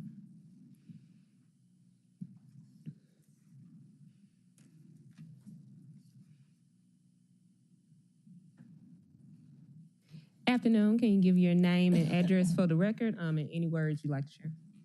Yes, Roderick Motley, 1450 Grove Meadow Court, Germantown, Tennessee, and I appreciate the commission for giving me a chance to serve. Thank you. Any colleagues have any questions or comments? No. Okay. All right. Mr. Motley, I have a question. What expertise and just hopes are you planning to bring to the EDGE board? Well, I believe in bringing more jobs to the city. I believe that this is a great city that we live in, and with more opportunities for the citizens, I believe it will continue to be a great city. Thank you. And let the record show we've been joined by Councilman Canale. All right, we'll do voice affirmation for this. All those in favor? Aye. Any opposed? All right, the ayes have it. Thank you, Mr. Motley. Thank you. Appointment, item number 2, appointment Raymond P. Brown to the Memphis and Shelby County Downtown Memphis Commission, requested by administration. Can I get a motion in a second? Motion by Warren, second by Johnson. Mr. Brown? Okay. Would you please give your name, address, and any words you'd like to share? Thank you. My name is Raymond Brown. My address is 203 East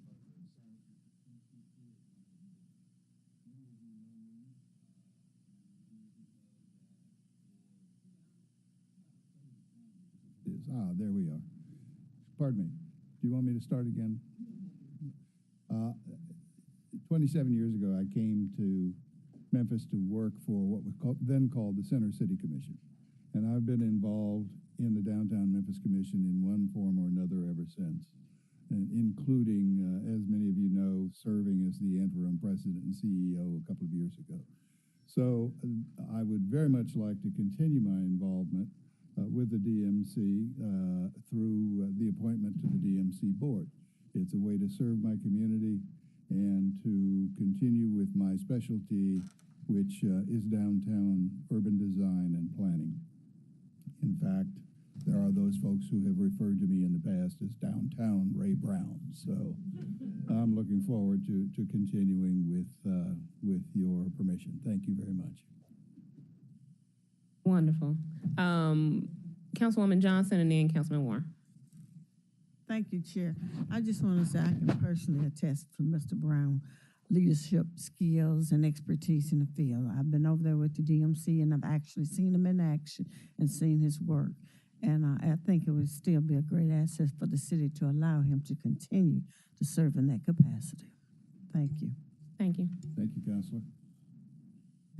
Thank you. Thank you, Mr. Brown, for serving. One thing we had come up in our Parks Commission this morning was the state of the Robert Church Park. Reverend Lasimba Gray was very interested in seeing what we could do with that. It would be, I think, a benefit to the city if somehow the downtown commission got involved with him and the plans or ideas about things we could do to make that park better. So put that on your radar if you don't mind when you go there. Thank you. I'd be happy to do so, Councilor. Thank you very much. Thank you, Councilman. All right, let's go to a voice vote. All those in favor, say aye. Aye. Any opposed? All right, the ayes have it. Thank you. Thank you. Downtown Ray Brown. I like that. Okay.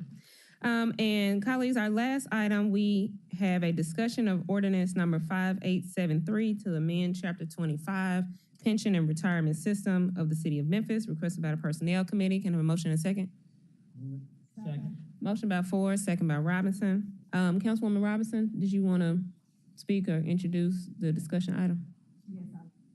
Well, thank you, Madam Chair. We wanted to make sure that council members understood the changes that we were making in the pension and retirement system, but I also added a change, and we were looking at, as we look at our pension plan, we have a vesting period now of 10 years, and I originally wanted it changed to 5 or 7.5. As they looked at the what it would cost the city, the 5-year actually is a better plan, but I'd like the staff to come forth and talk about the changes that we've made to the pension and retirement system.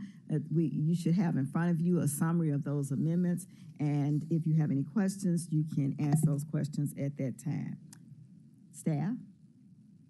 One moment. Councilman Canala, did you want to go before or after staff? Okay. Councilwoman Robinson, you want this with same night minutes tonight, right? Yes, yes. So, hello, Fonda Fouché, 570 North 7th Street. Is my mic on? No.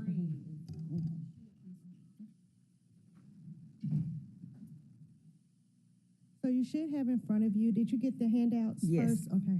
You should have in front of you the handouts with the proposed amendments. And so we now have additional amendments, which are also reflected.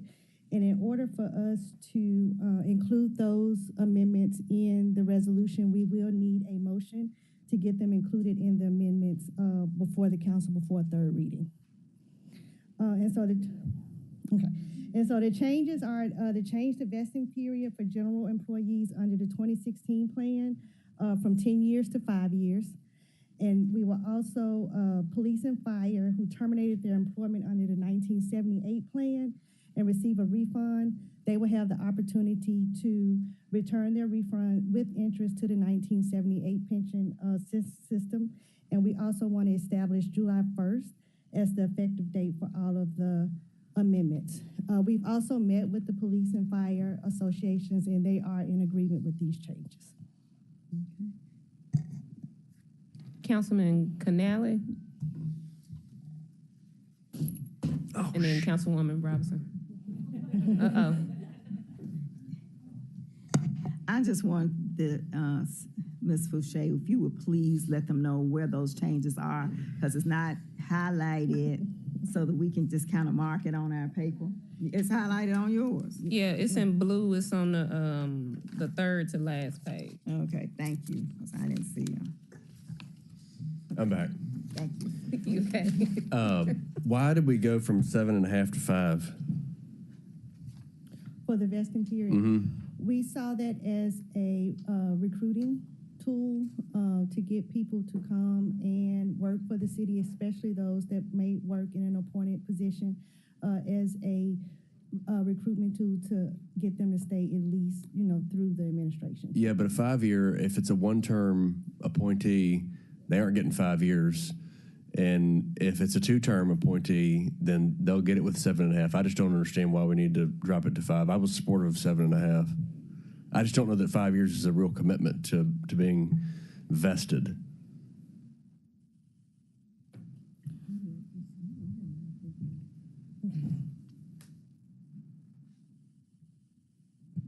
Since Doug left his mic on anyway. Good afternoon, Council. Shirley Ford, Chief Financial Officer. Thank you, and that is a fair question, Councilman Canale. We did ask our actuaries to cost it for both a 5 and a 7.5 year, and there was a little difference between the impact on the accrued liability and the ADC that we felt like the 5-year was a better tool to use for that, but it is a minimal amount of indifference on the liability and the ADC between in a 7.5 year and a 5 year. Okay. Thank you, Chief Ford. Thank you, Madam Chair. Yes, sir. Thank you. Councilman Robinson, did you want Councilman Warren? Okay.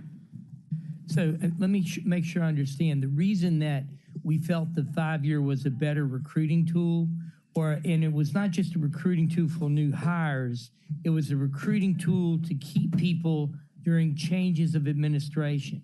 So if we had people that were in significant positions that we needed I guess, institutional memory to go from one administration to the next, having that 5 year period would be more likely to make them stay and not move on and would help us as we make transitions. Is that the thought process behind it? Yes. Okay, thank you. Also, let the record show we've been joined by Councilwoman Logan and Councilman Carlisle. Thank you, Madam Chair. I just wanted to share with the council members that our new youth that are coming into the workplace would like to have more portable plans. We can encourage them all we can to want to stay with us. It doesn't matter how we structure our environment. However, they need to be able to make those moves and be able to use their money to be portable to other organizations. And we want to encourage them to come, our best and brightest to come and work for us. And we didn't want to have anybody to hinder any of our policies that will hinder them for coming to our organization. The other thing, I was with you, Councilman, that 7.5 would be enough, but after I talked with the finance team and the HR team, I realized that 5 years would be a better plan. The other item that I was really sincere about, I wanted to make sure that our police and fire people were had the opportunity to participate, and they worked that out, and I appreciate that as well. And I'd like to move those 3 changes for tonight's meeting, and I need a second. Second. Thank you. So that was moved by Robinson to make those amendments to this ordinance. With same 9 minutes, please. Moved by Robinson to make amendments to ordinance 5873 to amend chapter 25 pension and retirement system. That was seconded by Warren, and this is to go down for a same night minutes after we vote to approve. Also, we've been joined by Chairman Jones. Is there any other questions and comments on this discussion item? Ms. Fouché, did you have anything else? Okay. Chairman Jones, did you have anything? Okay. I will say I think that makes a lot of sense, Councilwoman, for that. Although I may not be part of the youth, I'm close to it, and you are exactly right. All right, so let's do this by a voice vote. All those in favor? Aye. Any opposed? All right, the ayes have it. This is going down for same 9 minutes tonight to amend ordinance 5873. Any other business as far as this committee is concerned? No?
Good afternoon. The hour is 2:56. I would like to call to order the Memphis City Council's executive session for today, July 11th. Ms. Owens, would you please call the roll? Councilwoman Easter Thomas. Present. Councilman Ford. Present. Councilwoman Logan. Present. Councilwoman Swearingen Washington. Present. Councilman Warren. Present. Councilwoman Robinson. Councilman Canali. Councilwoman Johnson. Chair Jones. Oh, Councilman Carlisle. Chair Jones. Present. Colleagues, we have two things that are currently on our executive session and then one item that's going to be added for this afternoon with same night minutes. But we'll first start with item number one. There's a slight change, but I'm going to read what the change is. It just deals with the caption. Item number one is a referendum ordinance amending the charter of the city of Memphis, same being chapter 11 of the Acts of 1879 pursuant to the provisions of Article 11, Section 9 of the Constitution of the State of Tennessee Home Rule Amendment, so as to reestablish the office of City Court Clerk as an elected office of the city of Memphis. Okay, has been moved and seconded. So colleagues, what you have before you is a referendum ordinance we know that we've gone through and that the first city court clerk's position was filed in an invalid year. It had to have been on the ballot in an even year. So we've gone through the mechanics of correcting that. What this is seeking to do is in August of next year. So, well, what we're seeking to do, so at some point, that's not going to be on the ballot this year for a city court clerk. So come January 1st, there's going to be, around that time, on or about January 1st, there's going to be a person who's put up to be the city court clerk. Now, effectively, what we've done, though, is that we've taken an elected position off of the ballot. What this is seeking to do is that in August of 2024, there will be a referendum in an even year, correctly in an even year, to put it back as an elected position. So on August 1st, if they vote it down, we just continue on the path that we're on right now with the person who serves starting January 1 if it's voted down. If this is approved, then in November of 2024, the people of Memphis will decide who the city court clerk is for that person to serve for the remainder, or to be sworn in January 1st, 2025. What takes place after that is that their election will not be, or their term of office would not be for 4 years. It's the amended. It will go to what will be their next election will be the same election as the next city council election and the city of Memphis election, which will be October of 2027. So from then forward, they will be on the same schedule as had the city court clerk had been in 2019 and 2015, so on and so forth. So what this is doing, this is restoring the elected city court clerk position in 2025 if the voters approve this. So I have Councilman Warren and then Councilman Carlisle. I guess I had a silly question. I was thinking would it be better to let people vote on this at the general election in November, but you explained why this would get people there quicker. I'm just not sure which. You said November this year? No, November of next year in the okay. general election, the presidential Congress. Right. Because this is a primary election in August. Yes. Okay, and sometimes you don't have as much turnout in a primary, but in my mind, I understand your thinking, so I think you're right. I'm just not going to recommend we move it to November. Thank you. Councilman Carlisle. Thank you. One, I just want to, you're certain that your last point answered one of my questions, but you're certain from that it's not in conflict with the charter. That I don't know what the charter says. Does it say 4 years? Like I don't know if the charter has other, and we can get this figured out in the next 3 readings. Okay. But mainly you answered it, which is if you're right and it's not in conflict with the charter, that's how I would want it to be, is that it would get back on with the same cycle. Right, because the last thing I want to do for one position, right, is oh my gosh, on an off year that we have that one election. Yeah, be an absolute nightmare. Yeah. And I just want to make sure that there's not that somewhere in the charter it says the term of the Memphis City Court Clerk is 4 years and shall not be abridged, amended, whatever. So we just may need to get that cleaned up.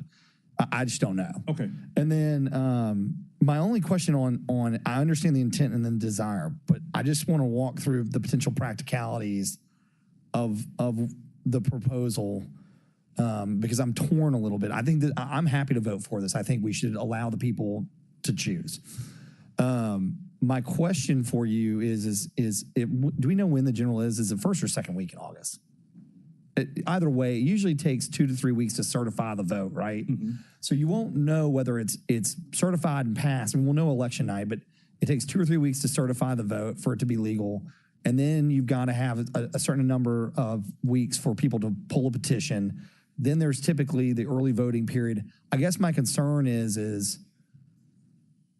and likely, obviously, I think the appointed person probably will have the leg up, but I'm just concerned about the time period between August and November for someone to be assured that there's enough time that this thing passed and for an individual to mount a reasonable campaign for that position by that time period. So that's just my general commentary and thought. I certainly understand what you're trying to accomplish, which is if it passes, the fastest way to allow the people to speak and the most cost-efficient way to do it, which I appreciate. But those are two things I'd like over the next couple of weeks for us to, one, to get cleared up and make sure that we're right on, and the other one just to think about. Thank you, Chair. Thank you.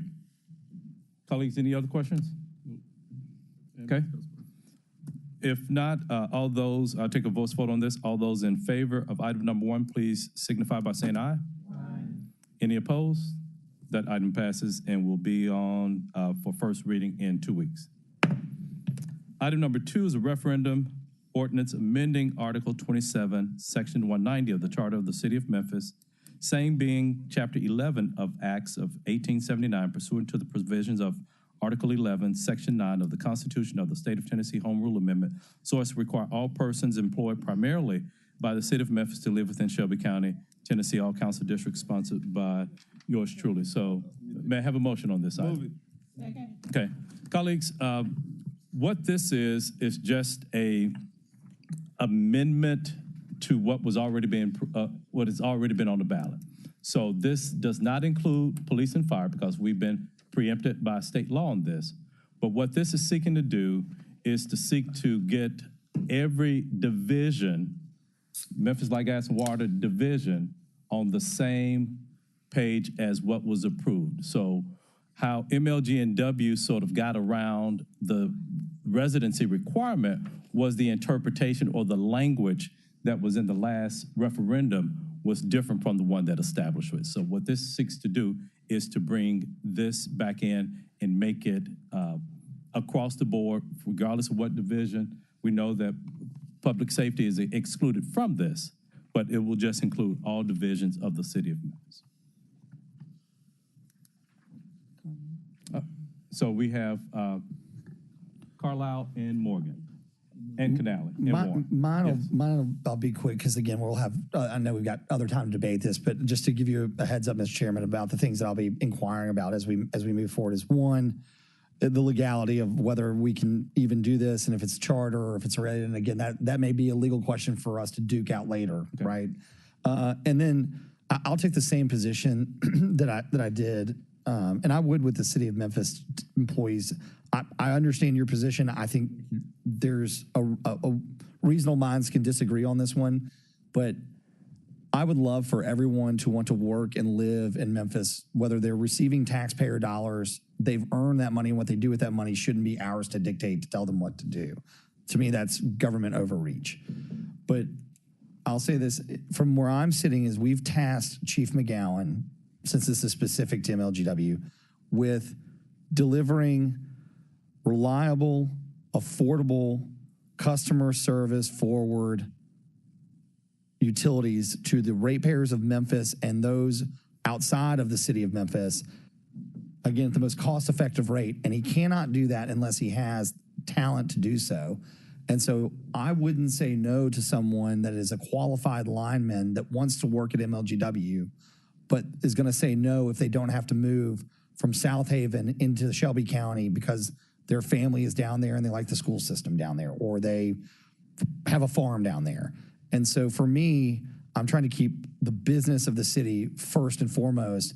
And if we do that job right and we turn the city towards the direction we want it to go, because we've got great employees delivering great service, people will want to live here and we won't have to worry about having to require them to live here. So thank you, Mr. Chairman. Thank you. Councilman Canale. I just had a question. What does the charter say currently for non-police and fire, non-MLGW city employees? I'd have to go back and pull it, but if you recall, what established it, the language between our going back and forth, you know, if we go back to 95, whatever may have been then, to another iteration. So what I'll do between then and now, I'll pull the two languages of the most recent charter amendments to spell out exactly what that is. Okay. Because I think that one of them had language to include all divisions, including MLG&W, but the most recent one that was approved did not have the same language to include MLG&W. Okay, thank you, Chairman. Councilman Morgan, Warren, Johnson, and then Logan. Thank you, Mr. Chair. Yeah, I think we've said a lot of these arguments before in, you know, similar debates when it was coming to police and fire on this issue. And I still believe those. Councilman Carlisle, you know, stated my sentiments almost exactly as well.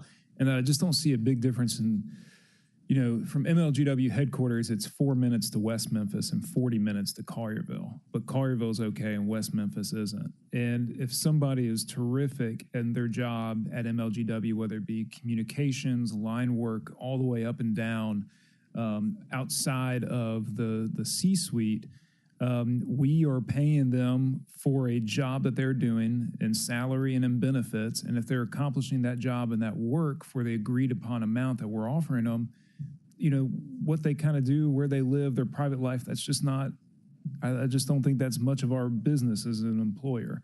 And I don't think the citizens care about it. I don't think the ratepayers care about it. So this is about building and structuring MLGW in a way that is set up to succeed with good management policies in place, rather than ones where I think it is politically desirous, where we want everybody to live in Memphis, or in this case, Shelby County, as much as possible, and to contribute to that tax base. But our main priority has got to be delivering great services for an affordable price. And sometime, and certainly we have hundreds of thousands of people that live in this area that could be great employees of MLGW or the city of Memphis. But we're precluding them from even applying or considering it based on where they lay their head at night. And I just don't think that's relevant to the work that's being done. Thank you, Mr. Chair. Thank you.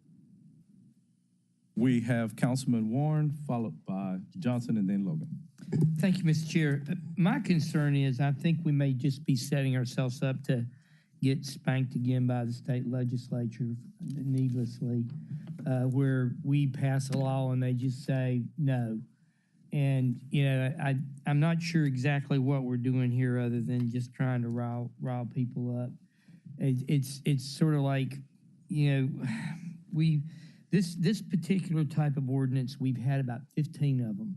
And depending on which year you were hired, you were under different types of ordinances. It makes it confusing. You know, I just think that although the sentiment I understand, I think the end result of this is not something that would be good for the city, and I don't think it's going to help. And I think people will get confused when they're reading it, and it's going to be more us versus them type of situation as we move down the road. So I don't really think we need to do this. So I'll be voting against it. Thank you. Well, Ms. Warren, I will reply to you directly because 2 weeks ago, Ms. Sink sat in that seat right there, and you asked her, is MLG&W a division of the city of Memphis? And so what we're saying here is that all other divisions have to abide by a current residency requirement, except Memphis Light, Gas, and Water.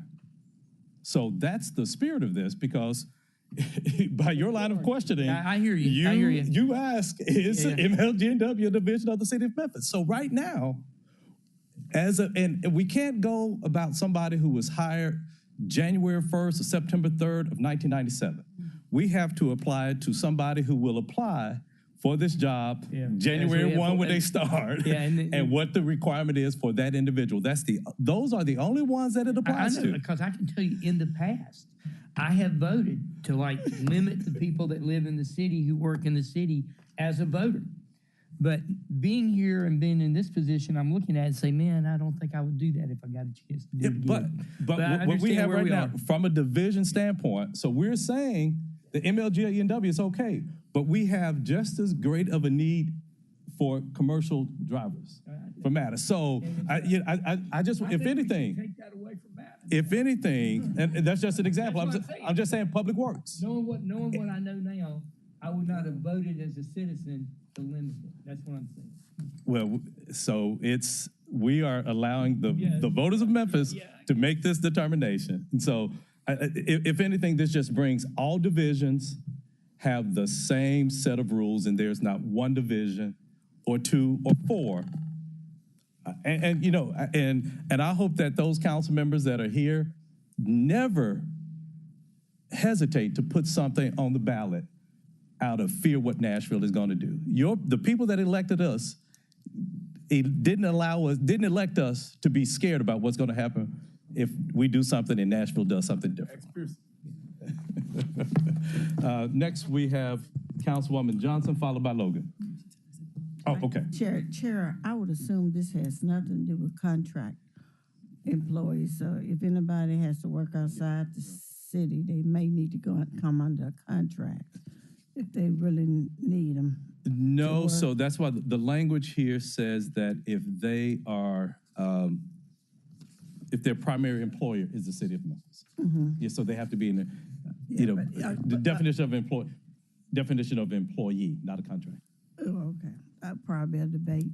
But the other thing to keep in mind is if the concept of not necessarily requiring individuals to live within the parameter of the government that they are working in, we would never have toll bridges, we would never have income taxes. So other people have recognized it, but they have found other ways to make adjustments. So I think it's definitely worth a discussion for the next 2 or 3 weeks to see where we can go with it. But personally, I think if you want to work for the city, let's live in the city and let's support each other. Thanks, Chair. Thank you. Any other colleagues in the queue to speak on this item? Okay, if not, I will take a voice vote on this. All those in favor signify by saying aye. Aye. Any opposed? Nay. Okay, there were several nays, but it is the opinion of the chair that the ayes have it on that. This item passes. Next, colleagues, there is a request to hold item number 23 for 2 weeks. Let me see. Give me 1 second. I'm gonna look at the full agenda. 23. CIP budget amendment. Is that CIP budget amendment? Mm-hmm. Okay, I'll read it. Bear with me 1 second, you all. Item number 23 is resolution to amend the City of Memphis proposed fiscal year 24 capital improvement budget. This resolution was sponsored by Councilwoman Logan. So are you holding it? Can you speak on that? I was trying to say, what is 23? Okay, but yes, this is a matter that I'm dealing Parks Division. We're giving it more time to come up with some information regarding a request that I put forth at the last meeting for some safety measures at the Raleigh Community Center. And so they're making some changes and just ask that we hold it for a couple of weeks to the next meeting. Satisfy your question, sir? Yes, sir. And I need to hold the towing ordinance. Okay. I need to meet with the tow truck representatives and the administration, and I hope to bring it back the next meeting, but we'll see. Okay. But I need to hold it for today. You don't, let me find the number for that. 19. Number 19, okay. And that's for 2 weeks? Yes, sir. Okay.